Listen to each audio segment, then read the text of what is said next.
punishment, a punishment, Please don't. a punishment. Shut up, Hans. A punishment. I like you. Just make one point. You don't have to expand on it 50 million times, dude. This is why you ramble on You everything. made a point. You made your stupid racist. Let me help you. No. Okay, let me help you. But you could have just said, "Listen." Okay. Jesus Christ! Now you're doing it again. Okay, all you had to say, listen. Okay, when you made the stupid statement about a racist person, I immediately wanted to counter that, and then you did the repeat tech, and I recognized you're right. Holy shit! Unfair, okay, so I let you finish. You're just describing all I'm saying, we're trying to do the debate. My point is, dude, you're still going. Holy shit! I know what your point is. You said it like 50 times. Shut up and let me finish. This whole thing has been me trying to get my word in, let me finish, and then I will stop going. When you make that stupid racist statement about like, oh yeah, like, you know, well, what if a racist person was doing something just because, you know, they weren't intentional? Topic 1. In the U.S., the problem providing healthcare has been hotly debated. But since socialism is still politically toxic, options like Medicare for All are sidelined. If socialized medicine isn't the answer, then what could it be? How else can we possibly provide quality care to all of our citizens? Will the liberal or conservative answers to this question always leave a certain portion of the population out? Is that an acceptable loss? Okay. So when we had these debates, right, on this left-leaning Twitch politics space, it's always focused on, well, technically the progressive answer. We are rarely debating other answers. So, like, what is everyone else saying that we should be doing, right? If you know me at all, you know I'm not a fan of the other solutions that have been presented to me. But still, what are those solutions? Are they worth our time? And is the left, people like me, are we overlooking something that actually might be really great? All right, so we'll start with, for introductions to this topic, with Fanatiq, work our way around. Okay, yeah, I don't know. I think the problem, the reason why like a lot of like the expansion of healthcare ideas get shot down is because people are afraid to give an inch, because a lot of times the left wants to go extremely far with things. I think the idea of like, you know, having good coverage for expanding Medicare and Medi-Cal for all. I think that's probably pretty good, but I think there's a lot of rhetoric that's like around the idea of abolishing the other types of healthcare once we do that, and I think that's where the problem comes into to play. I would say ultimately, yes, like all these other ideas, like we see other countries like, you know, doing pretty successful models. I don't think they would work the exact same in the United States, obviously, because our country is kind of amazing and we do all sorts of things that create the vast majority of medical advancements, biotechnical advancements in the world. So then I think the idea of getting rid of that profit motive, I think, would probably hurt that. But overall, I think, more Medicare, the expansion of Medicare and things like that sound like they'd be pretty good. Thank you.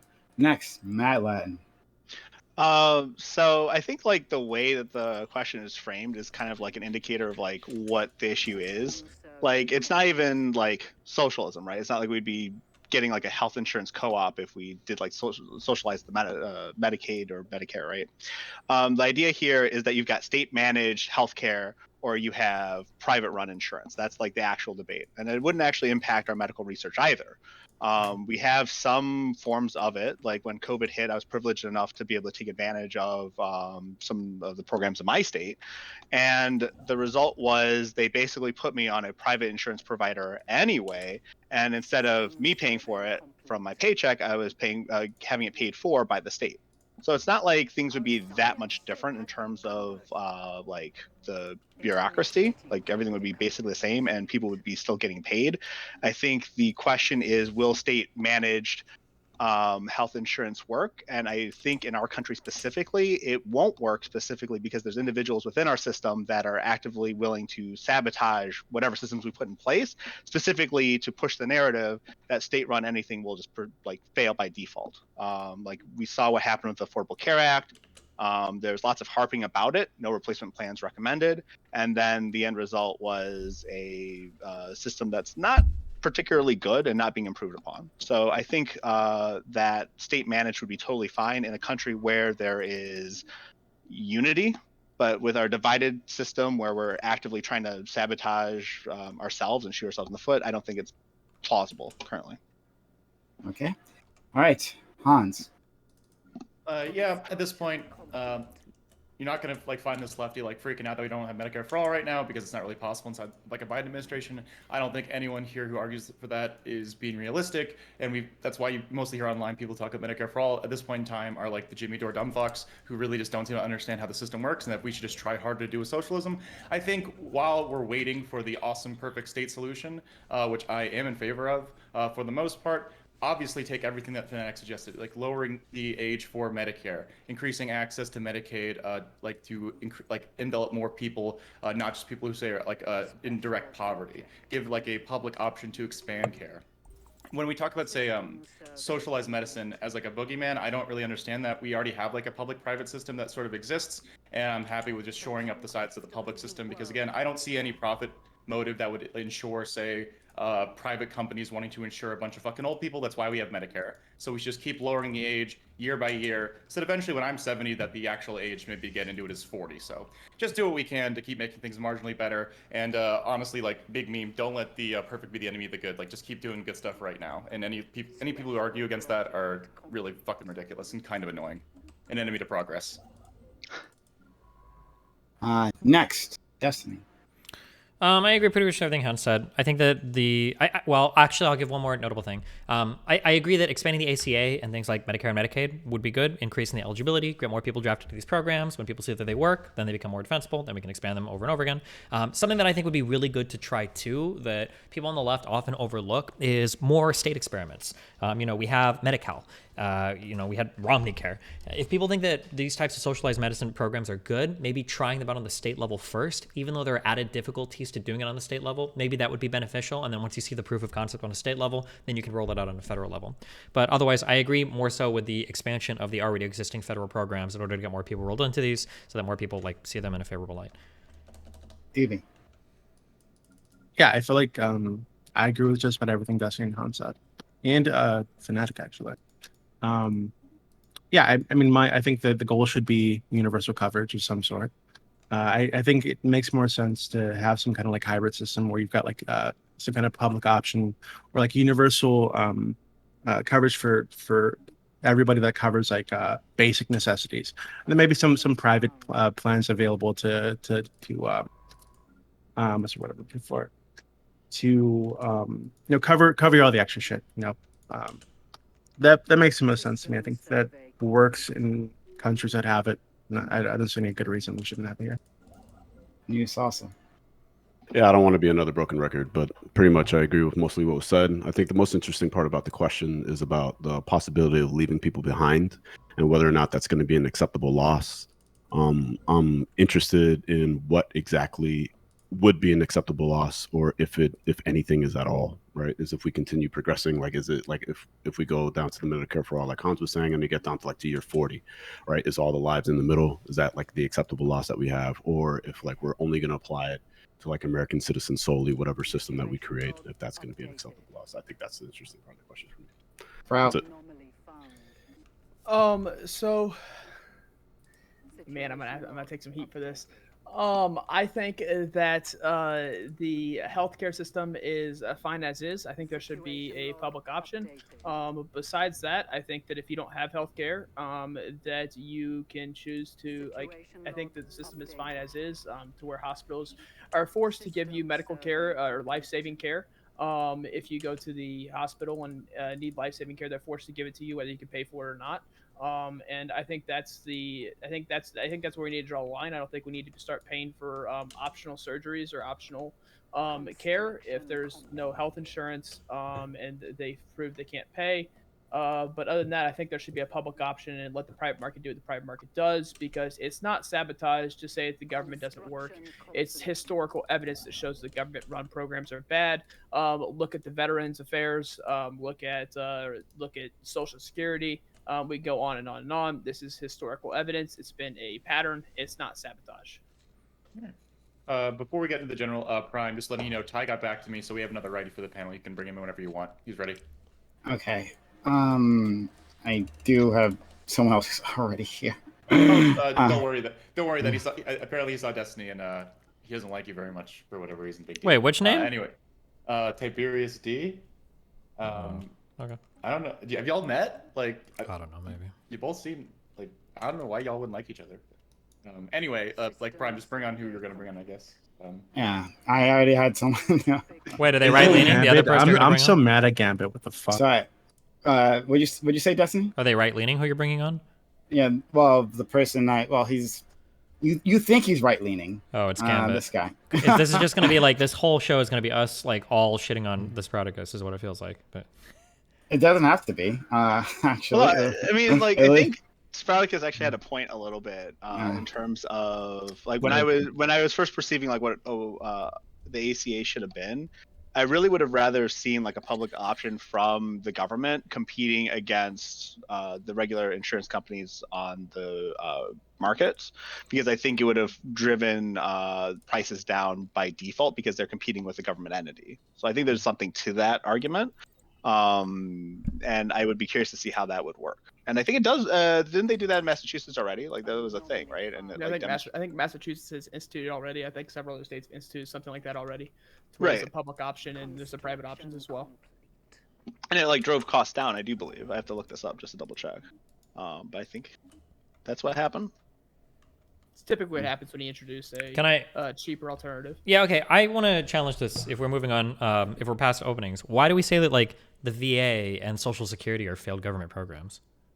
Well, because Social Security can't survive the way it is right now, and the VA. I don't know if you've ever looked into the VA, but the VA is absolutely a horrendous program medically.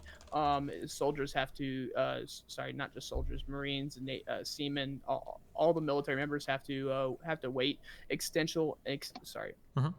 have to wait large amount of times before they can actually go in and see a doctor, even for something minor. Sure. So and sometimes it's proved to actually be very, very detrimental to the service member because by the time they actually get in to see a doctor, it's much worse than it would have been if they were actually just seen. yeah. So why don't all the guys in the VA just go get private insurance? Because the guys in the VA some people in the VA can't afford it, and I think that there should be extra allowances given to people who decide to risk their lives for our country and come back with PTSD and come back with all these other kinds of disorders. I understand, but like let's get affordable care. Like, wait. For the VA, because I think this is a great lens to look at. So your claim is that we have a healthcare system that works all right, but then you say you have a huge problem with the VA. So my problem is I see the VA as a form of government insurance or government healthcare.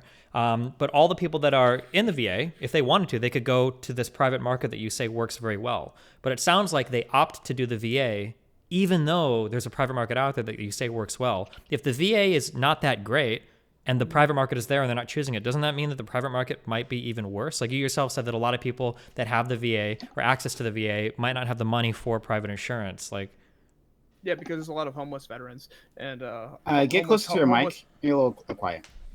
Because I'll just turn my gain up. That works. Yeah. Is that better? Mhm. Okay, so there's a lot of homeless veterans, and I think that when you're homeless, you don't have money to pay for surgeries and stuff like that. And when you have service-connected injuries, this is usually what you go to the VA for. I don't think that you should be paying out of pocket for service-connected injuries. And if you decide to go see a private doctor outside the VA, you are not allowed to go back to the VA because you went and saw a private doctor for your injury. Yeah, so I understand that, but like the VA just basically keeps you as like this. Let's just focus on this, right? So there's a lot of people that might have military service that have like injuries. What about like normal people that have injuries? Well, normal people that have injuries, normal people didn't sustain injuries fighting in Iraq, fighting in Afghanistan. Yeah, but like, who cares? Like, whether your arm got broken in combat or your arm got broken working in a factory, you still have to pay healthcare. You've got to pay somebody to fix it, right? I'm just saying that, like, and I believe that if your arm got broken in the military, I believe that there's a much different a much different standing point at which we should be going about it. Sure. And I think that they deserve medical care for the service-connected injuries that they have received. Sure. So is it fair to say that you don't believe that our private medical system is good enough for veterans?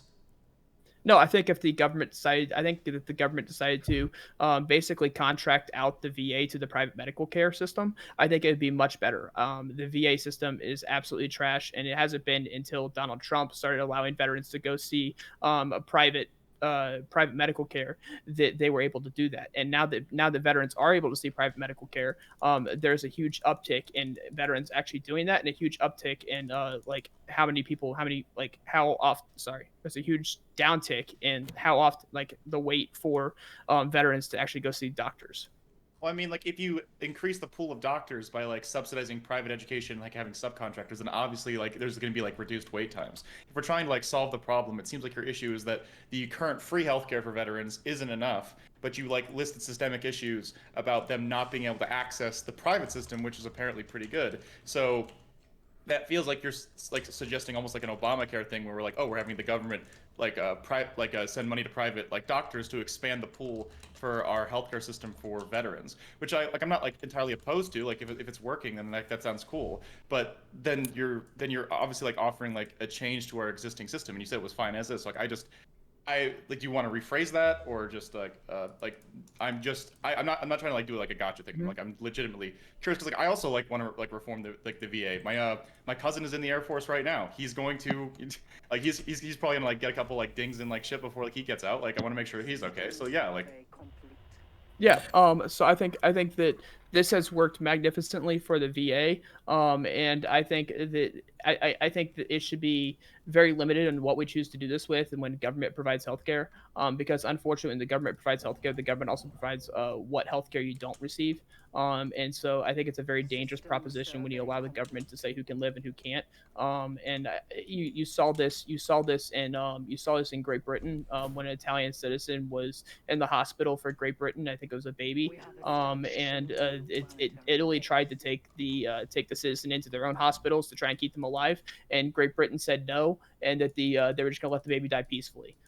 Which seems extremely wrong to me. I mean, okay, but like, hold on though. Like, you're talking about like letting someone decide what kind of healthcare you have, and I mean, like having a government decide what healthcare you're eligible for sucks. But so does having a private. He's really misciting that baby case. I don't know if I want to jump in on that or not, but that is so wrong. Sucks, right? So like, it's not like that baby's brain was water. Your preferences are that much better. I also want to add that like having the government pay for private insurance for individuals has like a side effect, right? So like, yes, you've expanded the pool of you've expanded access, but we did this with education, right? Like, you remember, like the government started giving out loans to people so they can get a college degree, and all of a sudden the cost of college went up because you had a guaranteed way of paying for college. So I think what my biggest concern is with a system like this would be the government causing the insurance companies to up their rates overall. So I would say a public option that's competing actively with insurance companies is preferable to the government outright paying for private health insurance. I also, the government. Just as a real quick thing, that UK baby case gets cited a lot. I'm pretty familiar with this because I read a lot about this a long time ago. I think it was, I don't know if it was some form of extreme like encephalitis or whatever, but that baby's brain, like there were scans, that baby's brain was like 90% mush. The reason why they didn't transfer the child, I think in Italy, it was either in Italy or France, there was some like highly experimental, like they were like, oh, we could try some crazy shit. The reason why they didn't is because I think the country stepped in as a guardian for the child because they thought the parents weren't acting in the best interest of the child. That kid was fucking dead. Like I said, I'm pretty sure they scanned the kid's brain. It was like 80% water. Like that kid was completely fucking gone. People try to cite this a lot as like, oh, the government was rationing healthcare. They weren't. They were stepping in to be like, bro, like your kid is dead. Like it's time to let go. And one more thing, Spartacus, you're saying that the internet works. You're saying that, not internet. Wow, you're saying that healthcare works fine. My question to you is, okay, so in the cases, and like, people are literally unable to afford their healthcare, such that they're like literally dying, right? Or where people are literally unable to afford their insulin, and so then they're dying in those kinds of cases. Do you think that that's like working fine? Do you think that's just an acceptable loss? I would consider that life-saving medicine. But I mean, to continue down this road, I think that a lot of people have issues with the government deciding to provide healthcare because the government has continuously lied. Obama said you'd keep your doctor. Turns out you couldn't keep your doctor. Obama said you'd keep your health insurance. Turns out you couldn't keep your health insurance. The government has continuously lied and lied and lied about this. And at a certain point, citizens just don't know what to trust. And I think that's a huge issue that people are going to have to deal with if you're going to decide to push this narrative. Is that you're going to have to deal with politicians that have lied continuously about this, and no one ever trusted. So I mean, that's not at all an answer to my question, though. You didn't answer my question literally at all. I did answer. Okay, well then ask your question again, and I'll do my best to answer. Sure, okay, and do so, but I actually don't want this just to be on Spartacus because I want the liberal answer. Like but I want to examine the liberal answer. And it doesn't, do we have liberals here, right? Who have told me Medicare for all is fucking terrible, right? Bad idea. What's your answer? And like, how can we make it actually universal? Is that ever a possibility, or will people be left out? So, Fanatiq, Yeah. ask your question, and can Just- answer it, but I don't want it just to be on Sprout. Yeah, sure. He's just the only person that says something so insane.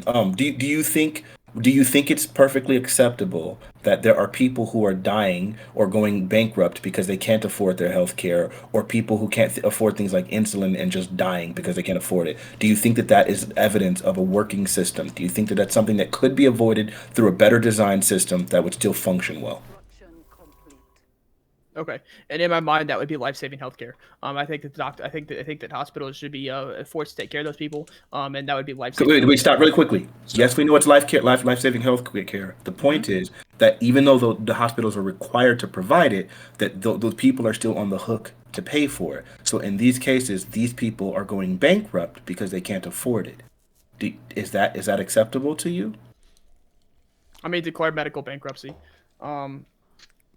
I mean, if you can't afford your medical bills, declare medical bankruptcy. Sure, but do you understand that with declaring things like medical bankruptcy, then that means now that your house, things like I think like your livelihood and the livelihood of your children, and like sometimes in these cases people have like dependent children, right? Like so then in these cases now these people are forced to kind of live in squalor, and you think that that should be acceptable? They should just declare bankruptcy, sell their house, lose their just as a all of their really quick possessions. fact interjection, if you even for Chapter 7 bankruptcy, usually you'll be allowed to keep your primary residence, not investment properties, and like 1 or 2 vehicles, depending on how many working adults are in the house. Just as a heads up. Okay, That's true. Sure, but even still, like, okay, so you keep your house, but you keep your primary residence, but that doesn't mean that you're not going to be like insanely impacted by like all of your other possessions and things like that. It doesn't like bankruptcy is obviously not something that we just want to like jump towards as like a solution. Like that can't be, right?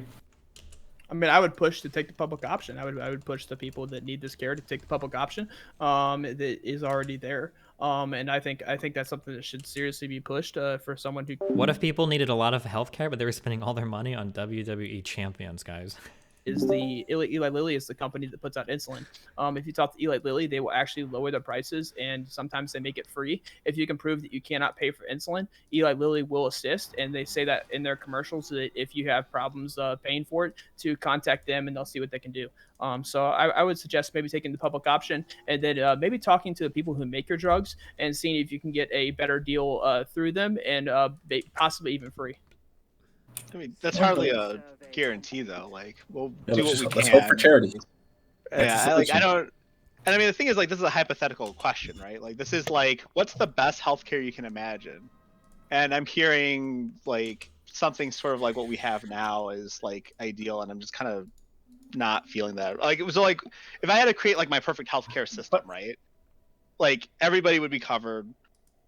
In like or everybody would have access to free coverage, and then if you want like the Lexus of healthcare, like some private insurance on top of that, you could purchase that, right?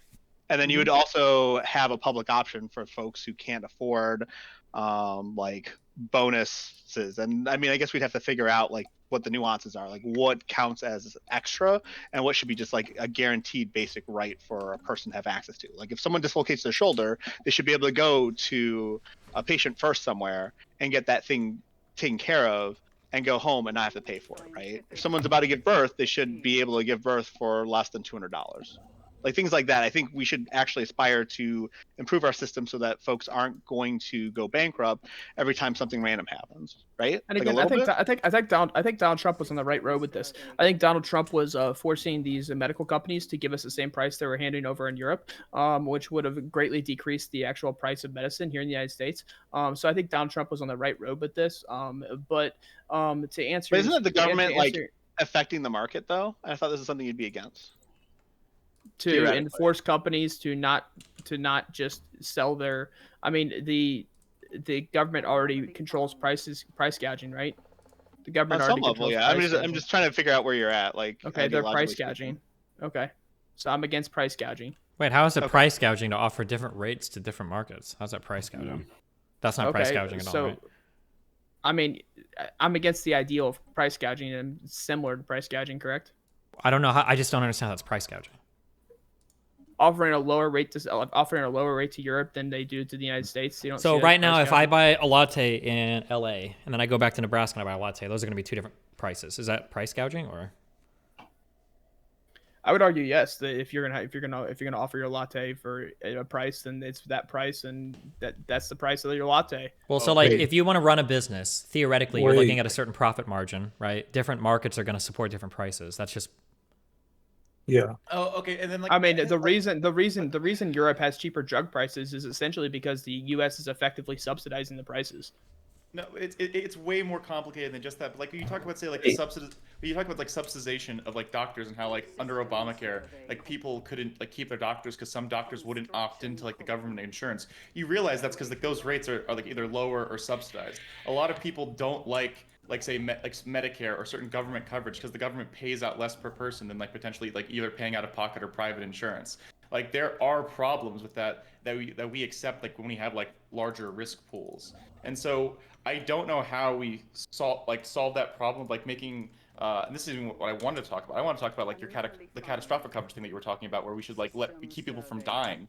That's really cool. But a lot of health problems in America are based on like non-essential stuff that turns into bigger things. A lot of like reducing healthcare costs is about preventative coverage. And like Obamacare slightly solved this by getting rid of the catastrophic coverage programs where you would only get health insurance if you were like literally about to fucking die. And they like said that those weren't okay anymore because like those weren't actually insurance. So if you're trying to like reformat the system, even inside like, you know, like this is all lib shit. Like we're not talking Medicare, we're not talking about any of that. We're just talking about like improving our healthcare system like as is.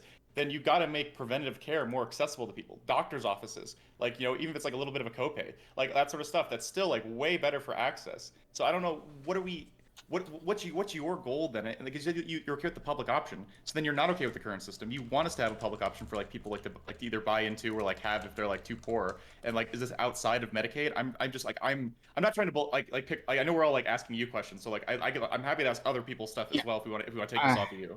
I do want to expand. So you can respond to that. Route, you can respond to that. I actually do want to get to other people. Can we talk about why drugs are more expensive in the United States too? I just wanted to talk about that for just a second. I'll try not. Yeah, I want to talk about that too, for sure.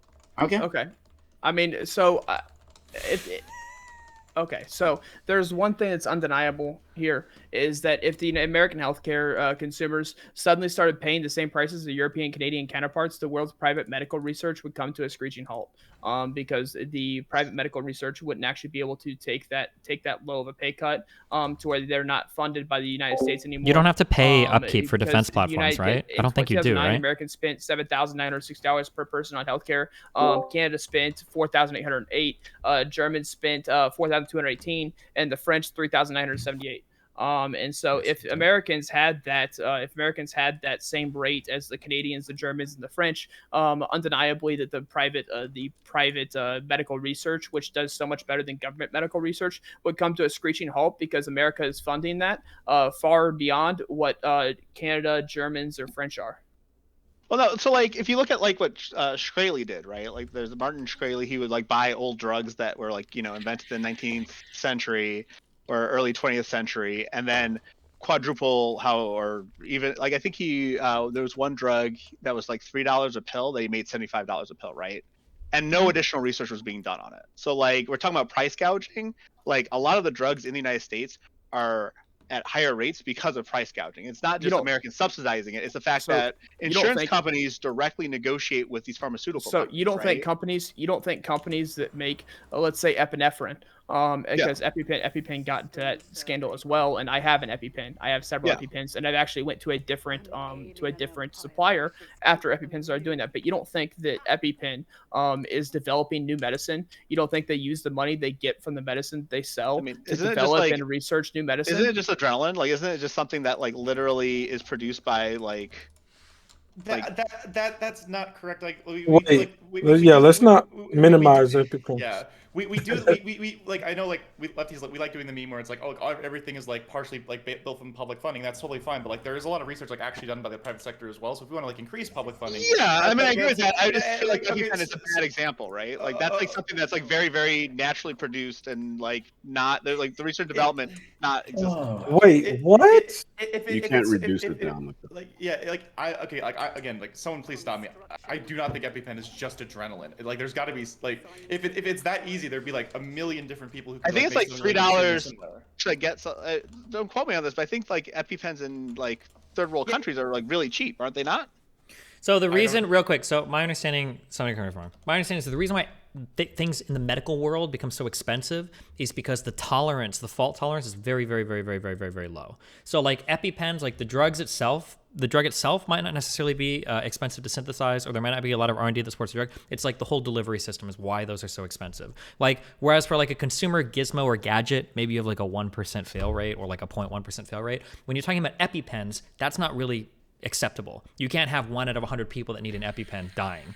So when you have a device and you've got to design it so that the fail rate on these is like 1 in like 1 million uses, or 1 in like 10 million uses, or whatever the fault rate is on those, then the costs get way, way, way higher. Yeah. I think you were just justifying, like, it really is just adrenaline. Like, I just looked it up. It's adrenaline. No, like, it's not just adrenaline though. You can't do anything with adrenaline. If I gave you adrenaline, you wouldn't know what to do with it, right? I mean, like, it's the pen that. Yeah, exactly. That's what I'm talking about. Yeah. The drug itself is not the big deal. It's the delivery system, we've right? been using syringes for like 100 years. It's not just a syringe, though. It's not just a syringe. It's a rapid syringe. Mm-hmm. It's a rapid syringe because I'll tell you, I'm definitely allergic to peanuts. I've encountered peanuts 3 times in my life. Each time I went to anaphylactic shock.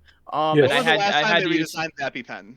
When's the last time I'd used EpiPen? No, when's the last time it was redesigned? Like, you've had one for a long time, I presume, right? No, yes. You have to get new ones often. I have to get a new one about every year because they do expire. No.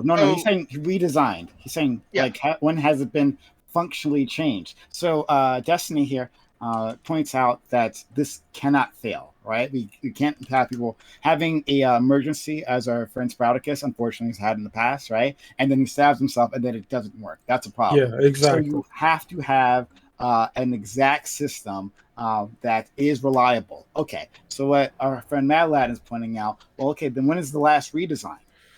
Or are we saying that because this manufacturing process is somehow so exact that in itself, producing these pens that's been produced millions of times already, still has to cost that much?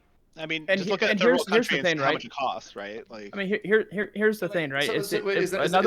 Wait, like, one thing, like, then is our issue with like patent law and like having like? Yeah, that's what it sounds like. Exactly what it is, Hans. I feel like everyone's ignoring that point. Yeah, I was getting ready to big up patent law because the people who made the EpiPen had the patent. Very often, the reason why these things are so very different in prices is because within the United States, we have specific laws. We're the ones doing the research and development. We're responsible for like literally over 90% of like biotechnical advancements in the world. As a sole country. So because of that, like, our country subsidizes quite a bit of these biotechnical advances by like funding partially some of the research and development. So when you have like our country doing it, then the people who are responsible, who are actually doing it and putting in their own money as well, they have to recoup their losses, right? Like, they're trying to make money, and a lot of times their motivation behind it is because if they think that they can do it, then they can make money on the back end once it's now patented and can't be sold by anyone else. And then as a result of that, they get to set the price, and then now they get to make their money back, and some profits. So I mean, it does suck because, again, the profit motive that's at the heart of everything. We can just go ahead and tell them like, no, I'm sorry. And then as a result of them coming up with the advancement, then the next thing is the other countries, China or whoever else, they end up coming up. The technology is there. They recognize what the technology is, and then now they can end up producing the same exact drugs in their own country, and they don't have to respect all of our law, or they come up with something extremely similar. So now at this point, they can do for their citizens using our biotechnical advances. So if we're talking about like COVID medicine, for example, right, or like something that's like high tech, brand new, like antiviral stuff. Yes, absolutely, I 100% agree with you. But we're talking about things that have existed for decades, like diaphragm or EpiPens or whatever else. And when we've had EpiPen is protected when we've got injection systems that have been perfected for decades, there's no justification for the price hike past wanting to make as much money as you can for the patents that you have. And I agree that patent law is a big part of it. Absolutely, 100%. Okay, Matt Latin, is EpiPen under patent? Is EpiPen under patent still? Yes. Okay, so this doesn't apply to that. EpiPen is no longer under patent. I know that because I have a competitor. I use a competitor's EpiPen. The competitor, pretty smartly, right, is they then designed their product and told insurance companies and people that if this is free to the patient. If you have insurance, your insurance will pay The for it. Epipen is But protected from competition until 2025. So maybe there's Okay, something well then, fundamentally different about maybe 90% of so what maybe you're they did using. something fun. market is They controlled by probably that company, by the way. so they probably did also, something. wait, like important thing. There's like multiple types of brands of like auto injectors. Like in Canada, there's Alterject, Emerade, and Epipen. So it doesn't Yeah. seem like there's like a single monopoly on this. They're probably just like the biggest provider. And Well, we have an No, issue. no, no. No, like, but Hans, that's exactly my point, though. Imagine Yeah. if Epipen comes out with their product and then they say, by the way, we're patenting this so that you can't sell anything like it for 10 years. US says, okay, great, no one else can make any competitors in the same way, right? Whereas Canada might say, okay, well, you can't sell Epipen, but you can do other products that are similar. But No, that's no, not no. at all what's happening. No, that's not how What it patent law is. works. But That's not what's how going patent on law right now? Wait, Well, hold on. So what's going on right now is that insurance companies are negotiating with Mylan, the producer of EpiPens, and saying we will force people to use your product, and that's it. It's all about what the insurance companies are deciding in terms of EpiPen. If you develop it differently, if you develop it outside the patent, just like PS4 and Xbox. No, Sprout, we don't disagree with this. Nobody disagrees with what you're about to say. No, Okay. but I think Fanatiq kind of disagreed. But Hans, yes, I like. So I guess my question for Mad Levin is like, I think there's ways that we can solve this without completely rewriting patent law. Because I can also agree that, like, you know, in the big like socialist meme world that we're like social, like we have socialized, like, you know, research and development, like for all these drugs as well, that patent law isn't really a big issue. We don't have to worry about that. But like right now, how it currently works, even if a single company has a monopoly on the production of EpiPens, which like it seems like they do not, or like there's auto 90% of the market. 90% of the market is okay. That's changing. That's changing. Okay, but like regardless, even then, we should use the power of the government to negotiate and lower the prices. Like it's like there are solutions that we have even inside the system. We can like say, oh hey, we're not going to like we are only going to buy EpiPens and like maybe you distribute them through the government, or just change how like if there's a life-saving drug that like is completely patently owned by one group. This is a meme. Wait. Hans, this is a meme. This is a meme. So like I understand your frustration with it, but this also would reduce the amount of people who invest in trying to create technology in these spaces, but it right? has nothing to do with the technology at all. That is a myth. This isn't like cutting edge science. Okay, Matt. Okay, the point. Y'all are not listening. The point Gambit was making, and what I'm making right now as well, is like, yes, if a company spends the money to like research and create something, again, it was created in 1983. They've been fucking coasting on this for a bit. No one's denying that. The basic system how the market currently works is if you spend like the money to develop something, you have to be able to turn a profit on it. Otherwise, it's not going to be worth it to develop. So there has to be some profit. Okay, that's cool. So that then we can alter the system that they can still make profit, but still have it function. They made their money back 30 years ago. Okay. Yeah. Matlab is saying that he should decide how much profit is enough, and I agree that we don't want people. I'm saying that you actually are. You actually are saying that. But the thing is that let's just go. Yeah, so you're saying that there should be either some set amount that they can charge that the government is regulating, and I can somewhat be sympathetic to that position, but you do have to understand that a part of the appeal to getting into these industries is the ability to create something that's transformative and make money from it. Both of those. I'm saying that insurance companies are a meme. They're the reason why the prices are up, and it's like we don't have to use the government. So wait, they're not the reasons the prices are up. They're not the reasons the prices are up. I was like, the reason go through like all the nitty gritty dumb shit that is important for like making things better right now. Like, so we should like that we will let's talk about what's actually happening. Then yeah, we're gonna win. Like, so we should get rid of insurance. What's actually happening versus making up like whatever system we think exists. The only way you could say get rid of insurance is if you want to abolish the entire system. Insurance. I'm like literally trying to explain like mechanically what is happening. I'm not saying this is what we need to do. I'm literally just saying the reason why drug prices are excessively high, and I've done some research on this, is that insurance companies will negotiate with not just drug companies, but like different companies that provide various. Just because they'll negotiate doesn't mean the company doesn't want to charge that price. It's just silly. let me finish explaining the process, and then you can judge. You're saying it's This is silly, a which means you're not going to listen to me process. anyway. So maybe this is a waste of So time. what you But I'm gonna going do to do it about it? anyway, so that the audience can hear exactly how this actually happens instead of people Jesus speculating. Christ. The way this Grandstand, go works, ahead. the insurance company will negotiate with various providers of things, whether it's drugs or bandages or surgical equipment, whatever else, and they will pick prices for what they're going to pay these manufacturers.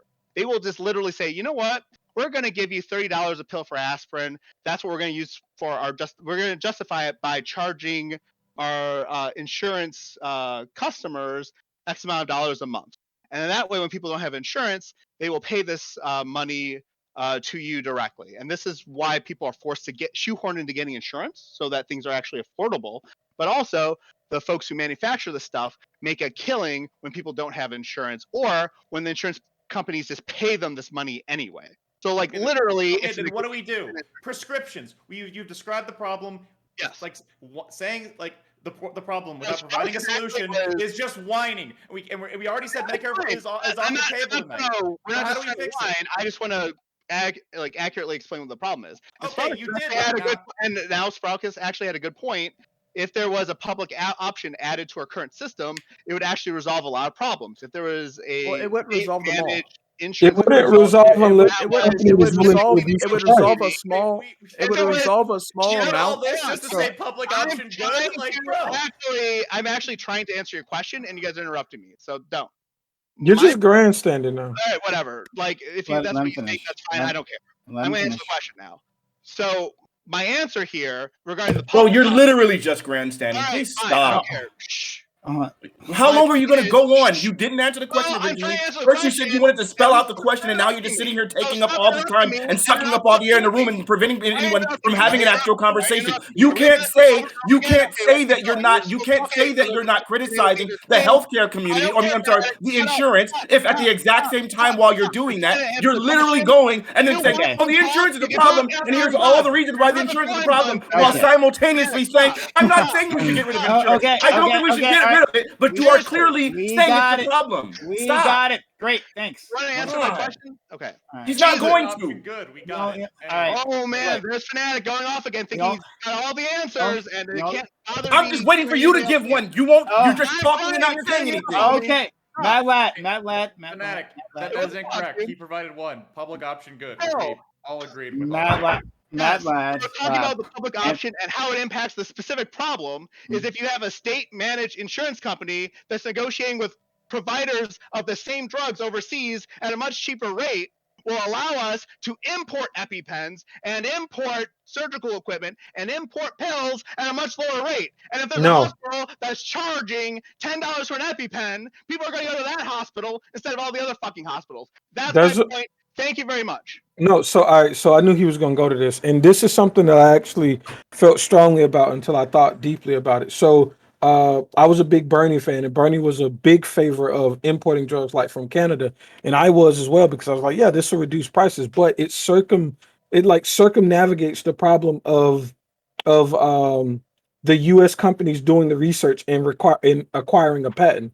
If you allow import of drugs made with the prescriptions of said patents in different countries. So it's not as simple as let's just allow import of drugs, because if I create a company in the US and I get a patent and then these things become publicly available, if you just set up shop with a company in another place and then import the drugs, I then lose all of my all of the like foundation for my patent. Like that's the reason we acquire Well, patents. So it's GSU not that simple. GSU, I think you're going to agree with me on this one. I really do. And this is what I started off saying is that the huge issue is that the United States is not being given the same prices as Europe, Canada, or any other country. The United States is given much larger prices, and we're called on to subsidize for these other countries because they're obviously making their money back, but they're making their money back off of us and then giving other countries cheaper options. So the United States is effectively subsidizing the price for other countries. We are paying more so that way other countries can get it for less, which is why I think they're making that's profit not from not those a myth. countries That is too. not a myth. That They're is not a making myth money from those whatsoever. countries too. Wait, Yeah. so Sprout, I think what profit. you're saying, I think slightly what you're saying is if we do the research first, then other countries are just copying if they're creating a generic version of the drug. They're copying, and they don't have to do all the initial research that it takes to create it. It's not even that game. But what he's saying is that if you have, if it's produced here and like prices are higher here, and then other places can like pay less and still make profit. So I guess like Sparkus, the only thing I would say to this is that they wouldn't sell the drugs in other places if they still weren't making profit there. So they might pay like lower prices than like Americans. And then what I would say then is that's probably because their healthcare systems are better at negotiating prices. Maybe it's because they have like stronger public like institutions that can negotiate better as opposed to like our conglomerate system of like, you know, dozens of private corporations like trying to do that. Or like there's so many things that we can fix this, but like it's not just because like they're cucking the US. It's because like there's other systems in place because they're still making profit. They could still make profit here. We would just want to reduce it. I can assure you there's no medical provider offering services overseas for a let me explain why. No, So, what I'm Hans, saying is what you're the US missing is consumer literally funds research and development for every other country. Yes, the U.S. consumer funds research and development. Listen, for y'all every are other missing. For a lot Y'all of are that, missing. yes, I agree, Oh my absolutely. God. However, they are making a profit in every single country Yes. they So, operate in. so the question y'all have to ask is, why are these other countries able to negotiate lower prices? And that's because the patent laws don't exist there, and they have other competitors, which drives the market, which drives the prices down. So if you're in America and there's a patent, you're not going to be able to drive the price down as if you want to make your drug available in different places that have other generic options. So that's the whole thing. Like that's why here in the States. So I got companies are negotiating. I got a question when it comes down to this. If we go as Spartacus said in regards to like the US provides most of the funding for the research, fine, right? But that's not going to come to a standstill if we just drop prices and we're on the same plane, let's say Europe or all these other countries, right? They're still going to do research. Hans is absolutely right. They're still making profits inside these areas, right? So the question is, and I can accept that we can slow advancements in medical, right? But the question is that going to be a worth trade-off if we're able to get like a slightly slower, or I don't know how slow it's going to be, advancement in medical, but everybody's now covered, right? And we can solve a lot of the problems that we suffer today. I think that's, in my opinion, that's a perfectly fine trade. I don't think that's that big of a deal. As opposed to have like a large populace not be covered, I think that's fine. Hold on. On this thing of funding, right? So this is from the New York Times, right? The story of coronavirus vaccines, the story of drug development in America writ large. Government funding contributed to research associated with all 210 new drugs approved by the U.S. Food and Drug Administration between 2010 and 2016. So the U.S. No, Prime, you're right. It's related, but the thing is, like when we say that, the implication is that like we like did like almost everything, and then like a company swooped in and like nabs it at the very end. Like I think they're like the existing numbers. I think it's like 1/4 of research for like in America is done on the public level, and 75% is done privately. So it's like again, like public has like a huge like incentive. Like we get a lot of shit off the ground. A lot of amazing technologies have only been. Why do people only scream at each other when I'm gone? What the fuck? Public sector has like done the sunk costs because it takes decades to develop some of like these technologies, but to say that like that the public does all of it, like it's incorrect. So I didn't say that, but we do already pay. Like we do pay for these in the front end, right? We pay for these drugs, but it seems like we don't. The U.S., for instance, we don't get a chance to negotiate the drug prices, right? We don't get a chance to do any of that. We pay the highest cost for drugs that we've already paid for. I mean, do you see like what's wrong with that? I mean, does everyone see what's wrong with that? Yeah, then we got to negotiate better. Like we got to like allow both Medicare, Medicaid, all that sort of stuff. Yeah. We're only mentioning part of the problem. We're only mentioning part of the problem, right? Like, okay, so you guys are saying we're paying more money. And we're saying we're paying more money because the U.S. it's coming up with the advancements, and the reason why we're coming up with the advancement is because of a profit motive. They're recognizing. I'm saying you're wrong. We're recognizing that what's going to happen is that okay. I'm in the middle of this game. I'm going to finish this game, and then I'm just going to go ahead and come back with the data really quickly to support everything that I'm saying right now. I need someone to disagree with me so I can go ahead and shout at them for being an absolute idiot. We are responsible for the vast majority of biotechnical advancements in the world by a lion's share. The United States. If we combined literally all other countries in the world's biotechnical advancements, they still will not equal the United States. I mean, Absolutely true. every country in the world combined cannot equal the United States. So we Understand. are responsible at a large margin. The reason why we are responsible for such an absurd level is because of the fact that we have specific patent laws that are attractive to the people that are doing the research because of the idea that they will be able to make a profit in the end because of the fact that we have these patent laws. So if we just wholesale get rid of those, then at that point, that takes away their incentive to continue to Which I wasn't develop. saying at all. No, I Okay, disagree. I'm saying that. So if we do that, and so now, if we allow people to import generic versions of the drugs, then that means, as opposed to paying the company that directly came up with the biotechnical advances, we will pay the third party the generic knockoff version, the Safeway Select. So then at that point now, this company's not making their profit back. Then that means, why the freak would I come up with the technology that's going to help save people's lives if I know I'm not going to get any freaking money from it in the end, and you guys are just going to go with a knockoff version? So then as a result of that, that means that these companies would then stop doing the biotechnical advances. That's what we're arguing this whole time. Fine for cutting edge medicine, but it's not Does anybody not understand that? Wait. Wait. No. What is it? No. Okay. So here's my problem. One, to think that, that's the only reason. It's because of the patent laws. That's a big reason, right? Because of our completely unfair patent laws to put corporate profits over anything else. No, that's true. That's definitely plays a part in it. So 100% in that. But on top of it, it's not like the U.S. is picked by random. Like any other country can replicate our laws, right? It's the infrastructure that is here. Part of it is the infrastructure. Part of it is the mines that we have here, right? We already have Colleges, college and all that, who are pumping out people who can work at these companies to develop these new drugs, right? If you can't just pick up all this infrastructure and put it somewhere else. So if we change the patent laws tomorrow, right? Pfizer and Moderna, or whichever one is America, I forget which one. But like whatever these companies, whatever these companies, they don't want to just pack up and leave, right? Because they just can't access this in all the countries, right? Now you can start creating that infrastructure, but the infrastructure certainly is not there. And beyond that, the U.S. is like the center of commerce. It's the center of fucking trade, of everything, right?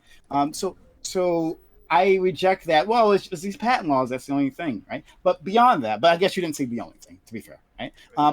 But beyond that, like this idea that actually, I've lost my point. Hans, you go ahead. Wait, I have a question for you. Wait, one small question for Brian. Is your problem that the people who create these revolutionary drugs and technologies have the ability to get filthy rich? Is that the core of your problem? Thank you. I don't have the fact that they're making profit isn't a problem, right? It's the making those exorbitant profits off the back of dead individuals, right? Like that's my problem. So like, it's not that they couldn't make a profit. That's a way to frame it, then, Brian. Hold on, that's not like they couldn't make a profit at a lower price, correct? Right? They could actually make all their money back if we negotiate with them, right? Because right now that's what's happening in our Congress, right? We're talking about changing the rules so that Medicare can negotiate drug prices. That would be amazing. That would be amazing. If that happened, would that destroy the market? Would that be the end of it? I mean, the companies will say it is, but I don't think that's actually the case. You can actually make a profit at a low price. You won't make all of the money. You'll make the money will come in slower, certainly, but you'll make the money. You can make a profit. So, but okay, so I guess my only like issue with this Prime is, again, like I also would be in favor if they're like buying out patents from companies, like in a way that's profitable. If we want to say like reduce like the upfront cost to consumer, there's a lot of ways we can handle this. What I am nervous about is like, say, dramatically changing a policy without like having any additional infrastructure, right? Like if we're gonna have like massive, if we're getting rid of patent law, then essentially what I believe what Fanatiq and Gambit said about like how individual investment like from private companies won't be as robust because they won't make as much returns on it. So then the question becomes, we have to subsidize that somehow. In the case of this case, public investment has to become, say, greater than 25%. So I'm okay with if we're doing away with patent law in the way that we're suggesting, we have to like think of the externalities that are happening, and we have to say, oh, if we're making it less profitable and less optimal for companies to do the research, we have to make sure that the state's stepping in and doing and like picking up where they left off. Because like what I guess like I agree with you like in principle, but saying like, oh, like because like we're just like the center of market stuff, like the United States has a lot of power, a lot of pull, but we just have to make sure that like when we're changing the system and crafting it, we have to like put in like roadblocks to make sure that things don't collapse, or we have some like stuff that we weren't like assuming happening, like that will fucking wreck our system because we got rid of patent law with like changing nothing else. I'm absolutely with you. I'm talking. I would love to have a public option in terms of like pharmaceuticals, right? We could do that. That's what we did before. We used to develop the government. You should develop drugs here, right? We could just do that again. I'm not saying that we eliminate the private market. We don't have to, right? But we could just do that again. And there's plenty of drugs that those companies that you guys are, sucking the dicks off right now, they don't want to bother developing just because they don't believe it'll be profitable. That's fine. Okay. That's when you have a public option, just like for the mail system, right? There are plenty of places FedEx and UPS won't deliver to because they won't make a profit. They do. But the US government is there to step in to make sure that everyone is served. So why not do that again, like we used to, for the pharmaceutical industry? You're not worried that the government's been proven to be worse off on innovation and research and development than the private market. The private market has proven to be better time and time again than the U.S. government actually has ever been able to be. I disagree. But internet space race, like okay, it's okay. Like Sprout, like you have to be very specific when you make that claim, because a lot of amazing technologies that the private market has like magicked up came from initial research and investment from like the public sector. How much like stuff came from the space program? How much of like modern technology and computing has come from like government investment? If you get to like being like highly specialized and like developing patents like to be maybe like make a shit ton of profit in a specific area, that's one thing. But just saying like private like investment's better than public investment means absolutely fucking nothing, because I can give you a million examples of where public like absolutely beats the shit out of private. Like guess who landed on the fucking moon first? Public like funding. Guess who still hasn't made it like to the moon yet with like manned people? Fucking like SpaceX and all the other like dumb shit things that like. I'm sorry. I was specifically speaking medical. I apologize. I should have clarified that. I was specifically speaking medical as that's the topic of discussion. Has the government ever actually created an agency to invent drugs or do anything medically related in the first place? Yeah, actually, we used to have it like on state levels and I think on the federal level as well. Was it? Okay, I don't want to speak out of turn because I don't have an actual list of the ones that were created by the government. But there's a whole list of, like even the googling right now. There's an actual list of that. Even the COVID vaccine was developed by private companies with the help of public funding. Well, I mean, like everything now is right. Like for the last 40 years, we've privatized a lot of our government stuff. I wanted to hear from Justin. You have something to say? We moved on from it. I don't remember what it was now. Okay, I said something amazing, and you were like, "You're not afraid of." You were talking about public investment, like a public option for pharmaceuticals. Try to jog your memory. No, I think he was trying to say something about you wanting to reduce innovation in the private sector or something. Reduce innovation. That's what I want to do. Is that what would happen? No. I'm not saying that. Wait, I am kind of sort of coloring your argument. I am for sure. That matters, but that's fine. Like it wouldn't happen. Like even chat's posting like links to articles like demonstrating countries that are way more efficient about their spending and them contributing just as much as the United States does. Yeah, but efficiency is weird efficiency. They can copy what we do and skip all of the investment. It's not copy. Like look at this. Wait, so here I posted a graph in the Reverie chat, right? And here it is. So there they have the rankings of all the other countries as far as in life science research, right? The United States is like far and wide the best, as I said. Here's the numbers here. They are significant. I linked it in the Reverie chat. Yes. Yeah, no one's in Reverie chat. Yeah. I know. Okay. Against it. Right. Okay. So I laid out the reasoning why. And then you responded, but didn't explain to me or didn't seem to disagree with any of my reasoning why. So do you disagree with any of my reasoning why? That the Why? United States. Oh no, you laid out patent law as unless I missed something else, right? You laid out Right. patent law. So and I said that I agreed, and then I added to that.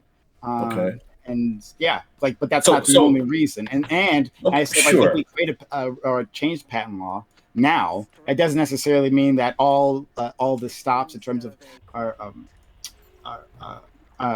level of innovation, the amount of drugs that are pushed out, like that doesn't necessarily stop because we changed the patent laws, or maybe not patent laws, but like change just how.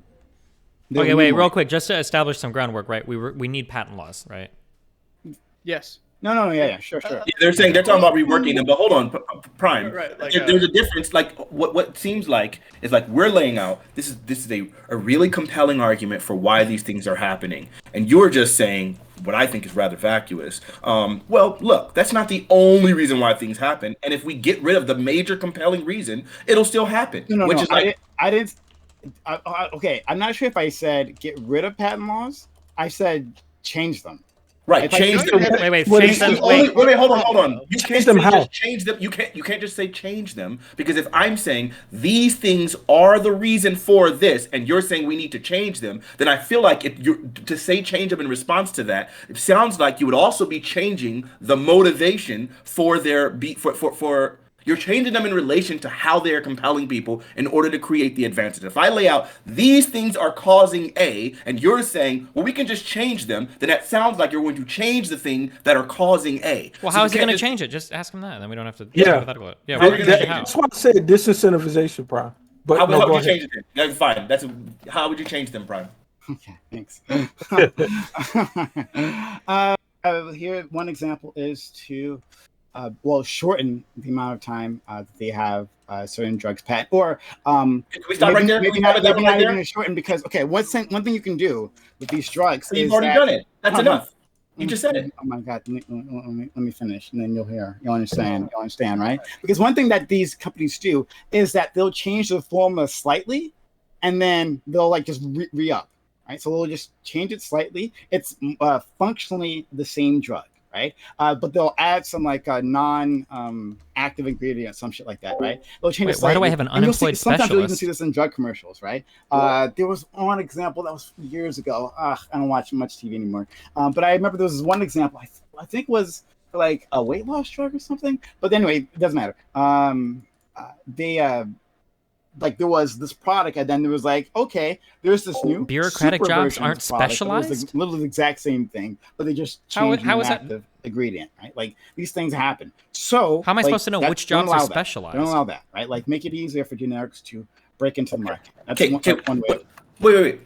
The first way that you just said, right? Oh, maybe we just shorten the length of time. Then it sounds to me like you're going to chip at the profits of these things, right? Because if we shorten the length of time of the profit, because the goal is typically for the length of time that this thing is required, I will be the exclusive supplier of this, so I will be making the profit. If you chip at that, you chip at their profit. So it sounds to me, again, the patents. Yeah, I know that. Okay, great. I'm okay with chipping at the profit.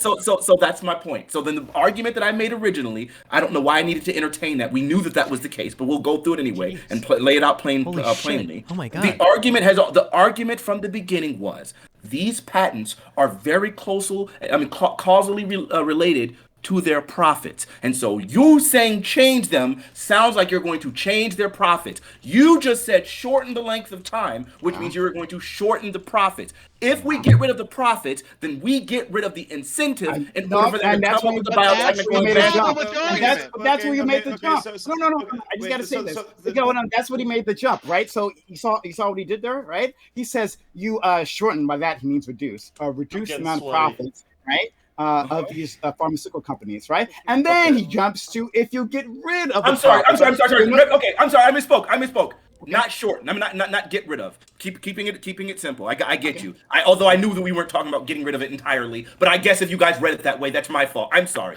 If you reduce their profits, you will reduce their incentive to come up with the biotechnological advantage. Okay, wait. Can I just ask a question real quick, just so we can get this just a little bit of foundation? does everybody in here feel like they have a really good understanding of why patents exist, or understand like the marginal cost of producing a good or service? I'm I sure you'll understand why explain to patents- us. yeah. Go ahead. Okay, let me just real quick, okay? Let's say that it costs me. So marginal cost means that the next thing that you make is cheaper than the first thing you make. So let's say that it cost me $1 million to develop the technology to make a really cool shirt, okay? But let's say that the shirt itself costs $1 to make. If I spend $1 million and I make one shirt, every single shirt I've made costs $1,001,001 because I've only made one shirt. But if I make two shirts, to make two shirts costs $1,002,002. Now, instead of each shirt costing $1,001, now each shirt costs $500,000.50. If I make 10 shirts, well, now every shirt costs $100,000. If I make 100 shirts, now every shirt costs $10,000. So this is what it means when we say like the marginal cost of producing a good or service is decreasing, and there's a high upfront like initial cost in R&D to develop something. The reason why patents exist is because usually, maybe not always, but usually for drugs, the marginal cost of pressing like a pill or making like a vaccine or whatever is usually pretty low compared to the massive upfront R&D because of how much you have to spend in research trials and everything to actually get something to be approved by the FDA. The FDA does not approve very many drugs. So the reason why patents exist is because you have to ensure that there's some sort of reward guaranteed for a company if they found a drug. Because if a drug is founded by a company and they don't have a patent, well, making the drug is easy. Somebody else can just press the pill for them and say, fuck it. And now that company has no incentive to do the research. So if we want to talk about getting rid of patents, we need to replace that profit incentive in the beginning. Now, some people have suggested maybe like a finder's fee. If you invent a new drug, the government just pays you a flat, like, okay, $10 million for this patent, basically. There is no patent and anybody can manufacture it, but you have to have some reward system that incentivize the creation of these drugs. Sure. Thank you for that. And to Destiny or Fanatiq, and then we'll go to Hans and Gambit, I guess, right? Yeah. So to either of you, if we reduced the number of years, right? And I'm not prescribing exactly how much we reduce, but like we make just the two changes that I talked about. And we did that one, like once you lose exclusive rights, does that mean your product goes off the market? Nope. No. Okay, great. There's just competition. It means there's competition, indeed, right? And so what do you do with competition? It drives prices down. It drives prices down. But can you still make a profit with lower prices? It depends. No. It depends on the initial cost. No, you can't. It depends on the initial cost of your development. Indeed. So, like for example, obviously, like so, if I spent $1 million, right, and I'm only making $10,000 of freaking gear, and after 5 years my patent ends, then at this point now the prices are driven down such that now, like if we're now making pennies on the dollar, and I'm now not making $10,000 a year or even $100,000 a year, I'm now making something lower. Then at this point it's going to take me longer to make my profit, and sometimes that number can be completely erased, or it's going to take me now 30, 40, 50 years before I eventually make a profit. Or even real quick, just wait, real one minor thing, and then I'll shut the fuck up. Okay, something that's really important is profits have to be roughly equalized throughout the entirety of the economy. You can't have one sector that makes 50% profit margins with no risk adjustment, okay, and another sector that makes 2% profit. If there's one sector that makes 2%, nobody's going to invest in it. No capital. One thing that capitalism does really well is in capital markets, money can flow with risk adjustment to different types of investments. So if there's like if the profit for being the first person to develop a drug is like 2%, because now you have to compete with generics after the high upfront cost, nobody's going to develop that drug. Because if you just think about when you go to invest, when you go to open your investment account, right? Let's say that you can invest in this year over year, the YOY of like a stock is like, oh, that's 10%. Oh, this fund is 11%. This fund is really risky, but it's 20%. This fund is not. This fund is kind of risky. It's 3%. What? I'm not going to invest in that. You would never, ever, ever invest in a stock, right, that gives you 3% year over year return. That's kind of risky. This is what pharmaceuticals are like, right? If you're going to invest in something, it has to be profitable roughly as much as the rest of the economy with a risk adjustment. Yeah. So I'm happy he elucidated that. But Prime, this is why we say that this is disincentivization when you do some of the things that you're saying, because of everything that Destin just explained. It's really weird that you guys are talking about like de-incentivization when like you're also promoting like free market like pharmaceutical research, right? Like you're saying that these pharmaceutical companies should have like a monopoly on this because they develop the profit, right? But then like they don't have incentive to further research and develop and improve their product. Like, so what happens they have this patent for 40 years. There's no competition at all, which means they don't have to do anything to this drug or device or whatever. And then once it's finally released, then there's going to be competitors who are going to try to take the design and improve it and innovate it and improve it. And I would say that having a lengthy period of a patent to the point where there's no competition for decades is actually undermining our capacity to improve our medical research, because we are relying on one company to do the medical research. Do you understand what you're saying? You're saying that somebody has an idea. I want to instantly, or I want to more quickly iterate on their idea without them being able to gain the spoils from the idea. Well, I'm not saying instantaneously, right? Like, I'm saying, like, I removed instantaneous because I didn't want to describe it. I just want to make sure it's clear. Like, I'm just saying, like, at a certain point. But all of this is still connected to the same conversation we've been having. Right. You're just what I'm saying here is that, like, at a certain point, there's like a balance between rewarding the research and actually undermining society. So Mad Laden is absolutely 1,000,000% correct. So if you create a drug, it might be the case that somebody could iterate on it and improve the design, but the patent actually causes you to not innovate on it because you don't need to. But to be clear, but Gambit is also right, that's not an excuse to just deprive companies of the profit they get from developing a novel drug, because then they're not going to do it, right? So this is why like finder's fees are kind of cool, because you could do a finder's fee, you don't get a patent, but boom, you get paid a big sum of money, and then other people can come in and iterate on it, right? But Destiny, that's the thing, Hans. You keep saying deprive. Okay, I'm gonna let Hans in, because I agree with a lot of the foundations that you guys are laying, but the conclusions that you're drawing from this is like, all right. But Hans first. Okay, so like two things. Like, I also like a fan of a finder's fee. Destiny, I'm suing you. Someone in my chat said it before you said it, so that's a identity theft or IP theft, whatever the fuck. You're like, my patent laws are coming after you. But anyway, there are some issues with the upfront cost of doing a finder's fee, because if we do that, and let's say the drug is like a dud, or like there's long-term side effects that like weren't like prepared for, or just like isn't like a super popular, or people don't want like to make it anymore. Like, maybe then at that point the government has to be willing to shell out, like potentially millions, if not billions of dollars to drugs that like either might be like ineffective or potentially dangerous, or like have to be like called. You're talking about while markets are based. Cool. I like this. No, okay, but like I'm saying, like, this is possible, but like there's still like issues that we can't have with it. And I think what Prime is trying to say is that you can't, like, Fanatiq, please don't explode, all right? Like, I promise, like, I understand where you're coming from, all right? So we can make, like, say, less profitable for American companies while still being the most profitable place. If America is at 100, like, like America is like 9,000 power level, right? And the second most powerful one is like, Piccolo with 3,500, Saiyan Saga, right? And then like if we reduce our power level to 7,000, we're still far and away more profitable. So I think Prime is talking about a scalability thing where we can make it slightly less profitable to like get more return for, like, in this case, the American people or whatever, and still like.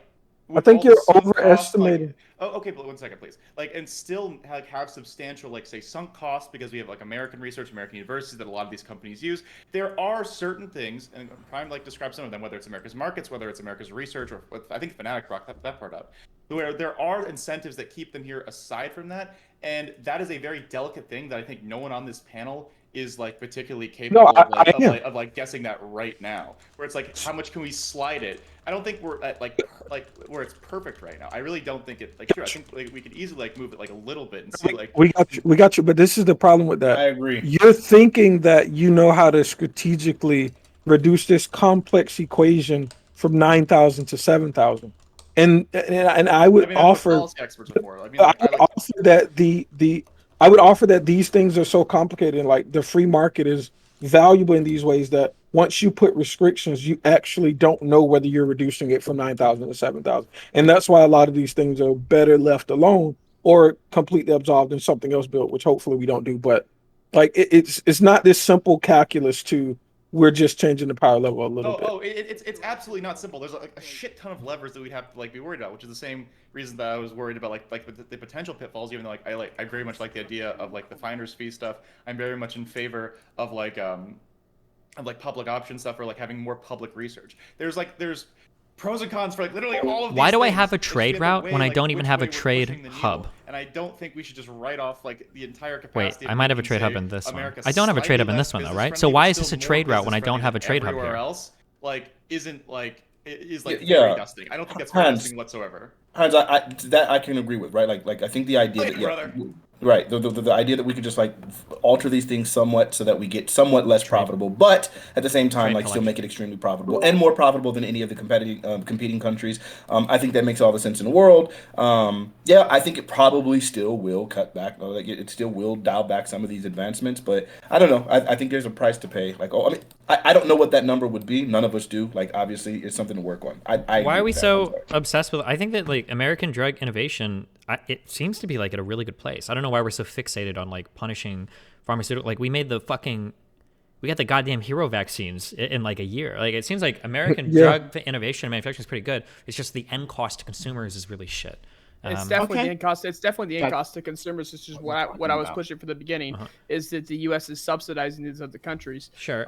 Which I think this point hasn't really been argued against. Is that I think Donald Trump was on the right track, forcing medical companies to give us the same price that they were offering in other countries. Well, so this is just bad for a variety of reasons, but that's actually not the important point. Hans brought this up earlier. So the biggest reason why making healthcare affordable to people is because emergency care is like that is horrible. Like if you had to choose between, if you have like an interference engine and you've got like a timing belt, do you want to fix the timing belt for like $400 when it gets old, or do you want to wait till the engine fucking crashes and you've got to pay like how many $1,000s for repair, right? If you have like preventative care in a car, when your check engine light comes on, you want to get like the simple thing fixed rather than waiting for the huge thing that comes down the line, right? It's the same thing with healthcare. If you can provide for free people the ability to go get mammograms or some shit, you don't have to have them in the emergency room where you're trying to fix like these problems that have been building for maybe decades sometimes, depending on the person.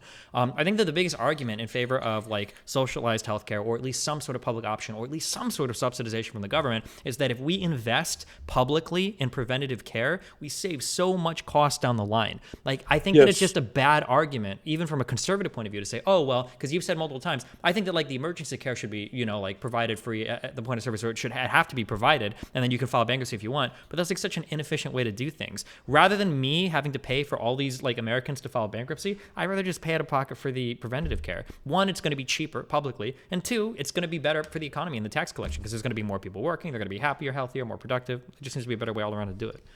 Destiny, this is how you reach Sprout. More people will have access to personal responsibility if they're healthier. Sure. Okay, I agree that more people will have access to personal responsibility if they're healthier.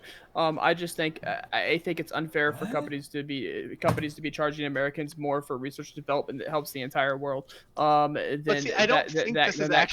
cost being spread out equally. I think that we're in a very unfair deal with these other countries and how we do research and development. I mean, I could bring in other things. The problem, we provide the majority. We provide the military. We provide the majority of like security protection. This is a whole bunch of other shit. Just real quick, so economically, you want to be able to sell things at different markets for different costs because those markets can only support a certain cost, and the marginal cost for producing whatever good or service you're selling is very low. So just real quick, for an example, for video games, let's say that I manufacture video games in the United States and I sell it for $60 a pop. Okay, now let's say that I can sell these in like poorer Eastern European countries, but I can sell it for $20 a pop. My initial cost for developing these video games doesn't change. And if you say, well, hold on, you're selling games in Lithuania for $20 each, but you sell in the United States for $60 each, that's bullshit. We're going to equalize the prices. All you're going to do is say the company is going to be like, okay, well, we're not selling to Eastern Europe anymore. Fuck that. They're not going to reduce the cost, the final cost of a good or service to whatever it's being sold at the most expensive country. They're going to stop selling it for cheaper in all the other countries. If a company has a low marginal cost for producing a good or service, and they can sell it to a bunch of I don't want to say cheaper developing countries or whatever for like way less, you want to let them do that because they're just collecting more money. And at the end of the day, ideally, that makes prices lower for us. So I don't think that's something you want to get rid of. It would bring down the price. I mean, it would bring down the prices in America. It would bring the prices down in America, and it would raise the prices in Europe. I'm not saying that all of a sudden. I'm not saying that all of a sudden we'd be getting a mandated international price like ceiling. Well, so before I just wanted to piggyback off of Destiny's statement because like. Extreme. Using that as an example, you could then say that those video games that are $60 a pop could be representative of like where countries and like us not doing business in Lithuania anymore is like kind of representative of what happens in the medical industry right now, right? Like the medical industry is not in countries where they're not going to turn a profit. So the idea that the United States is subsidizing the medical research costs of other countries is kind of outrageous, because Wait, if you they don't weren't think we're profiting off of subsidizing those that? countries, they wouldn't actually be offering services and No, products no, in those countries, they can right? profit. When you say- they can profit off other countries, but just like Destiny said, if he's selling video games here and he's selling them for $60 a pop, Regional here, pricing is there's so a poor important. country I where he's just selling video games, it's he's not selling like them an for arguable $40 a point. pop, right? Then he wouldn't be able to survive off selling every video game at $40 a pop. Sprout, So this is it what would you're average missing. around to $50 a pop. And so we are subsidizing these other countries. We are making their prices lower because Wait. we're theoretically able to pay Sprout, these higher Sprout, prices. you're missing like almost the whole plot of it. The reason why they can afford to sell it at this cheaper price in this other country is because Americans are paying the price that they are. If they had to reduce their profit in America, they wouldn't be able to sell it at that price externally, right? Or So- even in I don't- America. Wait. I agree with that. That's not true. So like No, so that's absolutely true. So I feel like the most basic thing is there's a certain upfront cost, and they're going to sell it everywhere Mm-hmm. at the price they can get that still make a profit inside that country. If Epipens cost $1 and they can sell them in Lithuania for $3 and they can sell them in America for $10, they will do both. They'll recoup it eventually. But a lot of times, like, what people pay is like their capacity to pay, and that's how like a lot of systems currently operate. And this is regional pricing is really good because it's in economics. It's very, very, very rare in economics where you have a zero-sum game between two parties.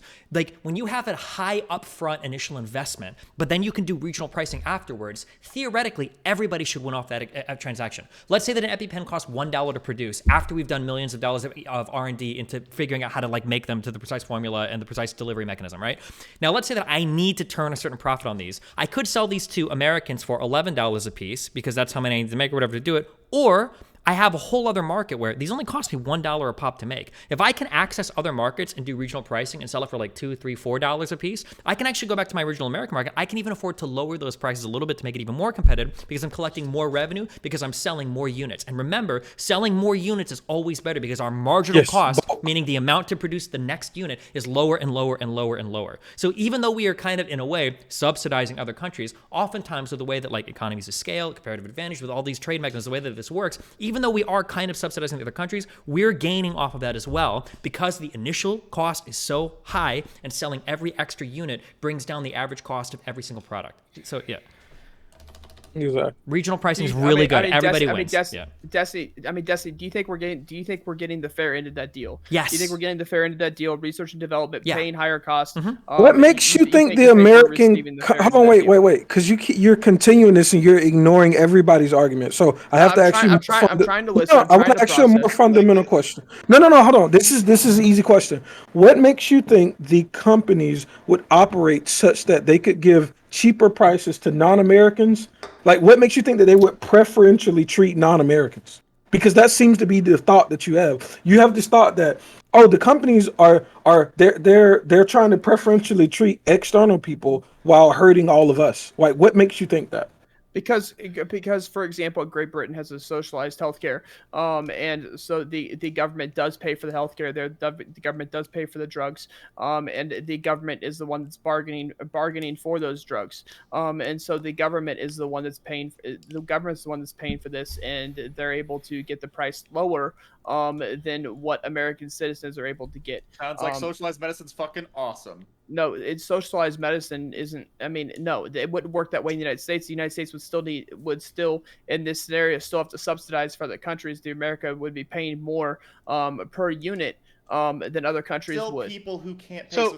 So Sprout, like I'm olive branch to Sprout right now, buddy.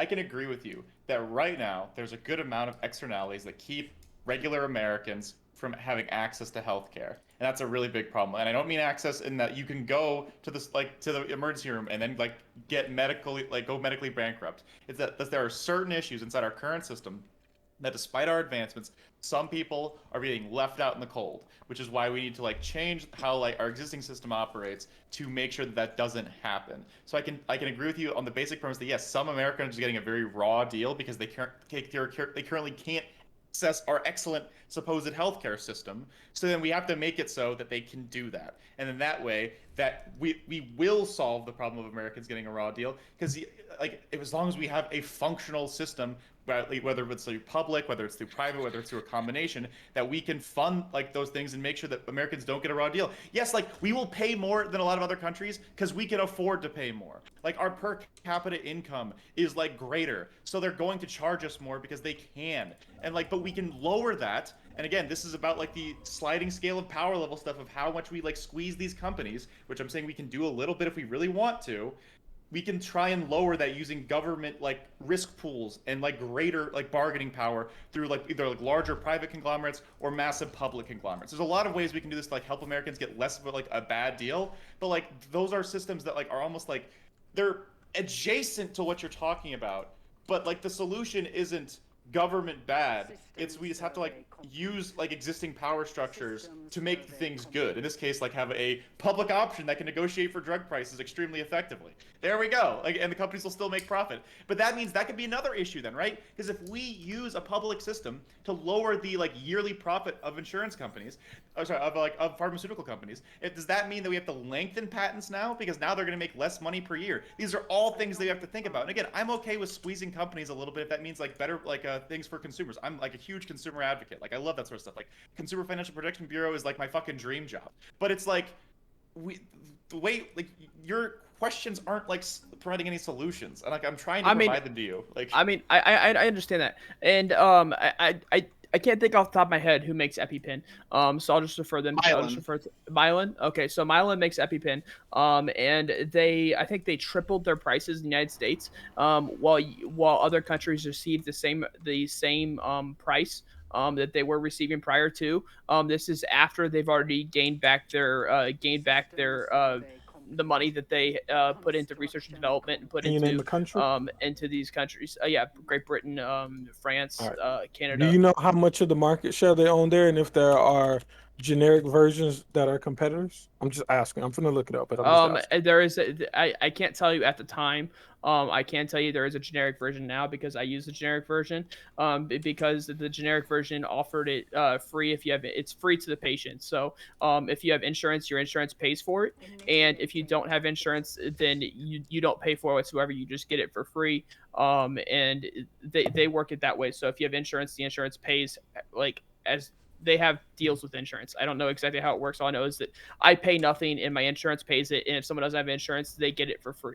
So like, but like I feel like there's a lot of people like potentially left out in the cold or damaged by that, where if you have good insurance, it gets paid, or if you're absolutely like broke, it gets paid. But if you say like make just enough money that you can pay for it and you don't get the help, the way of like fixing that is lowering the drug prices for like everybody. So that it seems like there are some people who are currently struggling to like afford like either drugs or insulin or what have you.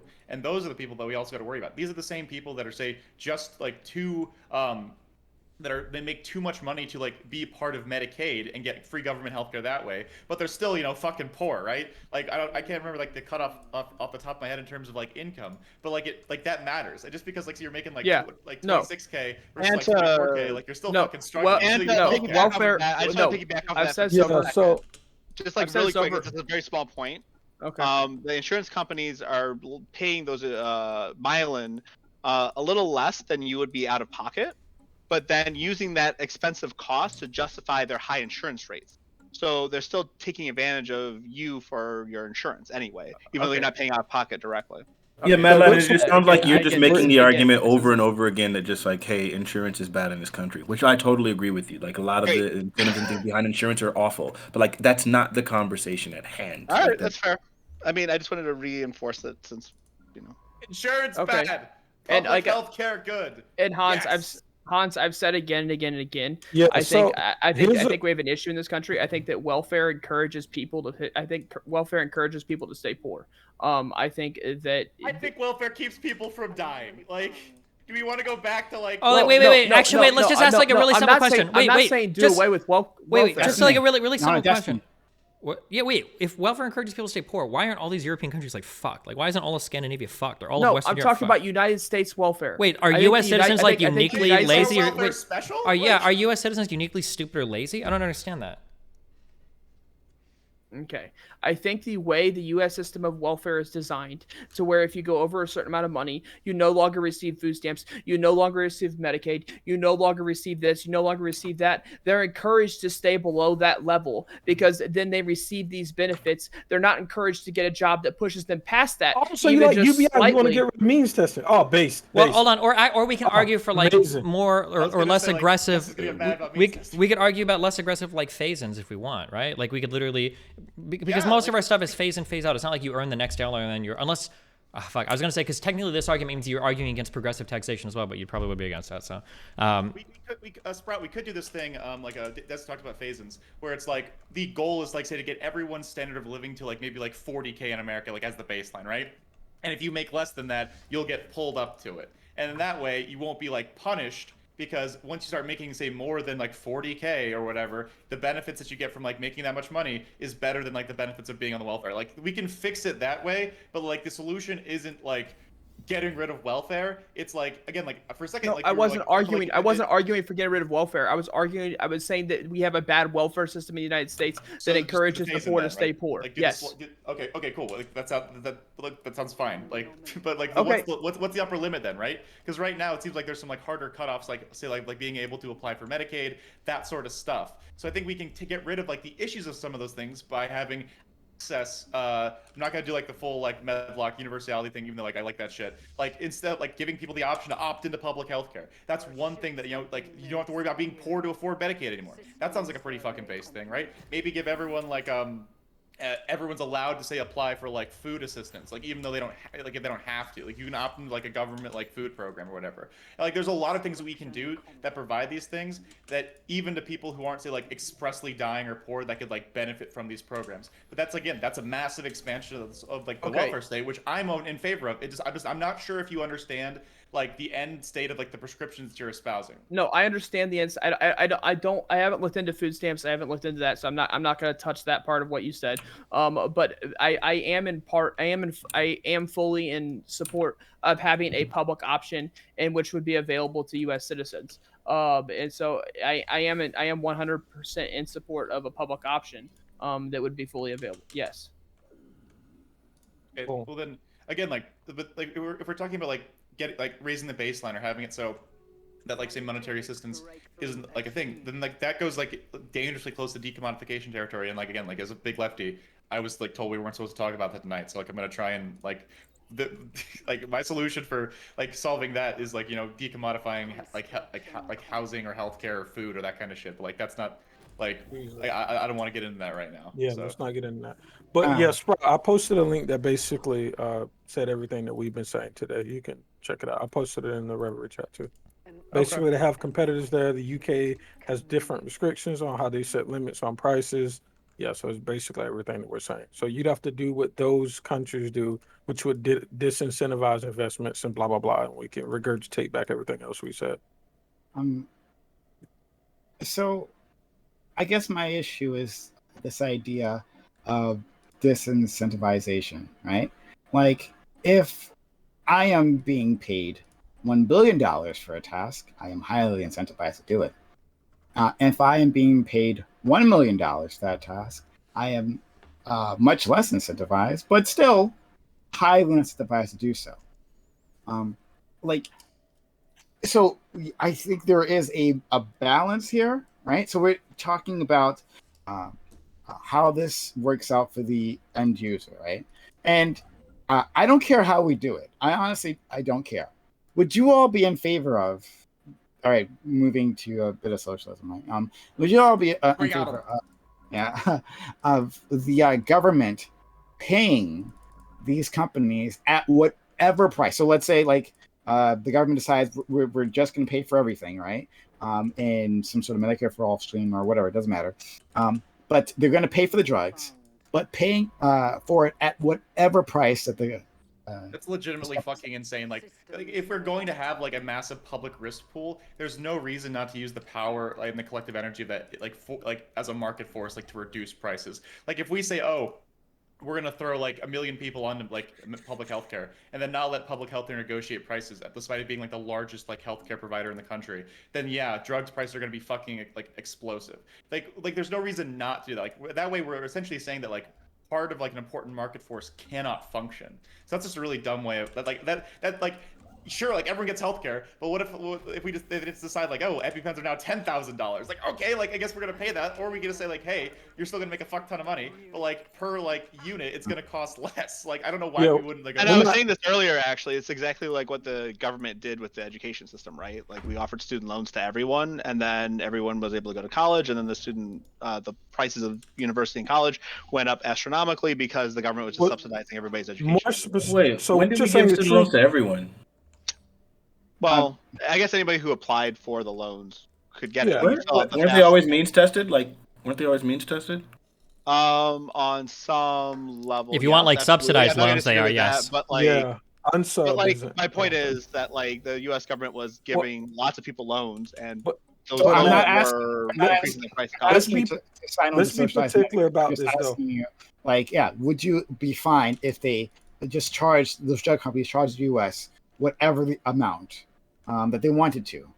There's no reason we have to let that happen. No, we wouldn't be in favor of that. Nobody would. Because we have to think about, like, again, perverse incentives. If we allow like that level of rent seeking, our system could functionally collapse, and like that's not okay. Like there's no reason to do that. Like you're. Like, I'm sorry, We would actually get like the worst of both worlds, right? Like we'd have a capitalist entity that wasn't innovating, and then we'd have I want the people who have been arguing against us to answer. Nobody agrees that we should have unregulated capitalism.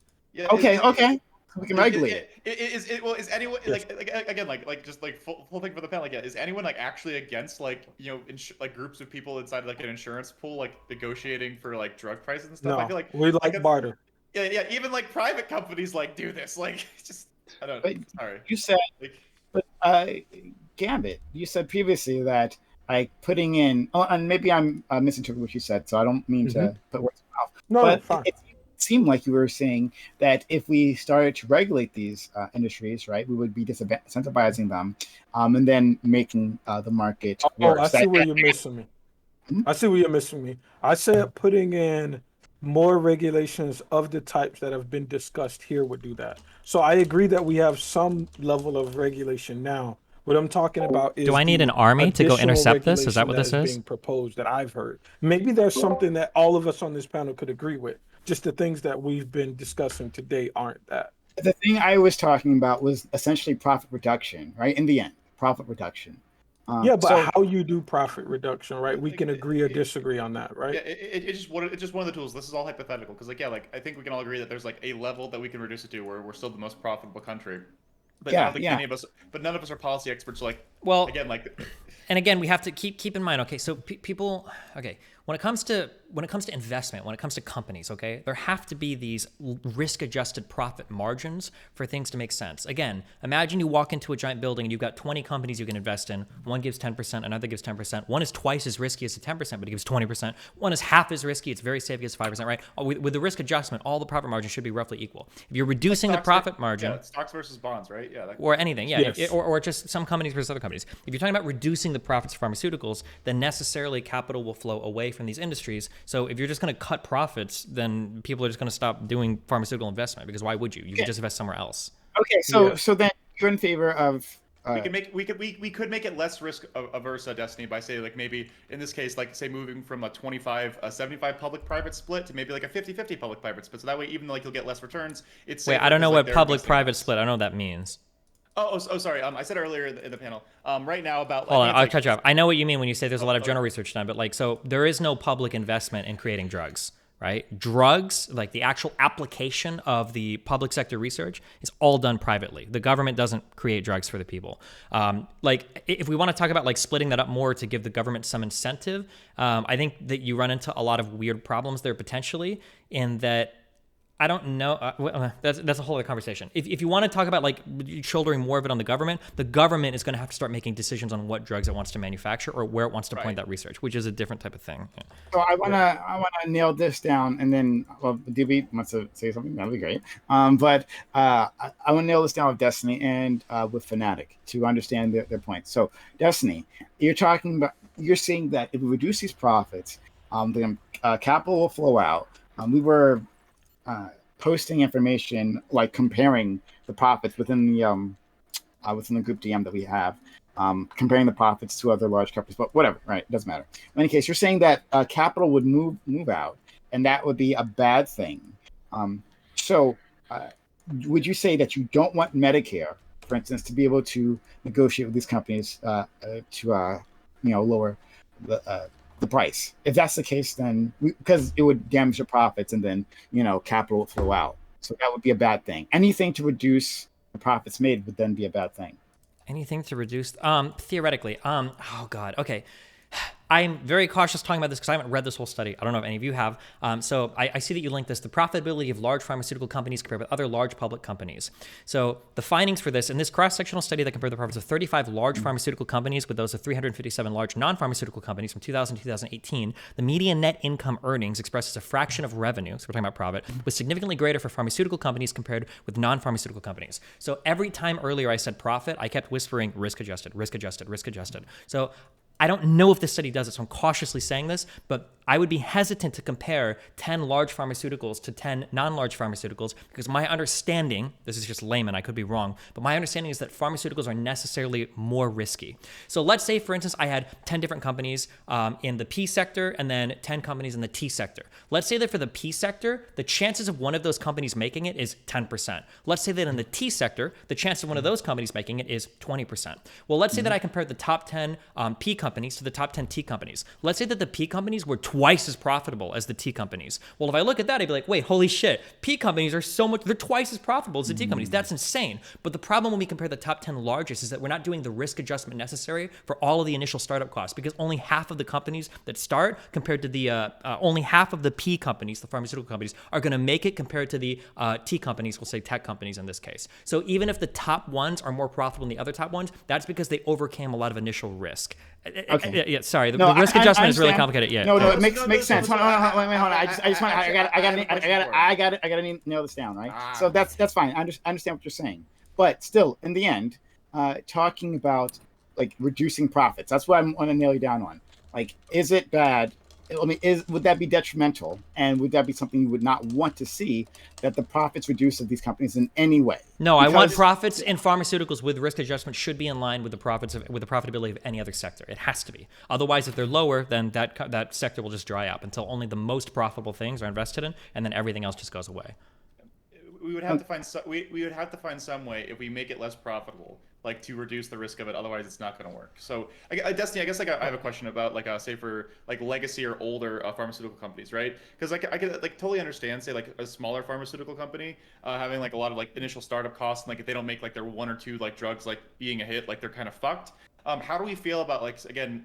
Larger companies, or at least like legacy companies like Johnson & Johnson, those kind of things, I don't think they're going to say immediately collapse. So once they, like say maybe a pharmacy company gets through like the riskiest phase of development, would we be okay with like again like taking some money from them? Or like yeah, but the problem is that like these companies are still, and I think it's gotten massively higher year over year over year. These companies are still funneling a fuck ton of money into R&D. My understanding is that none of these large pharmaceutical companies are sitting on like a fuck ton of money, like cash, like Apple. They're constantly reinvesting this stuff into R&D. To comment on something earlier that was said a little bit, and this is kind of a separate thing, people have this idea, for instance, that pharmaceuticals will just tweak drugs, and they'll just, they added like a minor, they added a compound, they added a fucking amino acid group, like, it's the same thing. People say this over and over and over again. I haven't found great examples of that. People oftentimes will go to insulin, and they'll say like, oh my God, like we've already already got animal insulin, like blah, blah, blah, ignoring the fact that these analogs actually provide significant benefits over the like traditional insulin that was founded, what, like 40, 50, 60 years ago? I don't even know how long ago it was.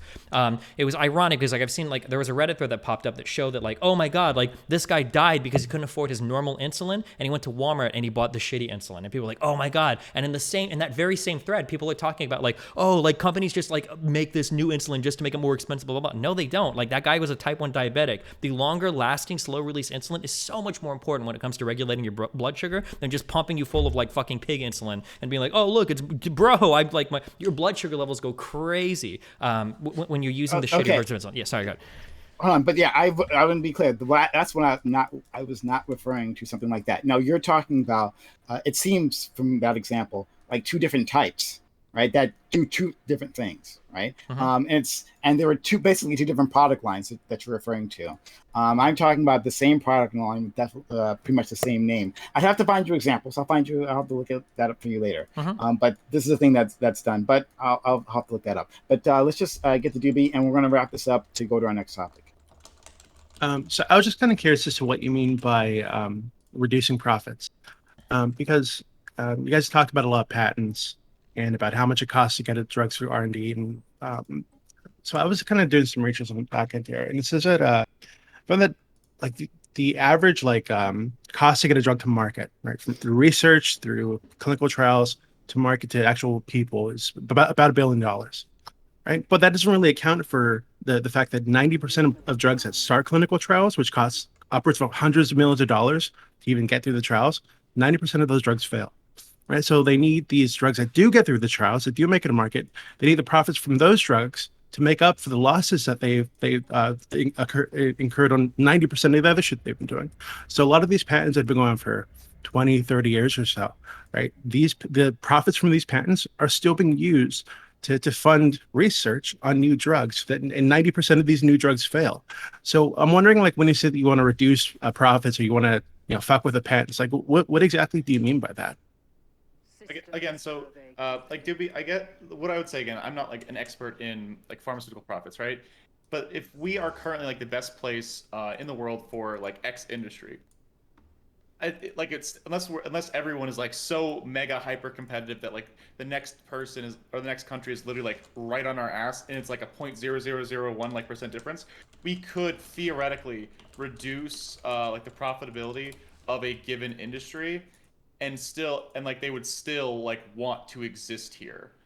And like, as long as we don't like fuck it up like ridiculously badly, there's always going to be diversity in regards to like how like the benefits and incentives versus like the detriment that Destiny was talking about, where it's not the same for every company regardless of like their industry. So like there's a potential for us to move it a little bit or fuck with it a little bit. Again, this isn't even like my like big solution. It's just like one of like the things we could tweak as like, say, like an executive agency in terms of how like it regulates that sort of stuff. I would say like what would be more damaging to the profits of these companies, which they would probably eat at some point if we were able to successfully have a public option system or anything more extensive than that, is that if we were able to negotiate drug prices, or even if Medicare, like as it exists, was able to negotiate drug prices more, there would be a hit to profits. Or it would have to be forced onto other people inside the market, whether it's like private insurance companies who can't negotiate as like powerfully as Medicare. There's going to be externalities from that. I would say that right now, though, those externalities are worth it, because like we would get more people like covered under a public system. It's not that there's no like bad things that are happening from this. It's just, again, you got to weigh like cost benefit shit for it. Yeah, of course. But again, I'm just wondering what exactly Prime means, or even Dustin, you mentioned like this finder's fee, right? It's like potential solution. But if it costs $1 billion to get a drug to the market, and then on the way to that one drug, they have 90% of other drugs that are failing in clinical trials that cost hundreds of $1 billions he can get through. Right? So, just like, as a what real kind quick of on that, finder's fee would account for that? Just as my understanding is that I've heard estimates anywhere from $500 to $1,000 million, $500 million to $1 billion. That's supposed to account for all the failed drugs as well. I believe that is the case. But like, yeah, what the finder's fee would be is, I guess, whatever the government would have to set the profit margin. So if you R&D, if it costs you so much, I mean, you'd have to do a year-over-year calculation or year-by-year calculation to figure out like, okay, this is about, it seems like it's about like $1 billion, about $900 million to bring it to market. Then your finder's fee is going to be, I guess, whatever the government deems profitable. That gets hard to figure out exactly what it would be. Right. Yeah. Yeah, Alright, I'm just wondering because we're talking about like de-incentivizing these things. So if these companies that have these old patents are using the profits from these really old patents to fund new drugs, and 90% of these drugs are failing, it just seems like stripping those patents away, right? Like whether it's the I didn't say Epipen that. or other thing. What then? He That's didn't what I'm say asking. that. Like, what do you Yeah, mean? What do you mean by? I'm sorry. We spent we spent a long Yeah. time talking about it, and like Okay, we're at that's the fine. end here. But I'd love to go at you with this again at some point.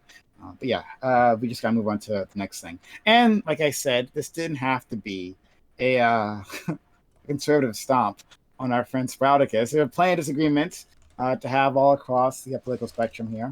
But anyway, I enjoyed that. So thanks, guys. All right. To my audience, we're going to go on to our next topic. But before that, if you've been enjoying this content, hit that follow button right now. Make sure notifications are on so you know I'm going live. I do 6 nights a week. We always have content for you. Always, always, always. I have not missed a day in a year and a half plus of streaming. I have not missed a single day. You always have content here. So come back at some point in time. Hit that follow button. Make sure notifications are on so you know I'm going live. Especially for social and chat. To follow us on social media. Follow us on Twitter for channel updates. Jump into our Discord, which is the heart and soul of our community. We're constantly having conversations in our Discord about politics, but also about anime, gaming, anything, right? We're talking about all kinds of things. Be a part of the community that we're building there. Jump into the Discord, like conversations on text and the voice calls. It's all happening at literally all hours of the day. People are engaging. So we want you to be a part of that community. Be a part of the Discord. Finally, the YouTube's where you'll find the VODs. The VODs live there. They don't live here, right? So help us make YouTube sustainable platform by subscribing, liking, comment the videos that you see there. So thank you so much again, and hit that follow button. Thank you. All right. So we'll go on to our next topic. And again, I really appreciate your participation so far. It's been really good. Topic two. Less? Not from you. Yo, are these guys only Never in this from like you. 1 or 2 systems? Can I just like kill them in that Okay. one system and win? Topic And they're two. gone? Or do they have like a huge empire A somewhere else? subreddit exists called the Herman Cain Award. In this subreddit, posters track the lives and eventual deaths of people who have been infected by COVID while publicly being anti-mask or vax. This has been criticized as a celebration of the misery of political/cultural opponents. But is that so terrible? Is there value in demonizing political adversaries? This subreddit focuses on private citizens. So does your answer change when dealing with public figures? For example, when a politician exerts their power against the downtrodden, is it wrong to revel in their misery, even though they are a fellow citizen and have a family? Okay. Yeah, so Herman Cain Awards, we're doing this. I was just introduced to this by someone. Who was it? Gambit, was it you? Who was No, it? I sent you the Facebook. That was me. That was you. Okay, Yeah. Fanatiq. Thank you, Fanatiq. I was mean, drunk at the time. You were, yeah. Okay, I thought maybe it might have been topped off in. But okay. So I had just been introduced to this very, very recently, and exactly what it sounds like. Herman Cain, in case you don't know, was he ran for the Republican presidential nomination a few years back. Eventually jumped on the Trump train. During the COVID pandemic, he publicly talked about how it's a scam or whatever the fuck, hoax. Nothing to be worried about until he was infected by COVID-19 and then died himself. And so now someone has created a subreddit where they're cataloging all of these things, right? All of these incidences that they can find like on Facebook, right? So many, like your aunts or your very Republican aunt or something. Their fleet power is like saying that overwhelming it's to all a mine. hoax, So it seems, or but then again, I don't have like any fleet, whatever. so maybe I should start building ships. Letting the world know that they aren't going to take the vaccine or aren't going to wear a mask. Then they get infected, and then for many of them, for oftentimes, they pass away. So lots of getting a Herman Cain Award.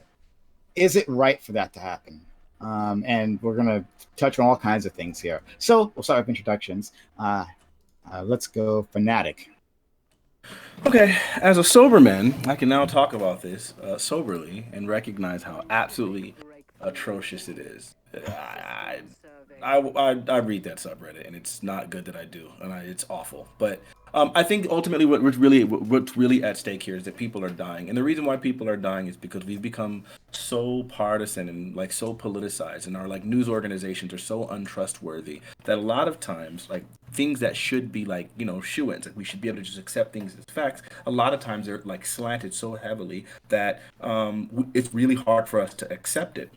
If there was, I remember looking at a poll that was just talking about trust in the media, and if you look at the difference between Republicans and Democrats, it's insane, stark differences. And so I think when you have these news outlets like that are just so incredibly biased, you're encouraging this kind of behavior, and then the fallout is when there's an actual threat, something we should be really concerned about. Instead of us actually being able to have this concern, instead of us being able to all get on board and decide like, hey, this is what we should be doing as a country, we're instead like distrustful and everything is propaganda and so on and so forth, to where people are literally dying as a result of that. And I like the pompousness and the disrespect of these individuals.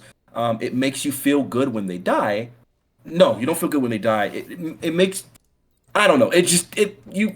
You feel some type of way when you see the results, but ultimately you should, I would hope, if you have a conscience at all, you should also feel like a sense of loss. Like, wow, we're so far gone that we can't get people to do such a mild inconvenience as wear a freaking mask, right? Like that's it. It's I don't know. I'm torn.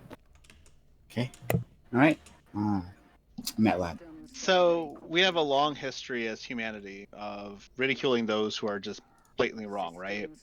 And mocking I mean, like, there's this thing called the Darwin Awards that existed like in the 90s and 2000s, and they sold like lots of books, and they just like made up fake articles about how people died, and they're just like sold like hotcakes, right? So like this is like those two things kind of combined. You've got very public figures who are saying, oh, this isn't anything to be afraid of, you're not going to die, and then they're proceeding to die. So like, of course, it's like a gold mine for those who find this sort of dark humor kind of appetizing, right? So ethically, it's wrong to get enjoyment from or like derive pleasure from the deaths of people you disagree with. But there is this other need that exists where we are informing folks that people are dying because of their choices, their incorrect choices. And perhaps these deaths can save lives in other places. So it's like really, really hard to draw like a line, like what should be allowed, because we don't necessarily know what people's intent is when they're reposting this stuff. But I would say, ethically speaking, if you're deriving enjoyment from this, that's bad. And if you're trying to inform everyone that, I mean, I just said it. Like, if you're informing people that this is a danger and they should be aware of it, then that's good. Okay, Hans. Yeah. So I think Fanatiq brought up a really good point that honestly, like the state of like a lot of this stuff is like just like legitimately like horrifying. It's like you're watching someone like run off a cliff and you're trying to tell them to stop and they just keep doing it. And there is like the basic instinct to say like, oh, the leopards eating faces party voter like is now getting their face eaten by the leopards. And yeah, I think at some point you have to laugh, otherwise you'll go insane just by watching people like willingly like making themselves like infinitely worse off. But I don't believe in spite-based like politics from a policy perspective, and I still want them to get healthcare. I still want to make sure that they're all right. I'll probably chuckle like when I see like someone who told me that like potholes don't exist and they step on one and fall on their face, but it doesn't mean I'm not going to try and fix the fucking potholes. So I think we have to be very like specific in like differentiating laughing at dumb fucks, and say like actually still trying to help them and understand they're still people. Like I don't think I've ever gotten to a point, and I hope I never get to that point where I'm so blackpilled that I'm like, fuck it, no Republicans get healthcare because they fight so hard against it, right? Like, I don't believe in that sort of policy, even if I will laugh at people for being stupid. I think that's a pretty basic position that most people hold, and anyone who says that they don't laugh at someone like who is expressly ridiculous and dumb, doing dumb stuff and like seeing the quote-unquote consequences of their actions, I think that'd be like kind of virtue signaling to say. Steven. I think that the responsibility is different based on who you are in society. I think that as content creators, which sucks, but like if you're a content creator, it's probably not a good look. If you're like a big public-ish figure, I don't think that's good. But if you are just like an individual, I think it's okay to laugh. That's what I would say. Because if you're like a thought leader, or if you're like an influencer, or if you're somebody that's directing people, then making fun of people dying is always going to be a bad look. Optically, it's just horrible. But if you're like an individual and you're having a little bit of a schadenfreude because you see somebody dying after making fun of vaccines for so long, like, it's probably okay to point and laugh. I mean, like, yeah. Okay. We'll touch back on that. Doobie. Yeah, so I can understand the temptation to check this out and giggle at it or whatever. But I think optically it's like radioactive. I think that it's not going to convince anybody to come to this sense about vaccines or masks. Anti-vax types who stumble upon this Reddit, or stories about this Reddit, and go in there and see people celebrating the deaths of mothers and fathers and grandmas and whatnot, they're going to be further convinced that you guys are heartless state drones that's just fueled by demon fuel or whatever. And I think that like some of this thinks of like this like long lefty tradition, right, of like mocking poorly educated Southern white people, right? And I think it's pretty gross. Again, I can understand temptation. I just don't think it helps anything. I think it's actively counterproductive, and I'd encourage people not to do it. Okay. New salsa. You're muted, buddy. Awesome. Lucky, yes. I was quiet on last topic because I didn't really care too much about it or know too much. We're not going to make, regardless. I'm not going to be this here. I think the Herman Cain subreddit is hilarious. It's to be clear, right? You're not going against somebody who was like the Herman Cain subreddit is not like not going against somebody who's just like, oh, I didn't know if the vaccine was right for me, so I wasn't going to get it. That's not what it's focused on. It's focused on people who are advocating and actively involved. Don't do this. It's a conspiracy or whatever, blah, blah, blah, blah, blah, right? And then they die. It's that group of people. It's not somebody where they're out in the sticks and they don't know any better and they don't make any posts or whatever. And you just happen to know through a friend of a friend that they're like anti-vax or whatever. Then they die. Those aren't the people being featured. It's the same thing. Just like leopards ate my face, right? It's the same way like idiots in cars. You got people who are actively doing something dangerous and promoting a type of lifestyle. Then they said for the punishments of that lifestyle. And that's funny. You know better. The information's out there. You don't need to advocate for it. Like, fuck them. Like, that's the way it is. And to be clear, if a left person was doing this, if I live in Miami, I have a lot of left friends, right? A lot of them don't get the vaccine, right? But if I know, like, if they're out there on Instagram throwing it out like that, like, I personally won't because I don't submit on subreddit like this, but I'll put their asses up on Herman Cain Award just the same. Left, right, it's irrelevant. It's your position that actually matters on the vaccine. It just happens to be most of the people on the right, so people like to focus on that. They hate the right. No, they hate idiots that are trying to get other people not to accept the vaccine, so we still got to wear these dumbass masks. Okay, let's go to Spartacus. I think it's completely terrible that people are making fun of these people. I have someone in my chat that said, asked a friend why she believed in alternative theories. She said that they don't talk down to her and explain the mechanics in detail. And I think that's where society has failed in totality, is that our society has decided to make fun of people who are vax hesitant, call them science deniers, call them anti-vaxxers, call them any name you like to call them, because just try and shame them into getting the vaccine, and then eventually try and force them to get the vaccine, which is double wrong, because you shame them to try and get the vaccine, and some people who, when you shame them, it has the exact opposite effect, to where it's like, no, I'm definitely not gonna do it. Now you're gonna try and shame me to do it? No. And then you try and force me to do it? Hell no. Nope. Try again. And so I think if we would have gone about this with any other medicine, to where we show the benefits, we show these stuff, and we don't like try and shame people into doing it or force people into doing it, we would have a much greater success rate. Fortunately, we don't have that. But to the people who are anti-vaxxers, I mean, I'm not going to laugh that you die, but I am going to give you a fair warning that that I've said before in regards to a different topic: is you play stupid games, you win stupid prizes. So I would go talk to your doctor. I would go see if the vaccine is, if you're good to get the vaccine. And if your doctor gives you the okay to go ahead and get the vaccine, it's FDA approved for you, then you know what? Go get the vaccine, because the science has shown that if nothing else, it keeps you out of the hospital and it makes the side effects less. So again, I would go talk to your doctor. GSU. Yeah, so I think this is particularly disgusting. There's been a lot of like there's been memes on people that don't get the vaccine shouldn't be allowed to get healthcare because they're just like a waste of cost in our system. There's a whole bunch of things that my good friends on the left have started to adopt, and I can't even believe that it's like real life. To speak a little bit to the partisanship that we have that is somewhat exacerbating these issues, we can look at things like the Facebook whistleblower today that showed that they understand that they are incentivizing partisanship. So the idea of advertising and how it affects our culture is uh is it's overlooked, I think, and people that advocate for some of the censorship and things online are pushing people to like the recesses of the internet, and then that's where these ideas start to fester. So it's kind of similar to a conversation I had with Hans yesterday, but I think that our prescriptions politically that we have are making us further and further apart, and that's why things like anti-vax is manifesting and spreading.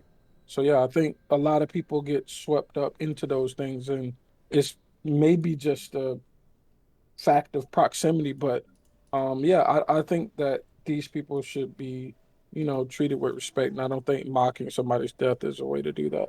I think it's disgusting. Open to the Yeah, so Gambit, I don't do this at least, right? But you've heard of like the concept of triage, right? Where like you have to make the decision like to save X people, and like say like I'm a medic, but like there's 3 people like on the ground, they're all injured from like a car accident, and I can save like 2 of them who are moderately injured, or I could save like 1 of them who's like devastatingly injured. I'm gonna probably pick the 2 that I can save, and there's a limited amount of care in that scenario. I absolutely think it's abhorrent, like for someone to say, "Oh, you like didn't get vaxxed, so like no healthcare for you."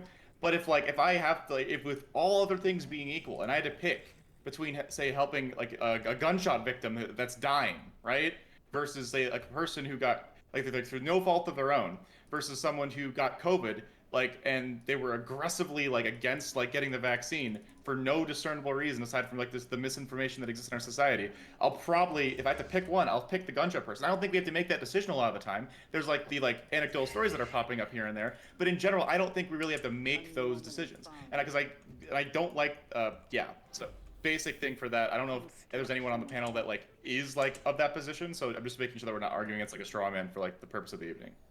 I think that it's fair to say, I don't think you can, there's a whole bunch of problems with turning away people that have quote unquote made bad choices to get there. But I think that when resources become strained, I absolutely think that unvaccinated people should be sent out to the parking lot and they can figure it out there. Then go to Walmart and try to buy some True. because like, I think that's I think that's pretty basic. People that are taking like minimum precautions to keep themselves safe, that end up not being able to get into an ER because other people that haven't taken those precautions are hogging all of the beds. I think that's pretty disgusting. Yeah, I think it is gross, but I mean, it's like, I feel like Hans, you made the statement that like you basically said, well, like for no other reason other than that, like they're misinformed and stuff, and it's like, yeah, but that's a pretty huge reason, and like we probably should try to analyze like what is causing this misinformation, like what's we at can the root of absolutely that. fix that. Like And I completely agree that we have to combat that. But like if you like again held that in my head and like asked me the same question like that Destiny just said, that we have to pick someone to put in the parking lot. Yeah, the people who are like who made like the quote unquote worst decisions. Like I'll probably put the Sure. person with the worst decisions, and like I I don't want agree. to ever have to make that decision. Yeah, okay, cool. So I'm not sure like if we, So, I mean, like, I so think to we be should, clear, like, also- you'd put like morbidly obese people in the parking lot too, right? If you had Yeah. to choose Nope. between that Yep. and- Yep. Yes. Absolutely. No. Yes. Absolutely. Well, no. Yes. If you're gonna go with this, if they're morbidly obese and they don't have a health thing that went with it, then if you're going to subscribe to this theory, then you would then need to subscribe to sending morbidly obese people out to the parking lot because they made bad health decisions. Or their what about a entire drug life that addict made having them an overdose? morbidly obese. I mean, Yeah. if you're gonna, I don't People subscribe to with this low theory, vitamin D but- levels, all type of stuff. Yeah. If for we're sure. getting to the point where we have to make these decisions, we have to make these decisions regardless. Like all of these people, right? Like this, we're not saying like turn them away, but like if all the hospital beds are filled and everything else like that, and you had to pick people, right? The people that put themselves in this own like precarious situation, those are going to be the first people I personally would pick and send outside. You're like doing shit like so the fat stupid. people, When stupid drug games win addicts, Super yeah, Prizes. I mean, like, okay, so like, It's like if you have to pick, it's not an option. Though, right? Yeah. Like, Do you prefer like a lottery? Like they're let's say, privilege. Like you no, but the thing is, like, there is a lottery system, right? Like if you are obese or not prepared or being exposed to propaganda and like sucking it in hook, line, and sinker, it's because you didn't have the privilege to have a better life that would make you either more educated or have the right food source acquisition, et cetera, et cetera. It's not necessarily fair to say, oh, well, you know, you didn't make the right choices in your life, because like, who are we? Like, are we all like perfect individuals who haven't made bad choices? And should we be sent out in the parking lot because we failed to do our due diligence in every aspect of our lives? I don't think that's necessarily fair. I also want to point out that we live in unprecedented times in terms of targeted media. Like never before in the history of humanity has there been a like system designed to target us with the types of news articles that we want to hear, and it's directly impacting our capacity to make reasonable judgment. So like, I don't really want to mock people who are outright anti-vax because they're being exposed to like extremely targeted propaganda, and I think it's like very, very difficult for anyone to actually resist this propaganda. What we should be trying to do is actually try to brainstorm ways of like helping in this regard. And I actually kind of agree with GSU on some level that like if we're mocking them in like a Reddit somewhere, they're going to take this and use it as evidence to further their not so great beliefs.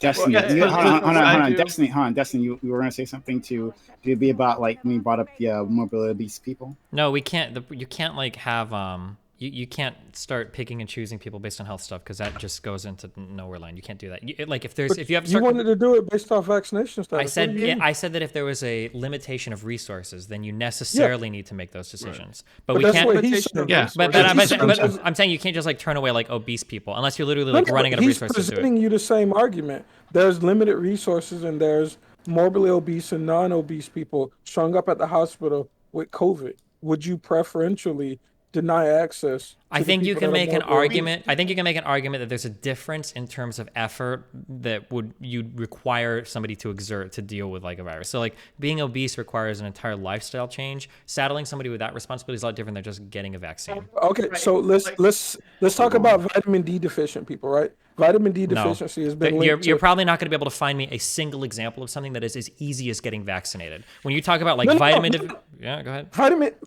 Taking a vitamin D supplement is easy, right? No, You agree, right? nothing. Hold on. Wait, hold on.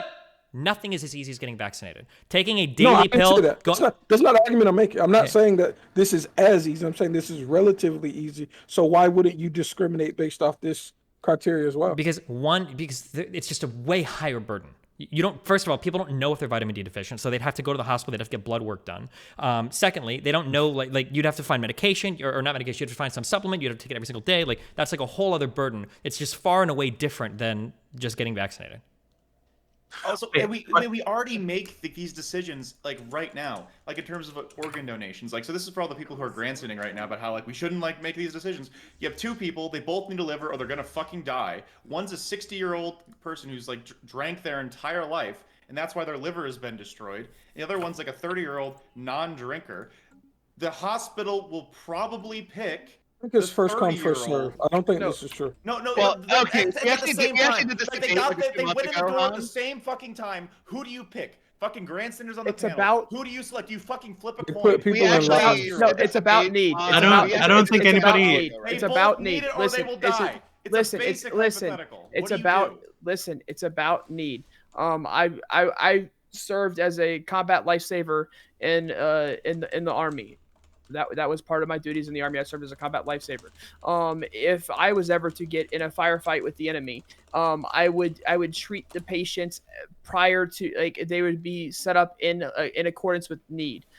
Even if that means that an enemy combatant needed medical care before any of my friendlies, I would have to treat the enemy combatant first with medical care before I could go treat any of my friendlies, according to international war laws. But what I'm saying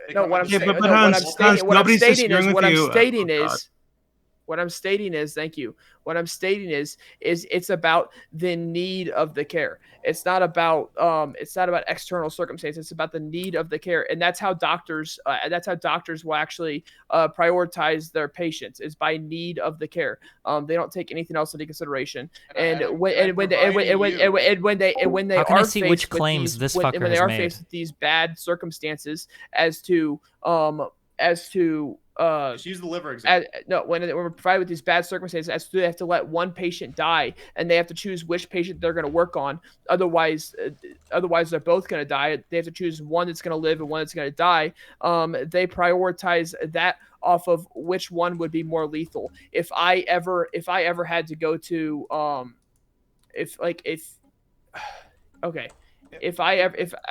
trying to break this down. I apologize. I understand like the concepts of like how the system is functioning. You were providing us hypotheticals where we have to choose where people live or die. I didn't provide that. I didn't provide that like hypothetical. People who are agreeing with your position. So this is an open, not just a Sprout. I'm not trying to bully Sprout on this. But again, to the people who say like, oh, we can't do this, we shouldn't like prioritize, like you're like freaking out about like pushing like some people to the parking lot. I'm telling you, here's the scenario for everyone who's listening. Bring it back to this.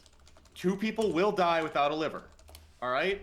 100% fatality. We only have 1 liver. It cannot be shared between the 2 of them. They are both unconscious, so we do not know their wishes, only their medical history and their age. Can we not create like a movie scenario for this? Like, this is no. We don't need to go into insane hypotheticals. We don't need to go into insane hypotheticals. You know what? Very simple. This is a very simple standard you guys just set forward. I don't know what your choice is. Like, right, just tell me if you just want to flip a coin, tell me you'll flip a coin. Hans, but like, I will not flip a coin. I'm asking what you guys will do. Hans, the whole medical transplant thing, like, there's perfectly good organs that are thrown out. His question? Well, hold on. Let me just explain why this hypothetical doesn't even matter. It doesn't even work, though. But no, you guys are getting mad at us for making this. No, okay. I'm not mad at you. All right, let me just get to the problem with this hypothetical. The problem with this hypothetical. There's a problem with it? There's a huge problem with this hypothetical because there's never going to be just like a single organ just chilling. Like, hospitals. Oh my God. Engage with the hospital. If you're not hypothetical, let somebody else do it. Hypothetical stupid. We don't need to do this. We don't need to do this. Okay, all I'm wondering. Okay, no, we don't. No, we don't. No, we don't. No, we don't. No, we don't. No, we don't. Shut up. Shut up for 2 seconds. Shut up for 2 seconds, please. All I'm wondering, right? So I actually agree with you guys, right? I'm just wondering how far you guys will take this. So if we have somebody who hasn't gotten their their yearly flu vaccine, for example, right? And they show up at the hospital, this old lady, there's limited beds in the hospital. Are you going to push her out because, she hasn't gotten the flu vaccine and she could have gotten that at any time? Like, does she get the parking lot? Hold on. No, this is what everyone is talking about. Only in the instance where we have to triage and choose people to save. So okay. Yes, if she has the flu and there's enough beds, I don't give a fuck. Put all the fucking anti-vaxxers in there. The specific scenario, which none of you are you're all refusing to even because you either don't want to answer or it looks fucking terrible. I wasn't refusing. It doesn't even look terrible. Nobody's disagreeing about the allocation of scarce resources. Hey, we've deviated extremely far from the actual topic, so let's get back to the Herman Cain Awards. Let's talk about that for a second, really quickly. Right? Wait, hold on. Do we all agree that it would be? Wait, why would we derail that entire conversation? This is kind of pretty important, right? No, because it feels like the original topic was about. They don't want to answer. The original topic was about the Herman Cain Award, and it sounds like now everybody just shifted into specifically this one specific thing. Like, wait, it's not a specific thing. It's whether or not it's okay to withhold care from somebody or make choices about whether or not somebody's taken. That's not necessarily related directly to the Herman Cain Award. It is absolutely directly related. The Herman Cain Award is about making fun of people that didn't make those choices. So if we resolve the argument of like, should we withhold care or should we not withhold care? If the argument is that, well, we should never withhold care from anybody or ever make these decisions, it should just be first come, first serve, then it seems like making fun of people under the Herman Cain shit is pretty shitty. Why would you make fun of anybody? Whereas if we say like, well, we actually can withhold care, like we should actually triage, we should make these decisions, then it's like, oh, well, fuck it. We should also laugh them in the parking lot because fuck them. They made shitty decisions. That's why they're there. I think this conversation is pretty relevant. No. The reason why that doesn't actually work is because these two statements are not necessarily synergistic or synonymous. I can absolutely hold the view that one, we should withhold medical care, but also recognize that we probably, in in cases of medical expediency, but still recognize that we don't necessarily need to make fun of the people. These things do not necessarily correlate automatically. So then just going down this rabbit hole, we can get down to the very end of it and then all come to the agreement, hey, we should be able to withhold medical care for medical expediency, but still recognize that these things are not no, we shouldn't be making fun of them. So that we don't have to go down this rabbit hole. It's a complete digression. Doctors do this every day. Doctors do this. Okay, Hans, listen. I was trying to explain. Then I got interrupted. Okay, doctors. Okay, I'm trying to break it down the simplest terms I possibly can. That way, there's no miss. Let him go. Go ahead. Doctors literally do this every day when they have to choose whether they got two people that need to go on the surgery table. Otherwise, one of them dies. They have to make this choice every day. And what doctors choose is how lethal something might be. Like if this person needs the table right now, and there's a possibility this person can stay behind, and once he's done with this surgery, can possibly get that person. He's going to choose the person that has the greater need. Now, if they're both in the same exact predicament, if they both need the table right fucking now, they go by quality of life afterwards. How young someone is, the quality of life afterwards. Why have you is this all just so you can say the 30-year-old? Because dude, like, yeah, if it's quality of life afterwards, I just said we have a 60-year-old lifelong drinker versus a 30-year-old healthy non-drinker. Who do we give the fucking liver to? I was trying to explain it to you in the simplest terms and building my way up to it. But now you can answer it. Like the 30-year-old. Quality of life afterwards. Fucking thank you. So we're not crazy for pushing, triage. We're not crazy for making that decision. That we're insane is off base. Wait, no, Hans. The reason why you needed to answer the question is because you needed to explain the reasoning underneath it. It's not just simply, if you understand the underlying principle, explain. Now try to apply that same underlying principle that he just gave you to the COVID situation. It's not the same. It doesn't apply. That's why you have to wait for someone to fully answer a question so you get the underlying principle so then you can see if it actually holds up. Jesus. Yeah. I literally already granted all things being equal with the exception I provided. He just provided all the things that were already accounted for. Listening, the quality of life of the two people post-treatment could be the exact same. It doesn't necessarily mean that both of these people, vaccinated and unvaccinated, will have a different quality of life post-treatment. So that's why your hypothetical doesn't necessarily apply here. That's what Sprout was trying to tell you, but you continually interrupt him and won't allow him to answer the question. You just want your answer. And quality of life is different for the 30-year-old versus the 60-year-old. I understand that. But that's not necessarily how does this apply to this conversation. How does this apply to COVID? Explain to me how your hypothetical this applies to COVID because, again, Destiny and I both fucking said that if we have to pick, we have to triage, we have to send someone out into the fucking parking lot, we'll pick the people who are the anti-vaxxers, who refuse to get the vaccine. No. Okay, Hans, you're missing this. You're missing this entirely.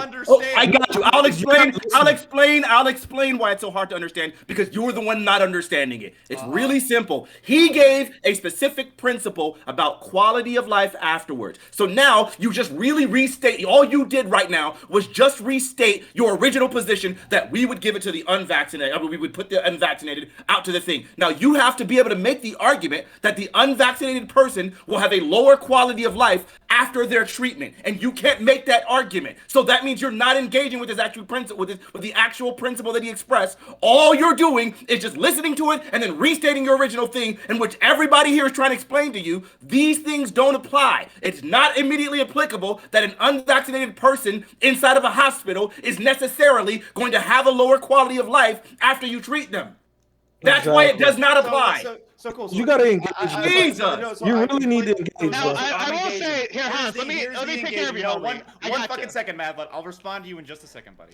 So I can completely understand that how these hypotheticals work is that all other things being equal, there's one decision, whether it's, say, the quality of life for the 60 versus the 30-year-old, or getting the vax versus not getting the vax that we make the decision on. I'm sorry that the hypotheticals weren't directly analogous. I thought we were all adults and could understand that, yes, with one critical difference, we have to You're make a missing decision. it? Really? You're still missing it? I literally just explained it to you. Jesus. Okay, look, Fanatic alright. actually He's nailed beyond it it. on the head. He's beyond except, it. like, Okay, there's here, one wait, okay, wait. thing- Yeah, can I just give the there's one example? thing- No. Ha- It's Destiny, go on. Okay, wait, Hans, this is what you're missing, okay? Or this is the example he's trying to set up, okay? It sounded like in the beginning we wanted to make a comparison to people that are getting livers, right? But the thing is that when we make a comparison to people getting livers, we're only looking at quality of life post-transplant. So the better if these guys would stop fucking screaming and think of a good example. So here's the question. Let's say that you have a 70-year-old that's like kind of not in the healthiest condition. But let's say he got vaccinated, all right? And he's in the hospital. Then let's say that you bring in like a 24-year-old. He didn't get vaccinated, but he has to go to the hospital. Even though it's more likely that the 24-year-old is going to have way more longevity ahead of him, he didn't get vaccinated. Are you going to prioritize treating the 70-year-old over the 24-year-old? That's the question. Got it. Okay. In that specific case, we would do what you said about comparing, like, say, how easy it is for, like, say, like, deal with obesity versus getting vaccinated. And so if we can, like, pinpoint, like, this Obesity one... had nothing to do with that. No, okay, no. So I'm explaining Let him that finish. there are a collage of factors and the ease of dealing with them that you brought up earlier, Gambit. So I know. So here's the question, right? So we have a list of things, and you have to take them into account when we do the triage. If we can say, hey, like someone was like super obese, someone was like, say, like vitamin D deficient. Can I ask you the And simple so- question? Because this is the I'm simple ready. You're question. not This- answering, Phil. This is the simple question. The simple question is, There's you have, two- wait, I'm gonna give it. Destiny tried his best. I'm gonna try to. Okay, All right. his simple thing that he was giving you is, when you're saying that you would always prioritize the vaccinated person, he's giving you a situation where the quality of life of the vaccinated person post-treatment could be worse than the 24-year-old who typically is going to recover faster. Damn. And he's asking, I'm comparing quality of life versus who got vaxxed. That's literally the question. yes. I don't need you to explain it to But me. you're not doing Thank it. You're talking about obesity. I'm literally telling you right now. So why are you that bringing up yes, obesity? It was just like an explanation is like multiple factors. We're talking about quality of life as opposed Talk to about the getting question he shot. asked you. Cool. So then we have two, okay. I'm breaking this hypothetical down because it's super simple. Ready? We have quality of life afterwards because if they both survive because they get health care like inside the ICU, the 24-year-old's probably going to have a better life. The second like part of this hypothetical is that one of them made the very simple and easy decision to get vaccinated to protect themselves and the people around them. So I have to weigh these two things: quality of life versus the good decision. And in this case, I would pick the good decision. I'm fine biting that bullet. Okay, Hold on. Wait. You One took 10 second. years to answer that question. Wait, hold on. One sec. Can I? Go Can I ahead. it just That seems was like so fast. I did it like So- as so- fast as possible. okay. So if you would pick the 74-year-old who got vaccinated over the 24-year-old who also needs a hospital bed, it seems like you're more concerned with punishing the people who didn't get vaccinated than the actual like health outcomes long term of these people. Yes. Is that the case? No.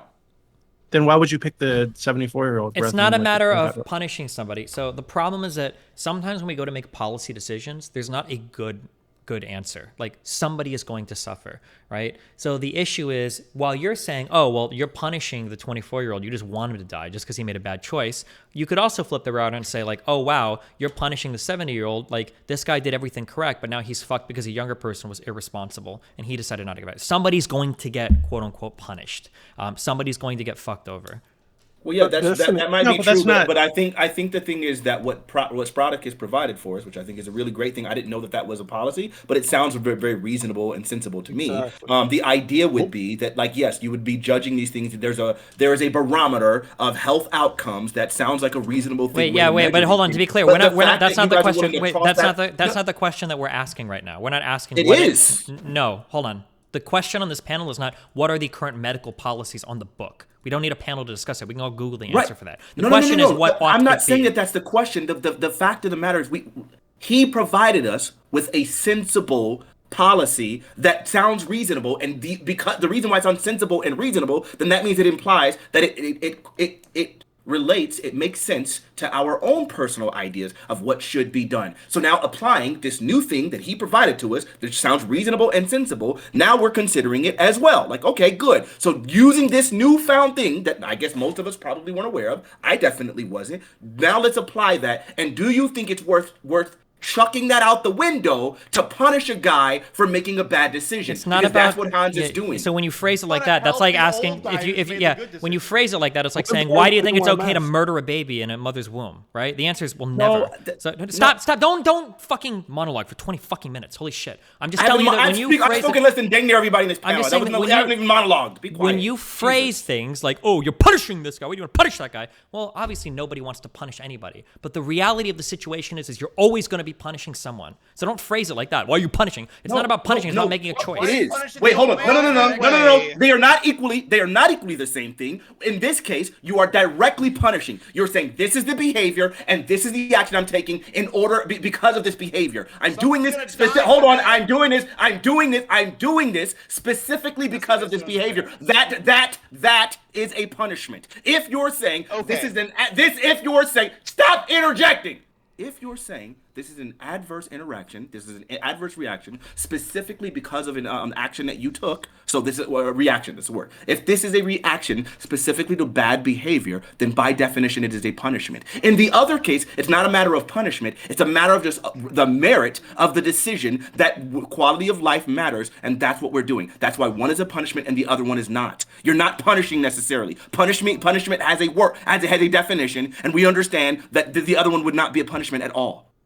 Yes, It's like this is like a The 2-year-old's understanding of like problem punishment. I don't know how to here engage with this is type of thing. that- But Oh my The God! vaccine- Nick, don't so the challenge me with vaccine vocabulary. impact- It's a punishment by definition. so- Stop. Okay, so no, Hans, you're done. Hans, you're done. Stop. No, fuck that shit. I've been waiting. I've been waiting in line for so fucking long to comment on this because what Sprout said from the beginning is wrong with the He way didn't they're even doing respond. He it. just ad homed with 2-year-old. My Freak question- outta here. Right. So this is then I'll ignore Fanatiq. We'll talk to Gambit. It's- Gambit, like you seem reasonable. So do you understand that we could say that using Fanatiq's definition of punishment, that if we take an old man who's done everything right, he's masked up, he's vaxxed up, he like did all the lock-in stuff, and he got sick going to the fucking grocery store, he did everything right, should we punish this guy because some young motherfucker wanted to go to like Virginia Beach or like Calhoun or whatever, like for like spring break? how does this guy have so many fucking fleets with one system? How is he here with fucking 12,000, 2,000 firepower fleets?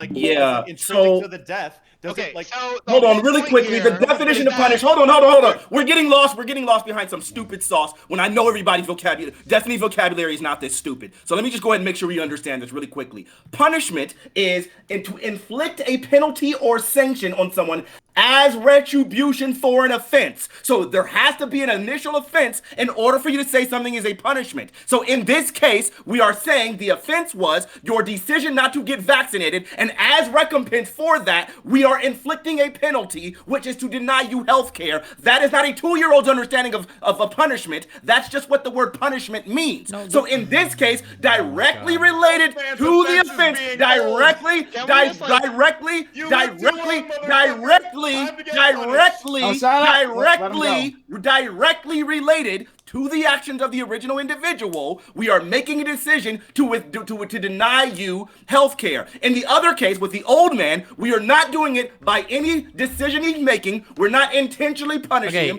can We're I not just inflicting a you don't need to penalty. restate the It's same literally point just 50 that. times. Holy shit. Okay. Do No, you I had understand? to just explain to both sides because you've You're missed not it every explaining time, both even though it's sides. already You like been you, pretty you do clear. this thing where you give an example and then you give an example and then you say and then you give another example and then you have to say that there's even another example that fits it and then you got to give another example and then this is something that's not an example. Then, like Jesus, just calm the fuck down. Holy shit. Well, they didn't interact okay? with it the first time, and I won't Jesus have to do Christ. Okay, so you understand that if two people show up at the hospital, okay, one is 70, one is 30, 70-year-old's vaxxed, 30-year-old is not vaxxed. You have to punish one of these people. One of these people will be turned away. Do you understand that? So that's why I always repeat it. This is why you were so quick to What jump person- in. Jesus You were so fucking quick. Christ. You were so quick. You were so quick. You were so quick. You were so quick. I started speaking first. You were so quick to you were so quick to jump in when you completely missed what I said. Actually listen this time, and I'll say it quietly. So then that might get you to listen a little bit more. Okay? It's really simple. Okay? Take your time. A punishment. Please don't. A punishment. Shut up, Hans. A punishment is a direct response to an action, right? I'm sorry, I'll read it one more time just to make sure we're clear here. It needs to be retribution for Gambit, an can you come in offense. and do interpretation? It needs to be retribution for an offense. So in this case, when we are punishing the vaccination guy, it is retribution for him refusing to get vaccinated. When it's the case with the old guy and just the 30-year-old guy, we're not punishing any offense. The old guy didn't do anything offensive. So this isn't a punishment. It is just us applying a basic merit to the idea of quality of life afterwards. In order for there to be an actual punishment, there needs to be a direct retribution. Now I am saying it twice to make sure we're clear. Okay, we don't need to say it. We're not talking about. Okay, we're not talking about doing a punishment. We're talking about triage. No, you said punish. You said punish 1,000 times. Please don't try to change that now. I'm not. Hold on. He got upset because you said the word punish. We got to punish. I don't remember when the fuck I said the word punishment. That's not. I promise you did. You watch the tape. You said it 1,000 times. Good job. Go clip it and post it somewhere. I don't give a fuck. Okay. The reality is that if two people show up to a hospital and there's one bed available, do you acknowledge that one of these people is going to be turned down or punished? Yes. Turned down. Wait, hold on. One person is going to be turned down, but not punished. Wait, no. Hold on. One of the. No, I'm not qualifying it. He said turned down or punished. Punished is the thing at the center of this conversation. My entire argument has been it is not a punishment. So when you try to lob in punishment like that in some form of Mott and Bailey, then I have to respond to the fact that you use the word punish again. Okay. After you've just now denied that you said the word hold punish. on. Sorry, I'm not trying to deny anything. Okay, you're just like in fucking like massive big dick debate mode, and you're trying really fucking hard to score points. I'm just trying to get to like the center. It's not about scoring points. Stop doing it. The last 5 minutes of you talking has been a waste of everybody's time on this panel. Okay, we haven't gotten anywhere in this conversation because you're trying to big dick your way through the conversation. I'm just trying to forward the conversation. Okay. All I'm saying is that do it without being dishonest. If two people show up to a hospital, okay, you're gonna have to make a choice of who goes in. Somebody's not gonna get in. Okay. Now, without all the screaming, okay, my understanding is that you just object to the word punishment here if you don't let in the 70-year-old, but you do object to the word punishment if you do let in like the 24-year-old, or if you don't let in the 24-year-old, right? Because you're saying that you're not letting the 24-year-old in because of an action, but we wouldn't let the 70-year-old in because of like policy that's already on the books. Is that what you're trying to say?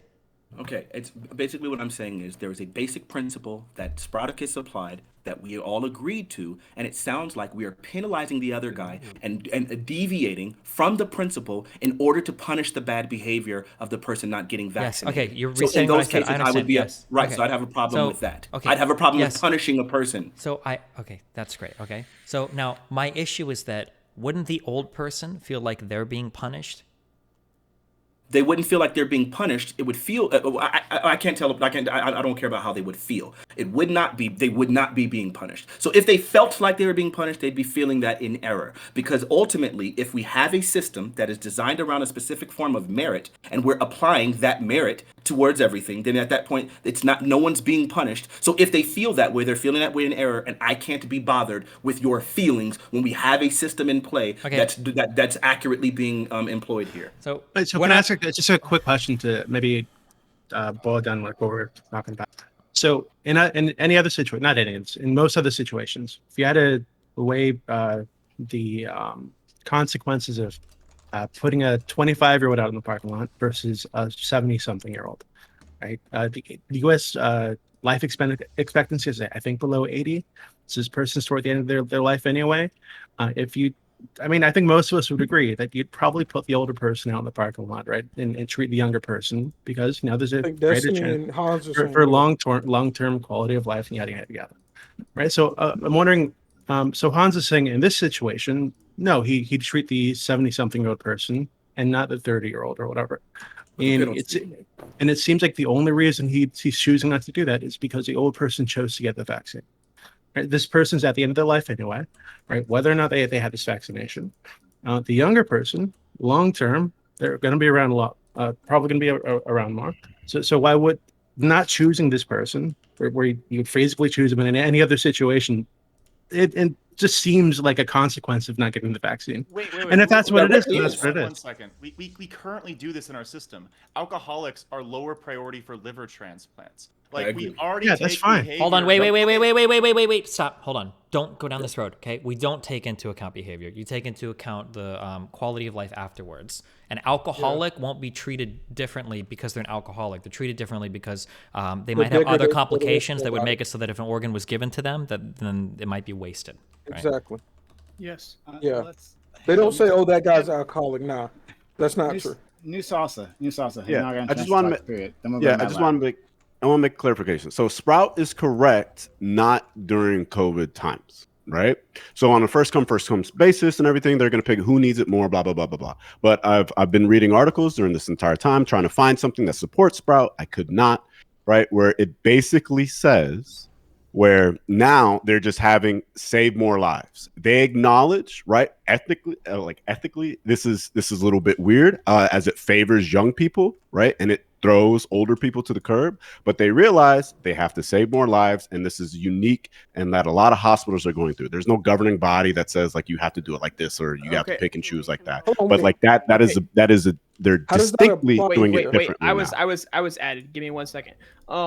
So the ethics doesn't change because it's a pandemic. I'm just gonna let you know that ethics don't change because Yeah. it's a I don't. pandemic. I'm And taking so that from you versus like the stuff that I was reading about. I don't get it. okay, don't well, think you can I'll give you a anything link. that'll I'll give you a support. link. It's literally describing the AMA Journal of Ethics, which is what medicine uses. So you can find that in the group Discord for the Reverie.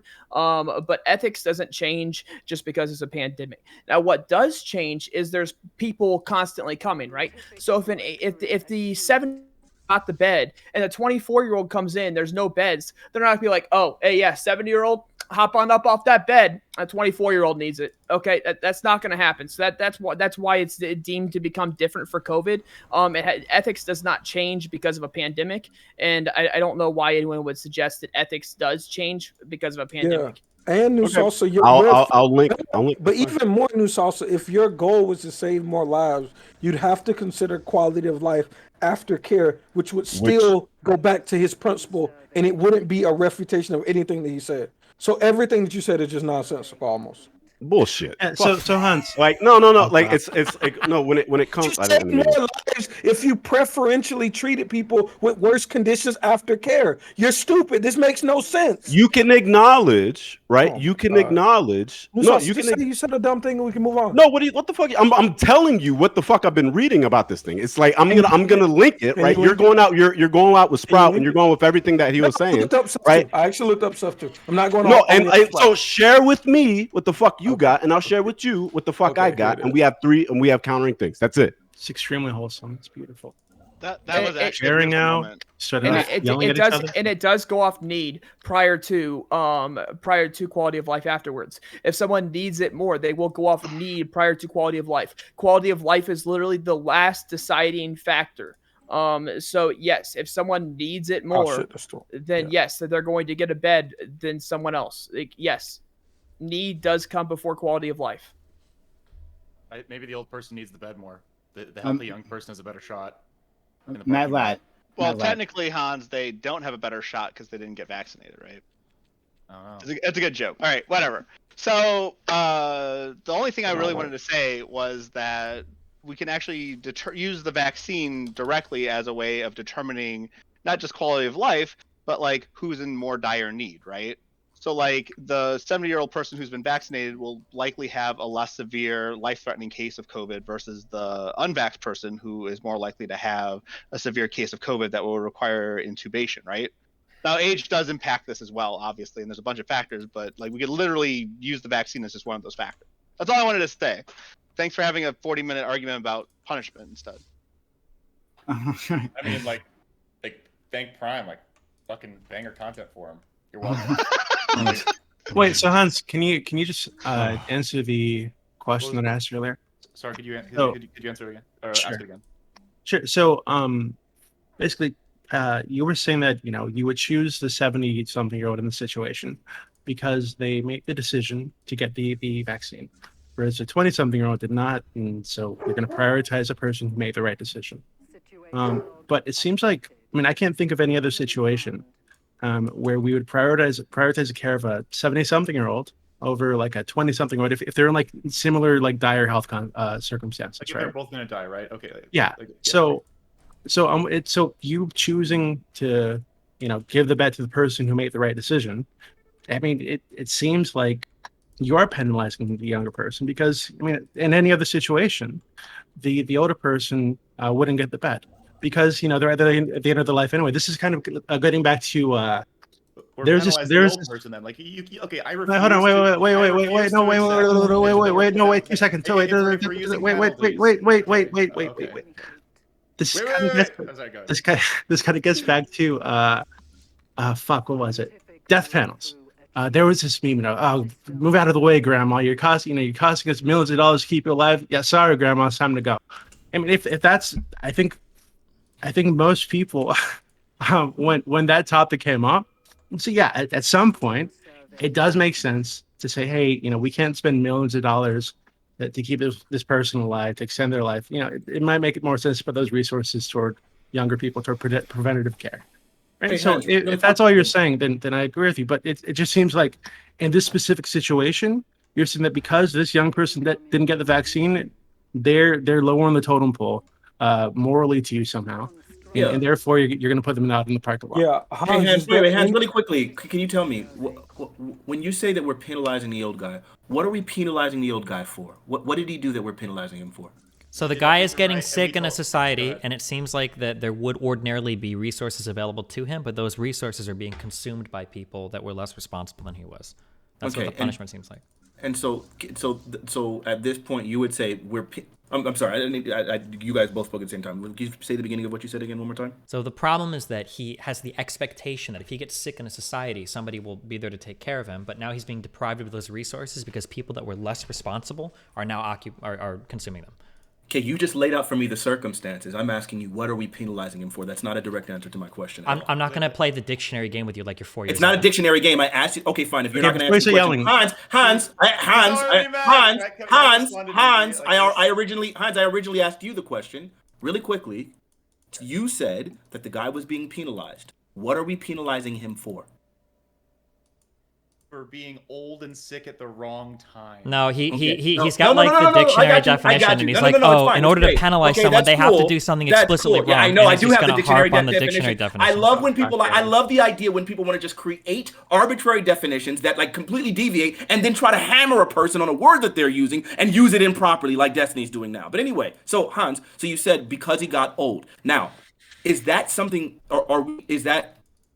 would we ordinarily do it that way? Is that a penalty, or is that just the system as it is already laid out? Is that the already accepted system, or is this a direct penalty for an action by the individual old man?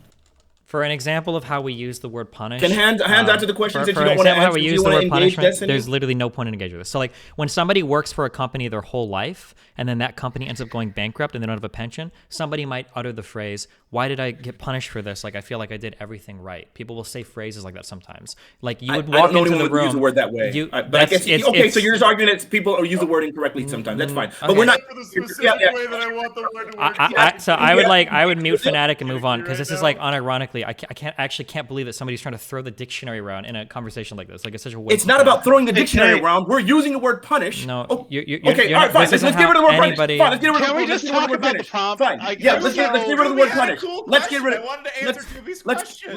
get rid of the word punish. Let's get rid of the word punish. Why would we penalize? Oh, I'm sorry. What are we penalizing the old guy for? What are we penalizing the old guy for? I just quickly answer that, but also we're going to have a hype train. How about the hype train tier 1? A hype train, a level 1 hype train. We got 2 minutes left. Help that out. That's how I provide all this content. Money. You never see shit like this anywhere Yeah. else. You're welcome. Give him fucking The simple answer is we're penalizing him for being an old fuck. Okay, that's literally it. But so Hans, so I think I know what you're gonna say, right? You're gonna say that yeah, because this person made the right decisions, they were responsible, yada yada yada, right? Then they should get the bet, right? Whereas a person who's irresponsible, didn't take care of themselves for whatever fucking reason, they're not prioritized. But the reason I'm asking these questions, I'm wondering how far you take, because I actually agree with you, right? But I'm wondering how far you take it. So if we have a person who's like morbidly obese, or they didn't get the flu vaccine, now they're dying of the flu, or they're a drug addict, they're overdosing, and they're like 30 years old, but hey, there's a 74-year-old who didn't do drugs, and like does a 74-year-old still get the bed? Like, what other situations do irresponsible people also get put out in the parking lot? Okay, so I can give you a solid yes that I am comfortable triaging for the old person in the case of like the vaccine, specifically because that decision is extremely easy. And like we were talking about, like, say, obesity, right? We already like ran through this like earlier today, where there's like fixing some problems is like an entire lifestyle change. It's extremely difficult. A vaccine is like as easy as like they're literally paying people to do it right now, where it's like you go in like for 15 minutes, they give you money like in some like places, then you get the shot, and then you go home and you feel shitty for it like a day. And like that. So I got Okay, so I would say that's like a different standard than say, oh, this person was more obese. Again, if we have to make those decisions, I think that would fall under what Sprout talked about with the quality of life thing, right? I would say in this specific instance that it's so simple to do I have a that. question for you. In the same question, like again, like if I could ask like you, right? Mhm. What if we could only save in this specific instance, say a 70-year-old man who got in a accident because of a drunk driver versus the 24-year-old drunk driver, and there's only one bed, who do you save? I'd probably say the drunk driver, to be honest with you. Ooh, I'd say the so- 70-year-old man. I'd say Wait, the hold 70-year-old on, man. one As second. a punishment for the guy like drunk driving. All right, so 1 second. So Wait, I wanna. wait. Just please, really He quick. answered it. No, he didn't. All right, it's not done. Okay, there's more. There's more to come. Okay, just hold your breath for a second. Okay, wait. So I can Wait, answer so this. wait, no, I can answer this very, Okay, very, go. very easily, right? So I think every person here would be comfortable saying that we can bite the bullet and say that if everything else is accounted for, like all these problems X, at some point, if we got to do a triage, then you like, and if like bad decisions are like the thing that's like being like the deciding factor, like, right, we've done quality of life like analysis, we've done like everything else, and we have to pick. I feel like everyone would say, yeah, like at some point, if that's like the deciding factor, it's again like if that does happen, I've like failed to see it, but I think Right. But can I ask you just really quickly? I'd be comfortable biting that bullet. Yeah. So Hans, let me. I just No, like you answered. said it. You said it. We get you.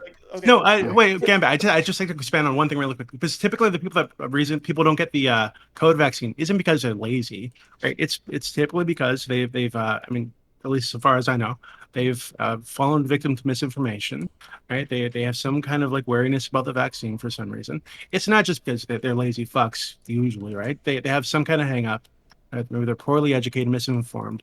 So if what you're saying is basically that we would take. It's not so simple as a bad decision, because from their perspective, they've got some kind of hang up about the vaccine, right? So it seems like we're punishing people for falling victim to misinformation. And maybe you don't want to call it punish, right? We're giving them a consequence of some kind. We're not prioritizing them because they've fallen victim to misinformation that's everywhere on the What's the fucking internet. definition of consequence? I don't want. Oh, please don't do it. That was a joke. I'm sorry. But so they're not being prioritized because they're poorly educated, probably because they've fallen victim to misinformation, right? So, if you're comfortable with saying that's okay, I mean, I'm comfortable with saying that. But I was just wondering how far you would take it. So. Yeah. Again, like all other things being equal, or if we've done the calculus and say that like this is like, again, we got to save the one of the people, right? Yeah, I'll make that decision. Yeah. Yeah. Like, So yeah. like, So. because the other solution is like do You nothing, said- right? So yeah, like so yeah. we have to pick one of them. So yeah. Okay.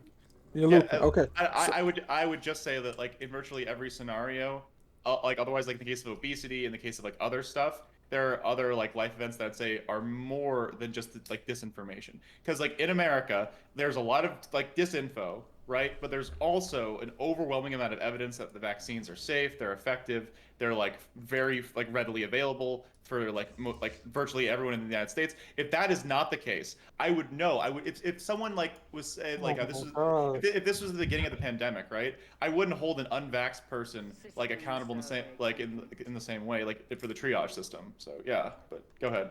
Yeah. Sorry. So question, because I'm trying to understand if you're just saying a whole bunch of bullshit and your job really is to punish, right? So that's what I'm trying to suss out. So what if you knew the quality of, because you just tried to equalize the quality of life when you answer them. So I want to ask you a deeper question. What if you knew the quality of life of the person that's 70 and vaccinated was going to be terrible or short? So you're trying to, your argument with Sprout is that you're putting the behavior over quality of life somewhat, right? Like that's your fundamental argument. So I'm asking you, what if you knew the quality of life of the 70-year-old was compromised solely because it was a breakthrough case and they're old and blah blah blah? What if you knew that their life was gonna be terrible or they were gonna die maybe shortly thereafter? Versus you knew if you gave care to the 24-year-old, they would recover and live a full life. Would that change? Would the quality of life change your prescription at all? Or is there no limit? You don't care if he was gonna die the next day after you gave him treatment. That still doesn't matter. He made the decision to get vaxxed. So we're gonna let the 24-year-old die and let him live one more day. Okay, so again, this is like I am like real utilitarian like vibes, right? So if you can tell me that like old man is going to die one day after, right? Like he leaves the hospital and his complications kill him regardless.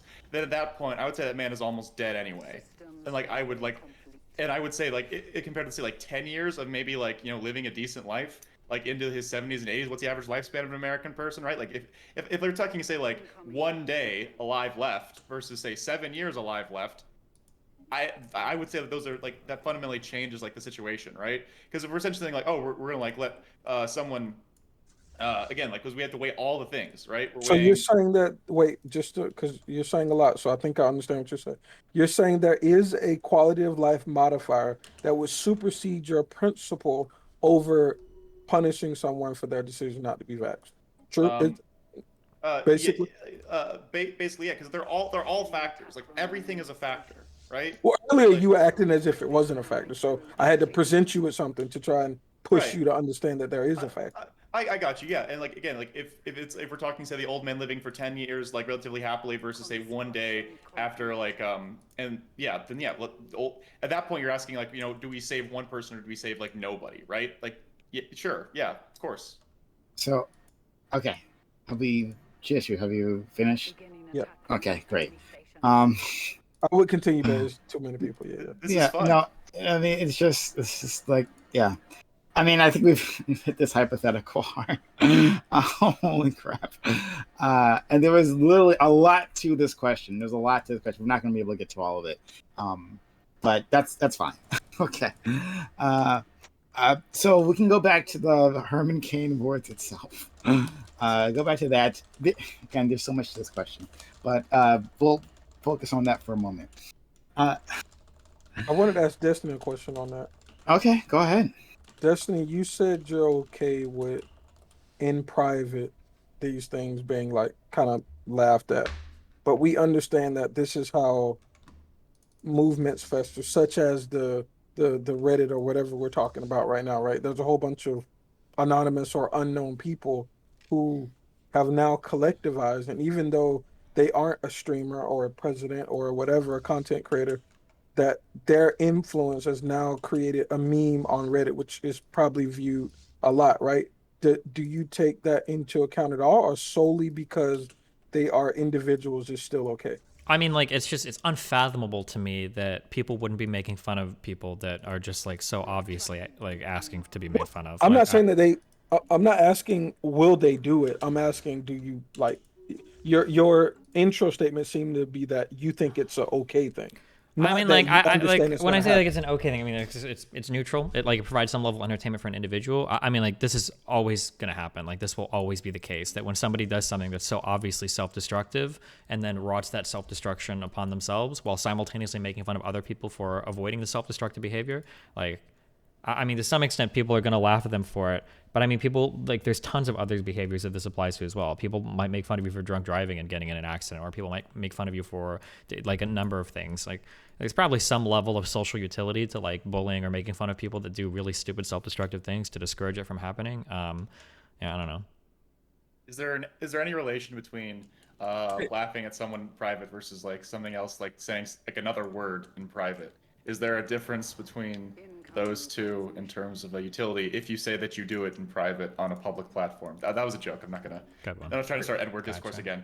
Like, Hey, but Destiny, really quickly, let me ask you this though, like, because you're saying that you think it's okay, like, for people to do kind of, I will. There's a very big difference between the idea that something would be okay if someone did something, as opposed to like whether or not something should be done, right? And I think like whether or not something's ethical, whether or not something's like a good thing to do. And I think in this case, like you can recognize, like I've heard you say that like you're personally like that you felt personally affected by like some of the disinformation and stuff like that because of the fact that your mom refused to get vaccinated. If God forbid, like your mother was to pass over Absolutely. that, If you're trying to get me on this, I would absolutely like. you would feel It would, you'd feel like it would be okay if people left. You wouldn't be bothered at all by that. yeah, 1,000,000%, of course. I mean, like, but it is what it is. But like, that's a weird personal question. Even if I said that I personally wouldn't like it, it still wouldn't be like that would be my societal prescription. Like, for instance, like, should we make fun of people that drunk drive and get in accidents and die or whatever? I mean, like, I maybe not. Maybe we could. Maybe I mean, it depends. But like, but then if you ask me, like, well, what if your son did that? Like, well, I don't know. Like, I'm so personally affected. My You're ability to iffy interpret on it. drunk driving, but not on unvaccinated people dying. That's interesting. Wait, Where does that line come- no. Hold on. I'm not saying I'm iffy on that. I'm saying it's probably okay to make fun of people that like drunk drive and then get in accidents and die. You said maybe, maybe not. But No, but I'm saying that like I personally would probably feel different if it was somebody really close to me, but that wouldn't change like my overall like is this okay? Because technically nobody wants to be made fun of for anything. Like I could turn that argument around and say we shouldn't make fun of anybody for literally anything ever. Because if I personally did it or my mom or dad did it, I wouldn't want anybody making fun of them. So I don't think it really logically follows. Well, no, I think. Well, the only reason why I brought that up, because I mean, I guess a lot of times, a lot of our moral philosophy should be kind of, oftentimes derived from like, the golden rule, right? Like doing to others, you'd have them doing to you and so on and so forth. So like the idea is for me, like I wouldn't want someone laughing at like my mother or someone if she made that decision. My mother would get vaccinated. She's just medically incapable. But like if someone was to laugh at my mother and she made the decision not to, or like, I don't know, a cousin of mine that's an anti-vaxxer, I would feel pretty bad about that. Like in general, I think it's an awful thing to do. And so because of that, like I'm always incredibly torn at the idea of doing something. A lot of times my moral prescription is going to be simply, would I like this done to me? Like 90% of the time, I think that's like the overarching idea. So when I'm like trying to get you to personalize it, it's because I'm trying to get you to understand that I was right, and I'm pretty sure it was pretty obvious. Yeah, you would probably hate if everyone was doing that to your mom. So in the same sense, you should probably have the same attitude if people are doing it to other people's moms, because the people that are dying are brethren and sisters, like in the freaking country. Like these are actual citizens. Sure. These are someone's mom. They're leaving kids Should behind. Should we not like make fun of people that are racist? I think making fun of them is I don't know. So do you see the What if problem they- now? Like, so yeah, like the problem what is if that like they die while I being can racist, literally though? run this back to an infinite number of things, and basically what the argument at the end of the day is we just shouldn't make fun of anybody for anything ever because somebody personally close to us could maybe also do this thing. But hold on, I didn't answer your question. I had to think about it. It was like literally given to me right now. So then the idea is like, what do you mean by make fun? Like if I'm just like teasing like someone for being like ridiculous, like saying something like Let's say if like they the Karen died from it. the Karen What videos. if someone was so racist that they like got like say like Oh god. X minority to kill them? Like, are we allowed to fucked make around fun and of them found then? out. Like, is Wait, making hold fun on. of someone's We bad? Like, don't need to. So I'm like, sorry. why don't I'm not just Destiny, to answer your question really quickly. Yes, I would say like the idea of like making fun of a racist person, I think is I can see as making fun of that person and not being a problem. Now, if the racist person I think there's a difference between just like making fun of like the actions of an individual and like teasing them, and then like laughing and relishing in the fact that they died. That's a total. We're drawing like a pretty crazy level of nuance here. Like, I mean, it's a matter of how much versus just, agency like, the someone actions? has in making the decision, right? Like, Well, for can I just example, ask you guys really quickly? hold on, Sure. for one thing. So, like, for an example, like there was the crazy British dude who flew to Afghanistan in like the last week before U.S. troops withdrew, and he was trapped in the country and under threat, like constant threat of like dying, right? And a lot of people were laughing at him. He was laughing at himself. He even asked that people would like make a video of him saying, "I hope I'm okay," if he doesn't make it, right? Wait, So, like, why? in that case, this guy literally had the agency to fly to Afghanistan before U.S. troops withdrew, and then put himself in a high-risk situation where he was about to get blown up, shot, etc., etc. And that Can you argue with situation, me that you don't believe in free will? Did that guy really have the agency to do I that? think he had the agency. That's a whole other Absolutely. thing. That's a whole other thing. He paid for the flight, right? But in the Right. case of folks who aren't He was vaccinated, misinformed that Afghanistan was very nice that time of year. Well, We can't blame Okay, him for those decisions. he decided to Probably. roll the dice, He's a victim of and he society. made a really bad Like- decision, right? In the case of folks who didn't vaccinate, they are currently being attacked through targeted media, right? They log onto Facebook, they see all this anti-vax stuff. They are being told from sources they trust, and I know it's a bad choice to trust these sources, but they've been worked into it, right? Right. That vaccination is bad, this is bad, this is bad. And they're getting lots of examples of And despite the fact they're getting lots of examples of people who share their beliefs dying in terrible ways, they're also getting examples of people who share their beliefs surviving. That's Donald that's Trump and exactly the governor it. of Texas. You're right, for Mad example. Latin. That's exactly the main underlying point. Is that the thing is, one in this case, like I do view these people as victims. Like my original opening was specifically about the disinformation and the polarization of our freaking of our politics, and obviously like the unfairness and disgustingness of the algorithms, literally like exacerbating all of this other tension and all of these conditions, creating this environment in which these people are so distrustful of the media that they don't know how to find and parse actual sources. And then you couple that with the like busyness of people working jobs and like having to support families and all these things, and their inability to actually read through all the information. Like it creates an environment where people a lot of times are willing to cede their journalism or their investigation to whoever their favorite pundit is, because they know that they don't have the actual time to like delve into discovering all the information and like reading through it. So then as a result of all of this, there are all these people who have been inundated with this nonsensical misinformation, and then they use that stuff and they're sharing it and they're spouting it, because you have an entire left media and like just the leftists in general who are literally outwardly attacking these individuals because of their lack of information. So I mostly agree. Right, great. So then if you have an entire group of people berating these people, then it makes all of the sense why they would be this way. Now, there's a really specific reason why I'm talking about this, though. There's like one more thing.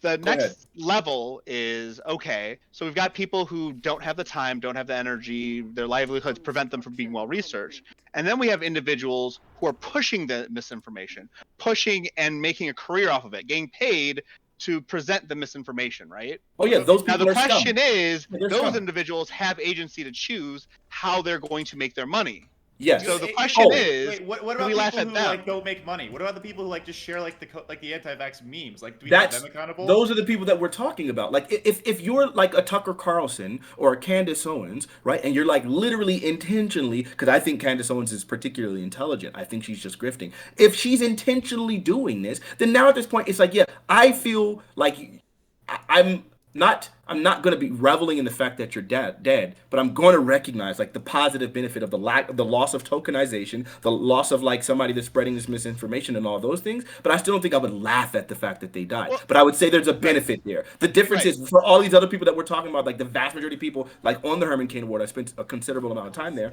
The majority of the people there are not people of like considerable means or or that are in positions of being political pundits. They're just random mothers and fathers that are just finding this misinformation and sharing it on their platform like old people do. So then in this case, it's like, yo, I don't look at this guy like, yes, he's doing something harmful, but there's a difference in intentionality and a difference in awareness and difference in even ability to get aware. Like people work regular 10-hour jobs. How are they going to freaking come home, after needing 8 hours of sleep, and you got 6 hours and you're going to spend all that just trying to research like the nuance of like the application of Wait, hold on. Just to be clear, just to be a little bit more honest about this, people aren't making fun of them just for sharing misinformation. Usually they're making fun of them for being incredibly smug about it. That's why it's the hermit, like, sure. Well, and I think there's a other punchline. I'm just saying though, that is undermines also- that undermines a lot of the like, oh, you don't have the time to research. Well, okay, well, if you don't, then you probably shouldn't be ultra smug posting about something that you yourself don't have the time to research about. Well, but sure, but their I would also smugness say, is a though- reaction. Like if you have like, that's what I was going into with all the leftists and the way that they react to these people. We see it. Like we see the Herman Cain Awards and look at the comments in them. Not just the video, not just the slideshow itself, but the comments in there where people are like, yep, good riddance. Da da da da da. People literally were going and finding, because originally they weren't bleeping out some of the like names and stuff. People were literally going there to the people's actual Facebook posts and mocking their death in their timelines.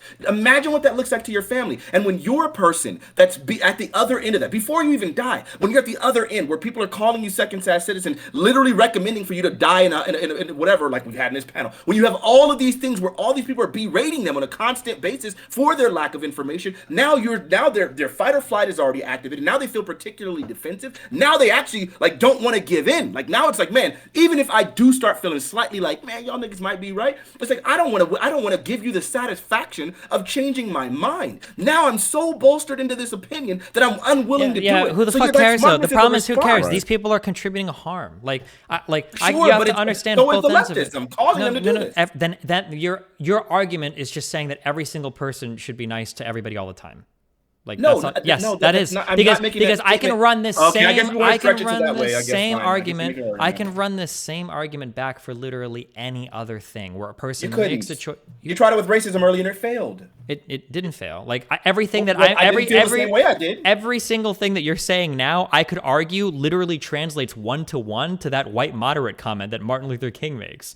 The idea that like you're making the argument that some people would say he argued against. The idea is like, oh well, we need to be patient with these people. We need to be nice to these people. We need to be chill, right? And then I could literally counter and say it's not fair that you put a timetable on somebody else's life because somebody doesn't want to get vaccinated because they have their own crazy preconceived notions or opinions. You can literally run. I can do a 1-to-1 with this, or we can run it back with any other type of That thing, didn't right? translate 1-to-1 at It all. I'm absolutely sorry. does go 1-to-1. The problem is that like you can say at the end of the day, oh, they're just sharing memes, oh, they're misinformed, blah, blah. That's fine. They're also contributing very real material harms into the world. There are people that might they see are. this shit. Are they doing it purposefully? That's It doesn't matter. Who the fuck cares? People didn't hold slaves purposely because they thought that like black people were evil. They might have had just some dumb fucking ideas about like, whoa, who deserves to be a person, right? Plenty of I'm people do asking you- some There's a things. very big Some distance, people Destiny, do. between Some someone people being do. misinformed Some and people someone looking do. at I'm other doing the people's Fanatiq thing where I just non-human repeat the same beings. word. Some people do. Some people. Okay, cool.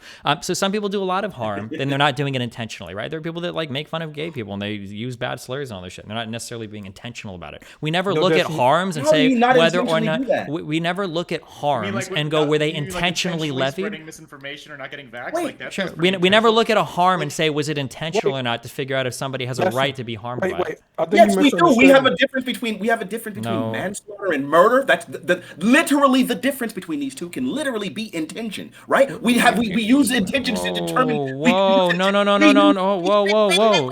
Fanatiq, you just said something. Oh my god. Let him finish. We use intention to determine degrees of murder, right? We can say first degree, second degree, third degree, and varying by state, depending on intentionality. I like you just make one point. You don't have to expand on it 50 million times, dude. This is why you You ramble made on a everything. point. You Okay, made your stupid listen, racist let me point. help I you. let No. you keep Okay, going, let me even help you. though But you could have got just said, wrong, listen. so let me Okay. keep going. Jesus Like I Christ. did- Oh, like I now you're did doing it you. again. It Okay. didn't All even you had to say, check. listen. Like Okay. you, when you made the stupid statement about a racist person, I immediately wanted to counter that, and then you did the repeat tech, and I recognized you're right. I'm Holy being shit. unfair. Okay. So I let you finish. You're just So let- describing all the I'm debate saying- that you all were I'm having saying- while we're trying to do the debate. My point is, when you make Dude, the, you're okay, still going. Holy shit. got- I know what your point is. You said it like you 50 won't times. shut up and let me finish. This Oh whole my thing God, has been me dude. trying to get my word in. Let me finish, and then I will stop going. When you make that stupid racist statement about like, oh yeah, like well, what if a racist person was doing something just because they weren't intentional? I don't know how you. Yeah, can they think- were raised in a bad environment. They were raised like in No, Southern no, no, no. racism. No, I just want to get It's around. their fault. Like, I grew up, like my parents. Shut up. Oh my god, I want Fanatic. Oh my god, shut up. I don't know. Finish your I don't know how a person could intentionally own a person and unintentionally. I don't know how that's even. Furthermore, I would say that we would look at, like in this case, we'd look at the underlying principles that are causing the misinformation, which I felt like I did a really good job of laying out. And then if we have those, we should be able to look at that and then say, this is why this person is a victim. I don't know what kind of misinformation you would be needed in order to be able to look at another human being who literally has all the exact same features as you and still see them as less than human. That sounds like that's intentional at that point. It's just upbringing that you're talking about. What are you talking Okay, about? Destiny. He has concluded. And Fine. Okay, all I was gonna say is that like the only thing you had to say was that like, oh well, there is a difference. There's a difference between, for instance, manslaughter and first-degree murder. Okay, but my initial thing that's all you had to say. But instead, you gave like 50 million times expanding on that. I don't know why you would do that. I don't know why you do this because you think it makes your argument stronger. Okay, but my response is that what I was saying is that we don't look at intentions to figure out if somebody felt like they suffered a harm, and then you countered by saying, well, actually, we do look at intentions. But when you talk about the difference between first-degree murder, second-degree murder, and manslaughter, that actually is the exact same harm every time. The same harm is that somebody died. You're talking about looking at a difference in how you would punish somebody. How you punish somebody is not the same thing as whether or not that person suffered a different harm. It doesn't matter what the intention of a person is that kills you, whether they run you over intentionally or just accidentally manslaughter you, you're still dead. yeah, you didn't say we don't use intention to determine whether or not someone suffered a harm. I literally, that is almost verbatim what I said. Someone please, someone in my show, can you No, please- that is. You don't have to wait. You don't have to look for a clip to try to win a debate. I can just tell you. I'm doing it for my own basis because I feel like you're doing a thing. Like, whatever. I don't have to go into why I'm doing that. I want to clip for my own reasoning because I don't believe tactics. He's breaking. Yeah, what I literally said earlier, and I gave examples. I'm just saying that, like, whether or not someone has suffered a harm, we don't look at the intentionality of the person harming them. A good example is in gaming communities when we would say the F slur all the time. Like, an old defense you might use that we're not being intentional, right? But that's not a good argument. Sure, we don't use the intention to determine whether or not a person has been harmed. We use the intention to determine how we would punish the individual who issued said harm. So there you go. I don't have to. Yeah, but we're not talking about punishment here. We're just talking. We're literally talking about making fun of someone that's dying and whether or not. No, hold on. What we were talking about earlier. No. Do the word punishment. Do the word punishment. We're talking about determining how we act. I am. We're talking. I am. That's why I said the word punishment. We're talking about determining how we should react to the individual, and the way that we react to the individual is going to be different based on their actions and their intention. Sure, Destiny. You don't have to play the piano anymore. Jesus fucking Christ. Okay, the reason why we got into this is because we talked about how sharing misinformation online can be harmful. And then I think Gambit was the one that said, well, are they doing it intentionally? And then I countered with whether they're intentional or not in sharing that harm, they're still causing a harm. And then you brought up the manslaughter first degree thing. I don't know why it always takes. I understand, but I'm just saying, like, every time Fanatiq starts to argue, this takes like 15 minutes to get through like a 20-second point. Holy shit. I'll tell you why. It's because when I start talking, I intend to speak for probably 10 seconds, and then people interrupt me, and then I have to hit the Fanatiq Riley freaking repeat tech for God knows how long while I'm waiting for everyone to shut up so I can finish my point. That's why it always happens. Do be very quickly. So Fanatiq, you mentioned like slavery. You brought this up as like an example of something that someone might do that would cause harm, and well, sure. But Fanatiq, you're telling me that you couldn't understand someone being raised in an environment where they're taught to see another human being as subhuman, right? And so they grow up thinking this way, this other person is subhuman because they look this way. So by the time they hit adulthood and they're purchasing slaves, they don't see this as a person. They see you're this not going as to get vindication from slave masters. No one's asking for vindication, right? We would still stop. We would still say this person is doing a bad thing. This person is a shitty person. They should be shamed. They should be mocked. They should be punished if we can punish them. Right? It doesn't matter that they're not intentionally hurting another person because they don't think this is a person. Right? So we can throw the intention out the window. I disagree with that. I would look at the person. Yes, absolutely. I would look at the person who was raised and like taught this, and I would look at them and I would say, you had to override literally every sense you had. Everything in you should have obviously demonstrated that this is a person. They have 5 fingers, 5 toes, the same way you do. They have the same organs as you do. Hell, they're half of the time they're the same stature as you are. The only difference between these individuals, same number of teeth, all of the identifying factors that make you a Homo sapien are identical in some sort of way.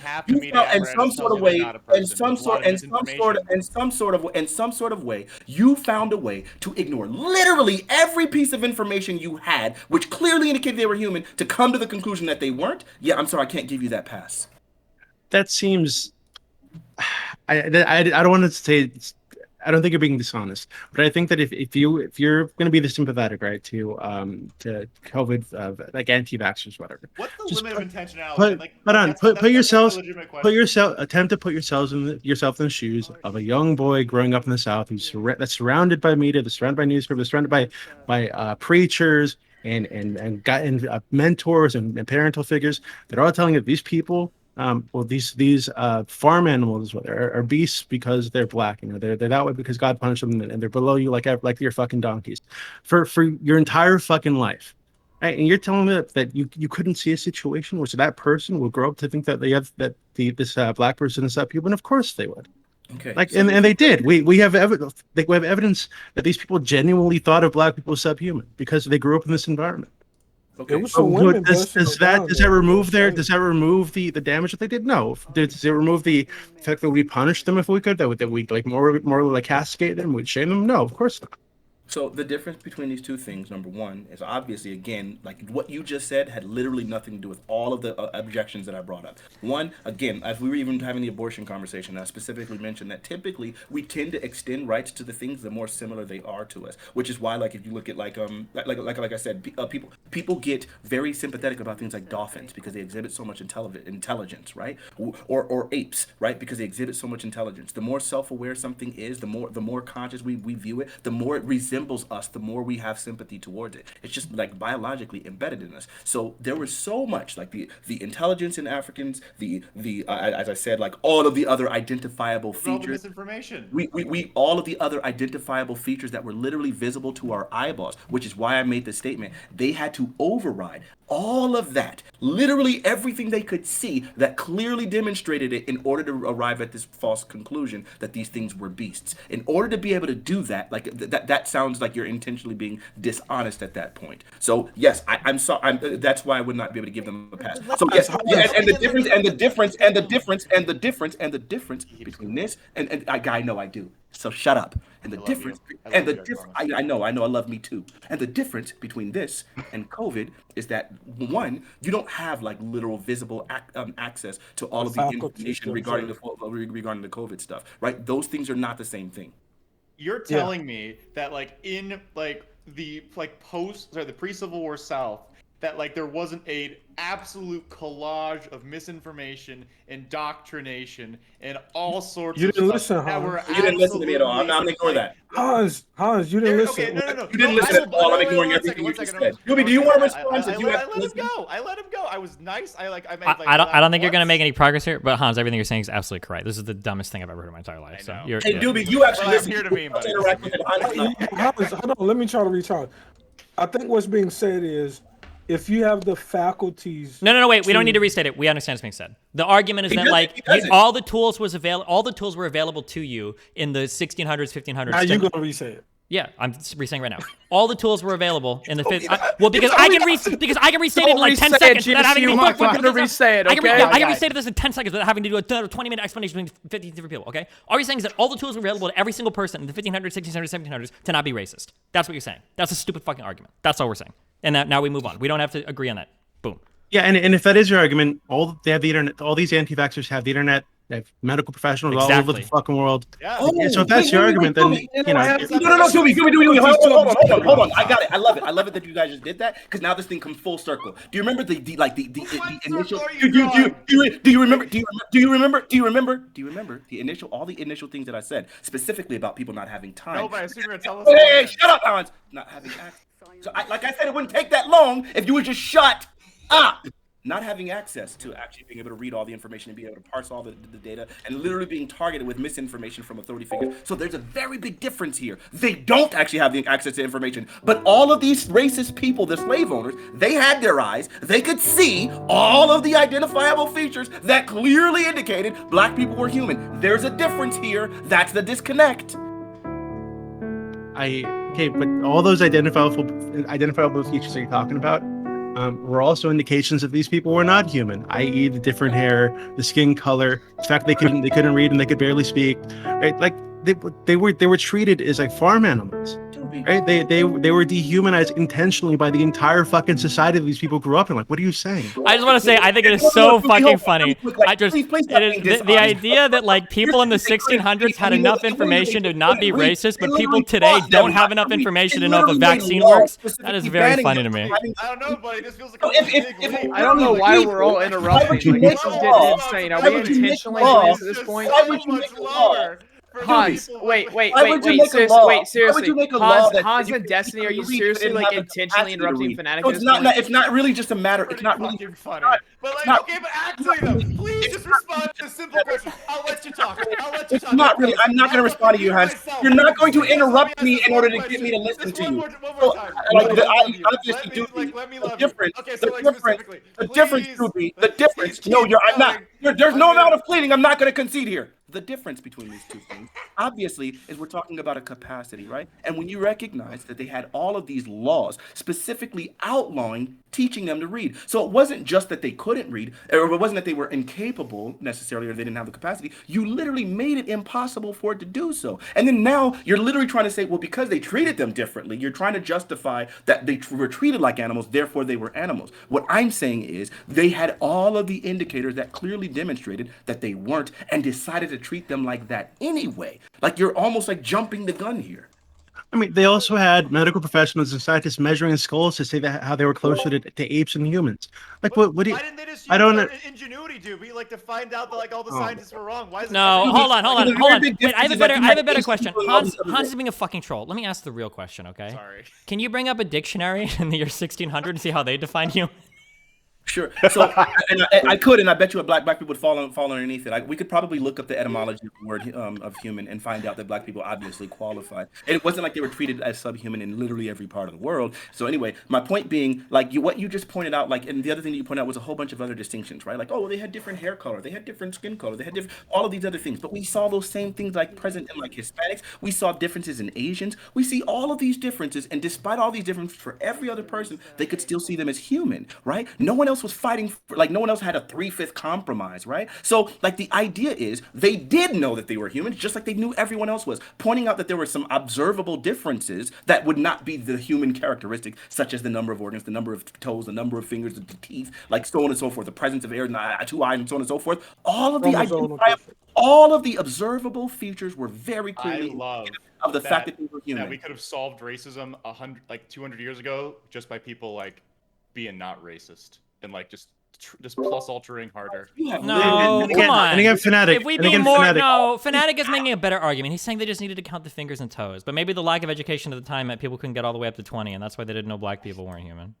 No, okay, but Fanatiq, if you're saying that access, I don't know how you guys are this ridiculous. Guys, wait, okay, but Fanatiq, again.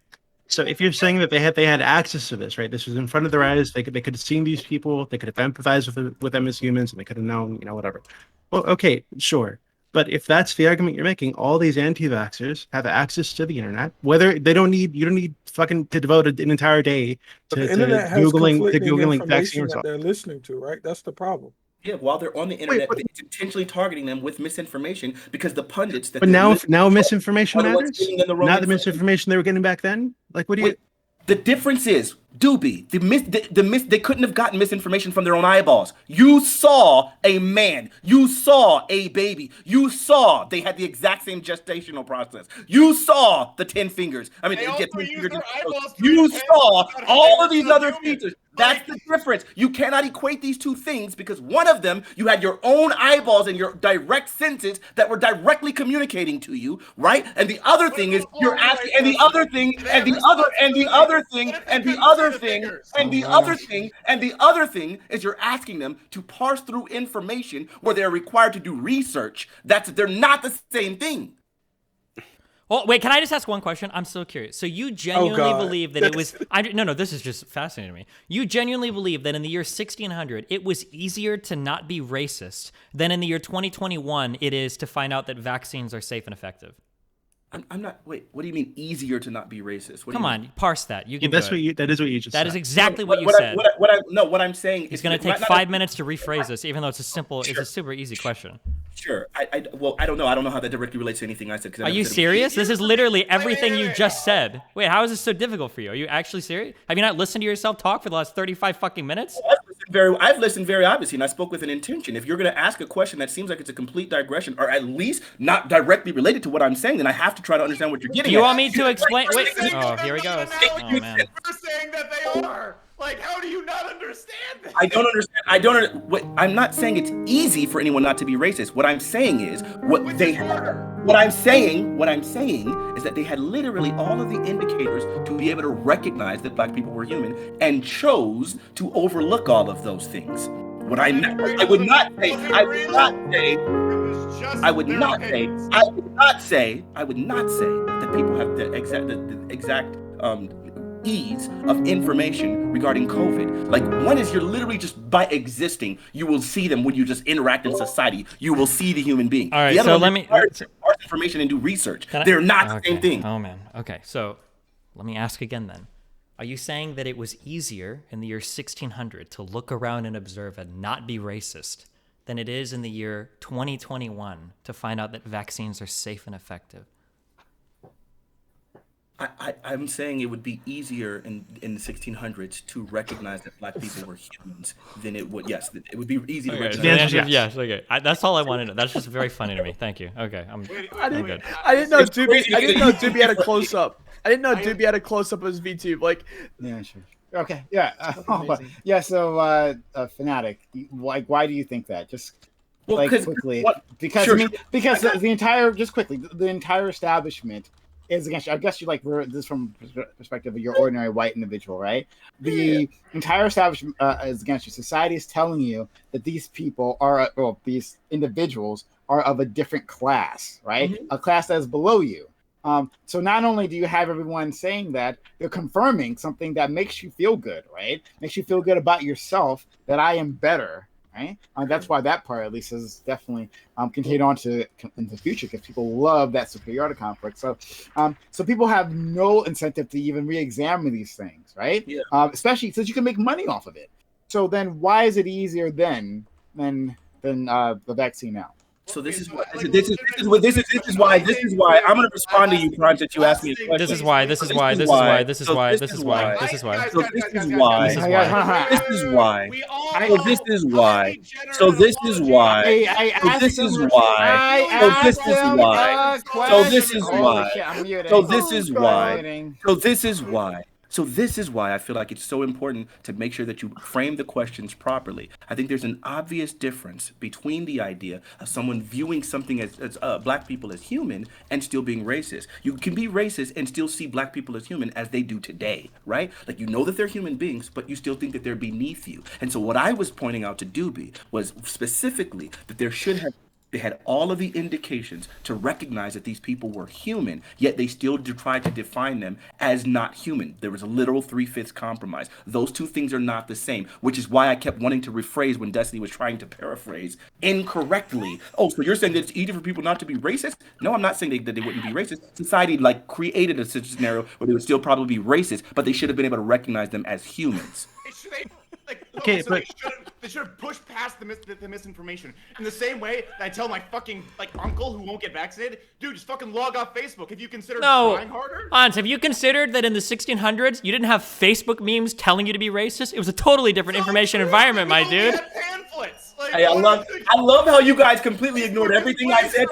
I like how you guys look, and I'm so. Wait, can I respond to you? Actually, You guys literally ignored everything I said. Okay, hold on. You are right. You guys literally ignored everything Yep. you said. I said to go back to the racist part of it when I'm clearly indicating that they had all of the indicators to recognize that they. I agree. Can I ask you a question though? In the 1600s, if I could show you, if there was evidence that people had pamphlets full of racist memes, would you then agree that those people were in the similar position as the anti-vaxxers of today? What regarding viewing black people as human beings? Yeah, if there were a lot of racist memes, they're a dumb. No. What? So wait. So what is the environment that exists today that makes it impossible for us to say that anti-vaxxers are dumb fucks, but back in the day, racists were dumb fucks? What is the? What's I the never said difference? that anti-vaxxers aren't dumb. What are you talking about? Are you actually engaging, Destiny, or are you just trying to get your little internet wins? Because clearly, the thing that I did, clearly,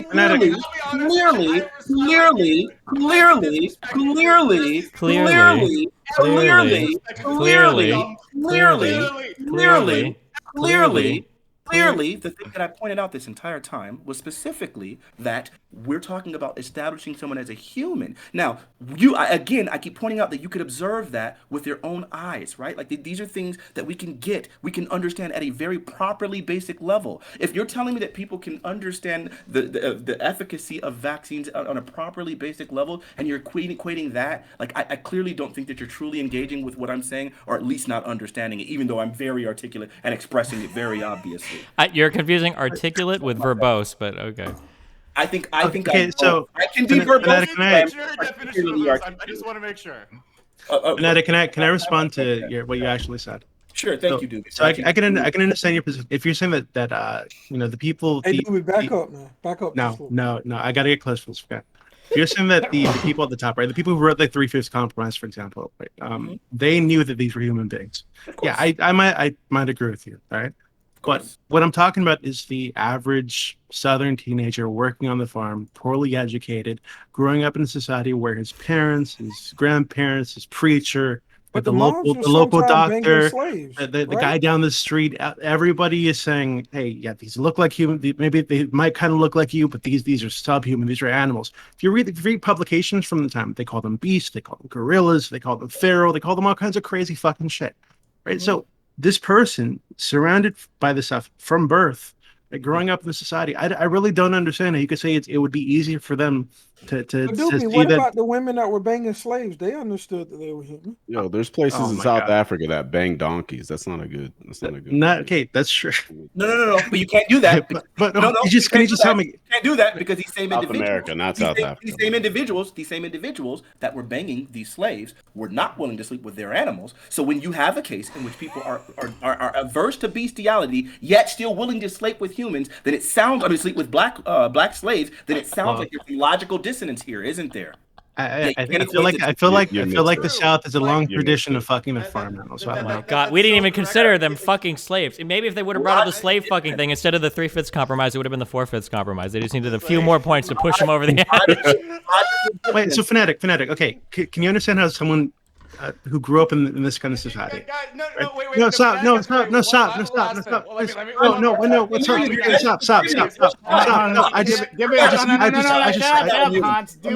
was got a chance to talk. Okay.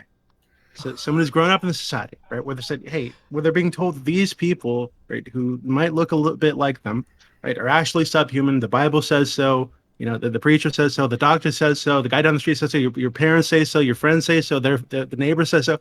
All these people have been telling you this for your entire fucking life. You really think that'd be easier for that person to not be a racist and not think black people are subhuman than it would be for someone today to just go on the fucking internet, watch some YouTube videos about COVID?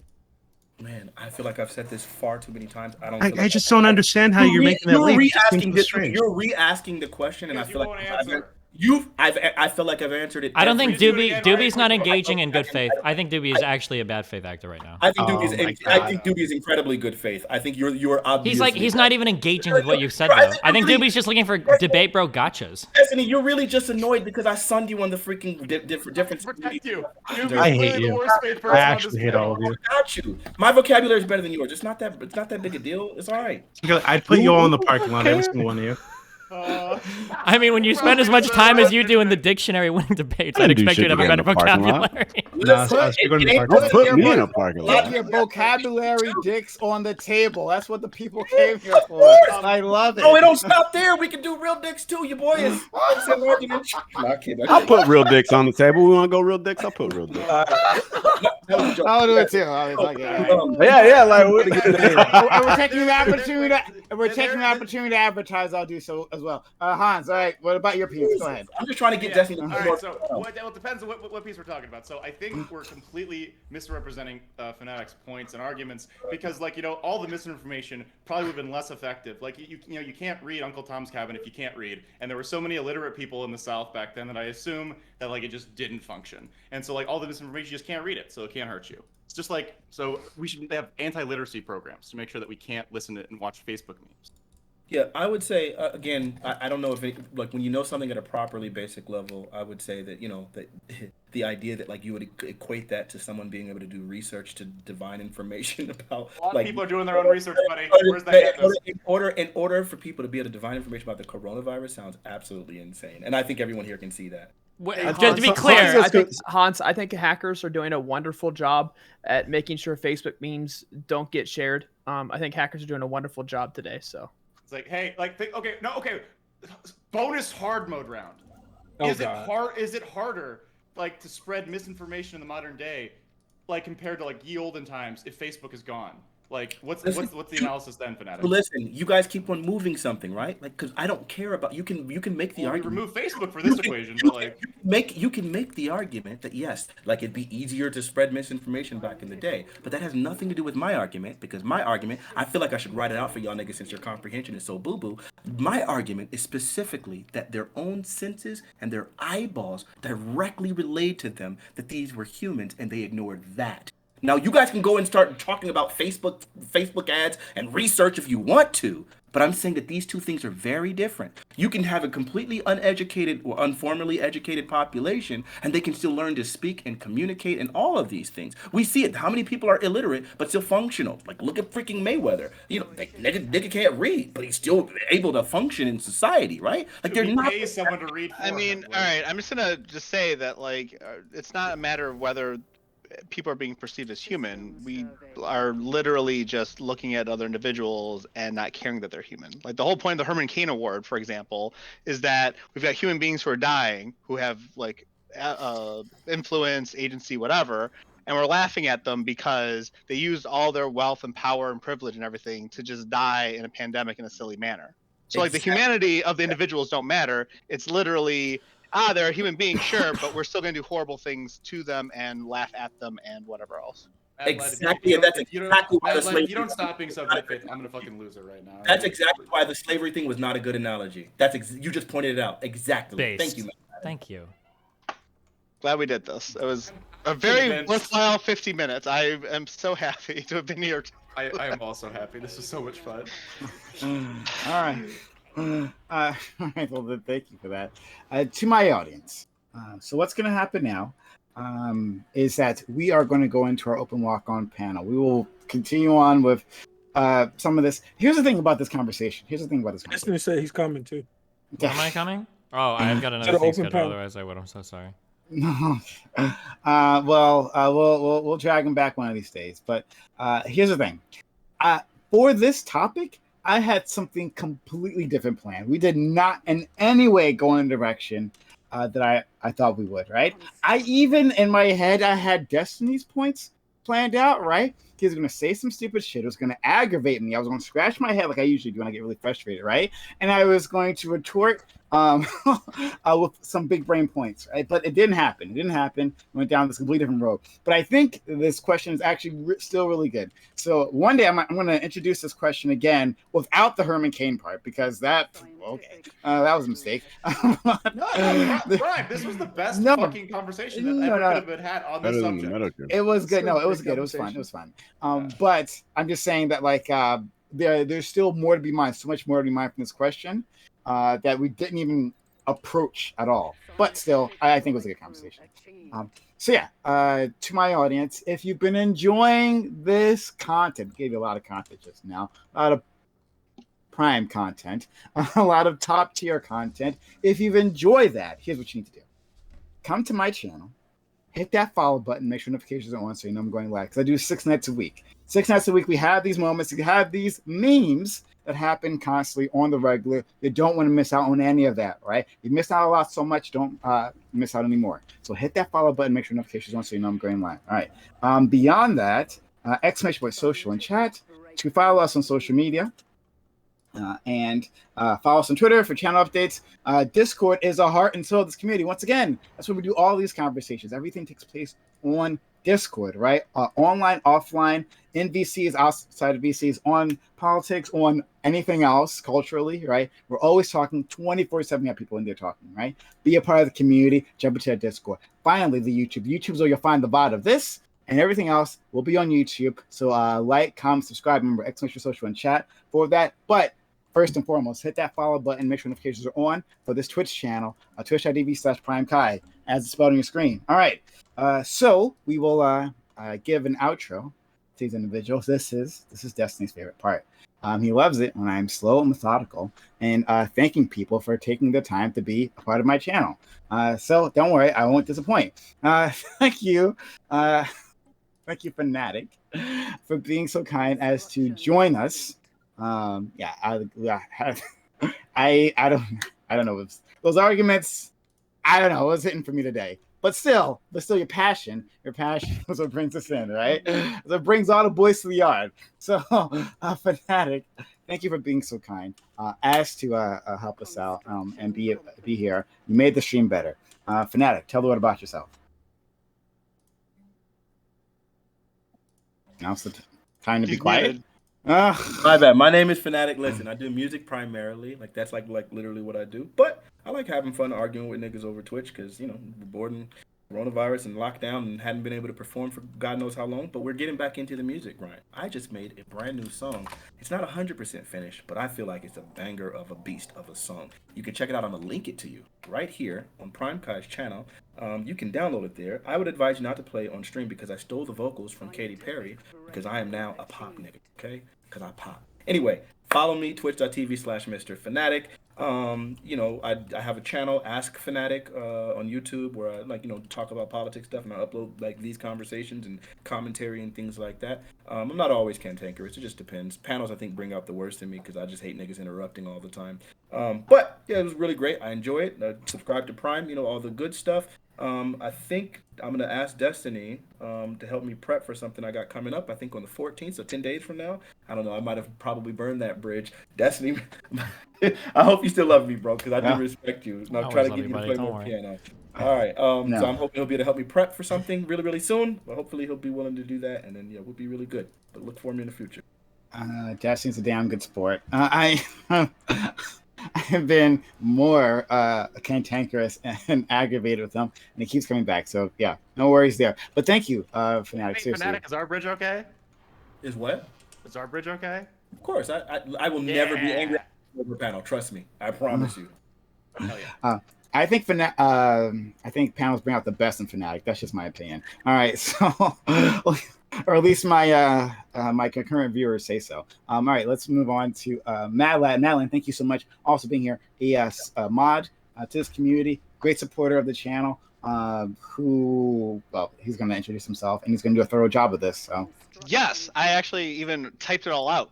So first of all, thanks for having me. I'm a professional chess coach, so if you're interested in learning chess, I can teach you. I can help you with that. I have a business. It's called Hype Chess. You can go to hypechess.com and sign up for free trials. We do offer one free trial, and then you can sign up for as many classes as you would like as you have the scheduling. If you want one-on-one lessons, I do offer that as well, so you can always feel free to hit me up in DMs, etc., etc. Yeah, there's the links. I put them in chat. And now that I've plugged something, it's finally time for me to deplug something. I've been waiting to do this for a long time. I've been waiting to do this for a very, very long time. So you see, 4 months ago, I was hurled into my desk by this chair that I had, right? You see this? This is metal, right? And you see how it broke? Yeah, this is a DX Racer chair. And now that I have thousands of people watching me right now, I'm going to let you know that DX Racer chairs will break underneath you and hurl you into desk. And when they throw you into the desk and you call about the part that you want them to replace, they will insist that you pay for it, so you can pay for the privilege of being hurled into your desk again. So I'm thankful for this opportunity to let thousands of people know that you should never buy DX Racers chairs. And I will send them an email letting them know that I have done this and will continue to do this for a very, very long time because they're insisting I buy the shit part. And also, they don't even have the shit part in stock. Anyway, thanks for having me here. But seriously, sign up for chess lessons. I'd be very, very happy to teach you. Hypechess.com, hypechess.com. That's his website. Check him out there. He's actually really good at his job. But you should clip it and ship it, right? Clip it and then send that. That's exactly what you do. All right, moving on. Hans, we're going at great speed. Hans, thank you as well for coming here. Also for your passion. That's why I love having you here. I'll have it here every time that I can have you here. Thank you so much for your kindness. Go ahead, Hans. Thank you. My chair is better than Madlad's chair. I don't know the brand, but I'm a pretty big guy, and it's never broken underneath me yet. So maybe your chair wasn't trying hard enough. But again, Prime, this was a fucking banger. Fanatiq, this was so much fun. Destiny, love memeing with you. It was actually really, really cool. Everyone else, Doobie, Sprout, Nostalgia, Gambit, always a pleasure, my dudes. If you like my stuff, if you like my memes, if you like me doing all those push-ups, because I'm just so big, you're welcome to check me out at Hans Park here on Twitch, Twitter, where I have like memes and thirst traps and shit, and I play Pokemon, and I do real debates sometimes. I just like the last ones I've been in, like in the last couple of weeks, have been pretty memey, but I'm willing to do both. So thank you so much. Yeah, give me a follow and sub to Prime. He does good shit. I wouldn't be where I'm at without him. So Prime's awesome. Thank you for the kindness. All right, Destiny, Stephen, thank you for making it here again. You were, just coming off a vacation, and you were so kind as to join us. Really appreciated it. Thanks for bringing, your style to all this. So I'm ready for you to just mumble in Destiny or whatever, come to my channel like you usually do. Go ahead. Yeah, I'm Destiny. Twitch.tv/Destiny if you like debates or boring video games. That's all I do. Yeah. You didn't disappoint. You never disappoint. Thank you so much. All right. Next, Doobie, our Dark Lord and Savior. Thank you for coming through. You're a little quieter today, but still, when you interject, you do so. Like you put us on this whole thing with the fucking obese comment. Like it only takes one comment from Doobie to send the panel into chaos. So, Doobie, thank you so much. Yeah, thanks for having me. For those of you who don't know me, I'm Doobie. I help run the Politics to Run Discord. Discord.gg/politics. Be very clear that the bridge is burned with all of you. I put all of you in the parking lot, especially Salsa. But yeah, Prim, thanks for having me. The new purgatory parking lot. This meme has to live on beyond this day. Oh yeah. Wait, what is this? Why does this have to go up to 10? What does that mean? New Salsa. Hey! New to these closed panels. Thank you also for joining us and sharing your opinions. Go ahead. Thank you very much, Prime. Well, I'll tell you right now, I wasn't ready for the blood sport. I was expecting this is going to be like your more open one or a little bit more calm. You raise your hand a little bit more respectful. So next time when I come out there, best believe I'm going to have my coffee or my designated caffeinated beverages choice and make sure I sleep appropriately before. Right. And then I'm going to come at y'all like the way I actually want to come at y'all. Well, that's about it. Thank you so much for having me, Prime. Like I said before, I'm going to be starting streaming a little bit more where I make shoes. And we can learn together, still a learning process. Or if you fit a size 12 to a size 4 woman's and you want a pair of high heels, high quality salsa dancing shoes, doing that. And I look forward over the coming year and two as my background changes slowly as I increase in more wealth.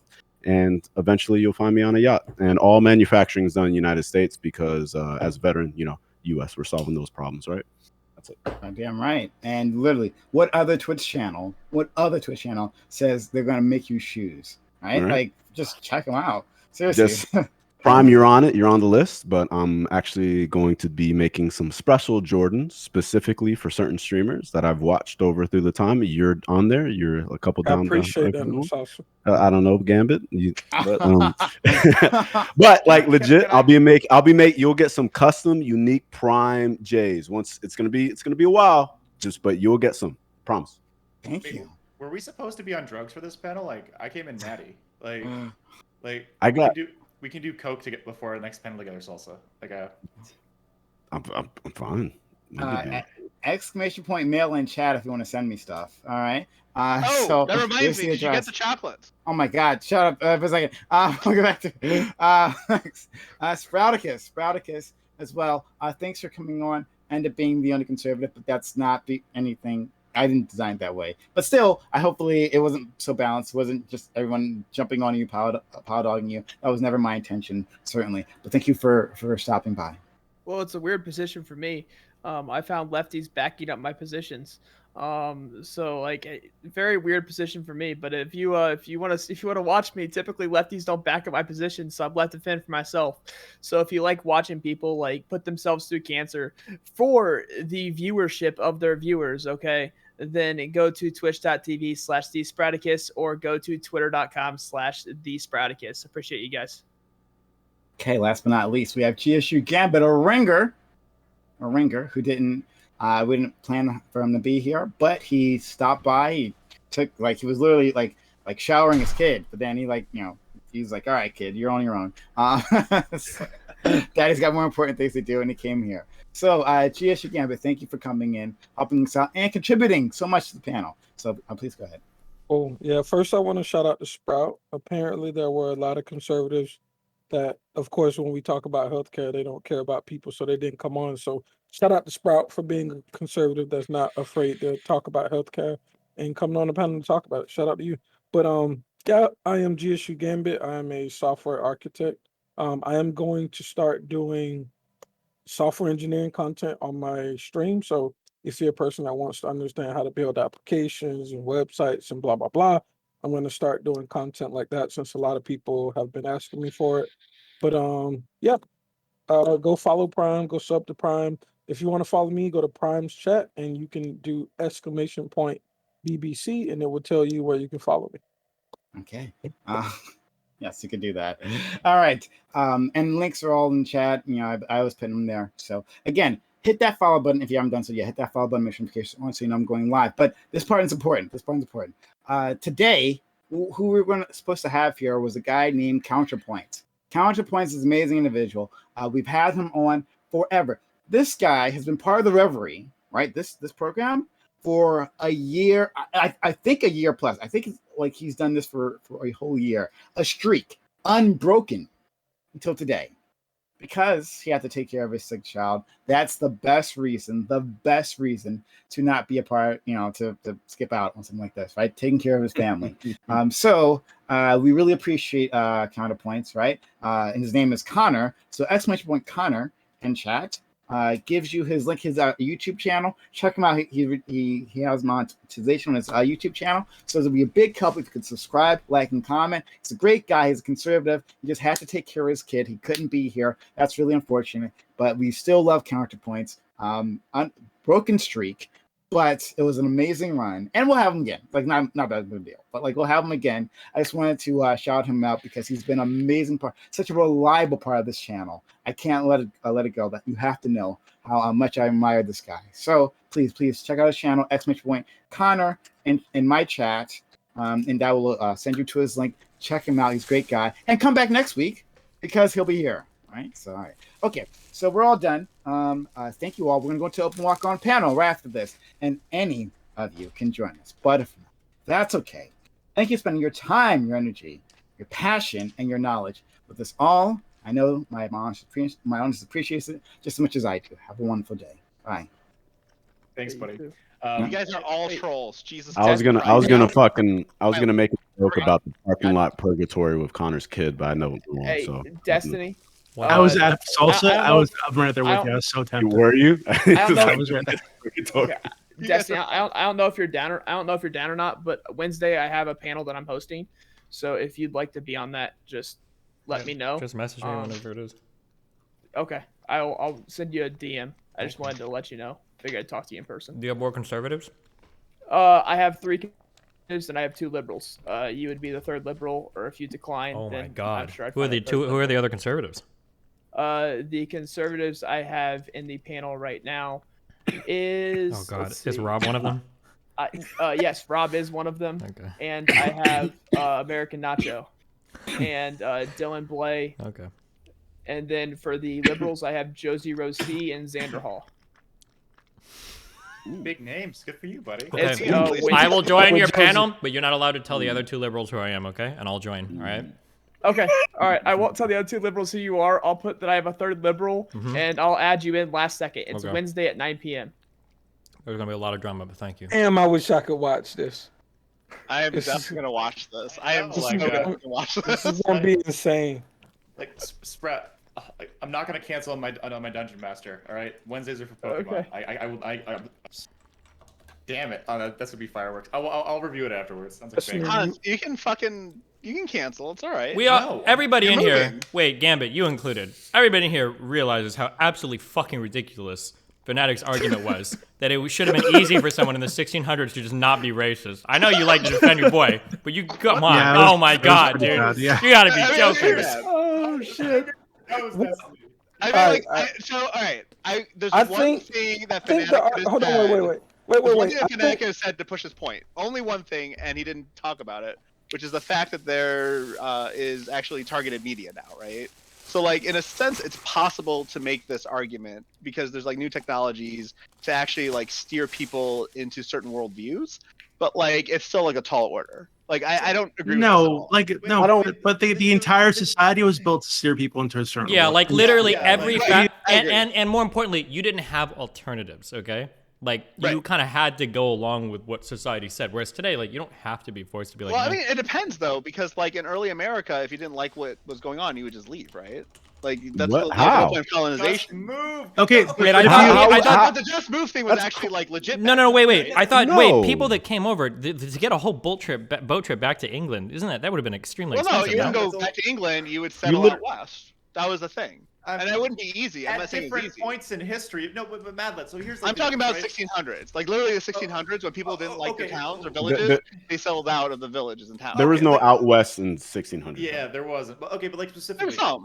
there is like such a difference between, say, like having a sizable but not majority of the media that's targeting people, as opposed to the entire media apparatus like of the time pushing like I mean, racism. But not the just media, but apparatus is a strong education. word for No, what it was. but not just media, but also like your education, your social life, your family structure, like the economy, like everything. No, I was- generally agree with you guys. Like, I thought Fanatiq's position was ridiculous overall.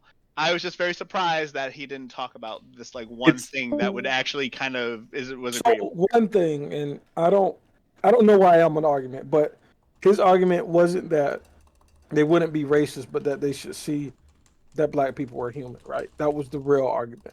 But, Okay, but like, but we're like, But that, we're- whoever said the skin tone and like the way the facial features and the hair, whoever said that, like that is correct. Right now we recognize it as humans, right? But you can walk back like how many digits does like a fucking like a monkey No, have but or something wait, like that. Well, no, but like, You can well, draw a line part of that. somewhere. You can draw a People- line. Well, there are literally America. entire sciences that were made to talk about how black people weren't human. Right. Like phrenology and everything is Right. No, Yeah. but Sure. do we know how the invention of racism happened in the United States, right? Like, there's like a very specific series of events that happened. There's the Bacon Rebellion in 1680s, right?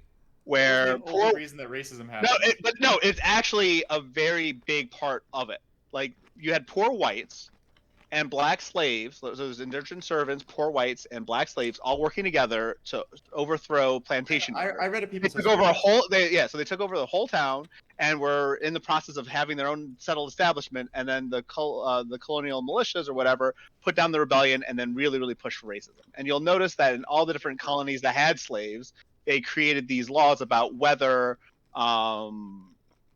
whites and blacks could interact. Like, the whole point was that this is a state-sponsored ideology that like was very easily bought and sold by the people the poor whites that lived there. They needed something they liked the idea of being able to lord over a different population, right? What did racism look like before 1680 then? Or did I'm assuming It you're not was saying it doesn't exist. No, I mean, like, it didn't exist because like obviously slaves were being brought in, but a lot of Right. it was like more like ethnic and cultural. Was right? it- You didn't was it understand chattel? someone. Was slavery as like I chattel don't think pre that's true. this period that you're talking Okay, about? have fun, guys. Be Yes. careful. So, All right. So it did exist, but also there was indentured servitude, which was arguably worse, actually.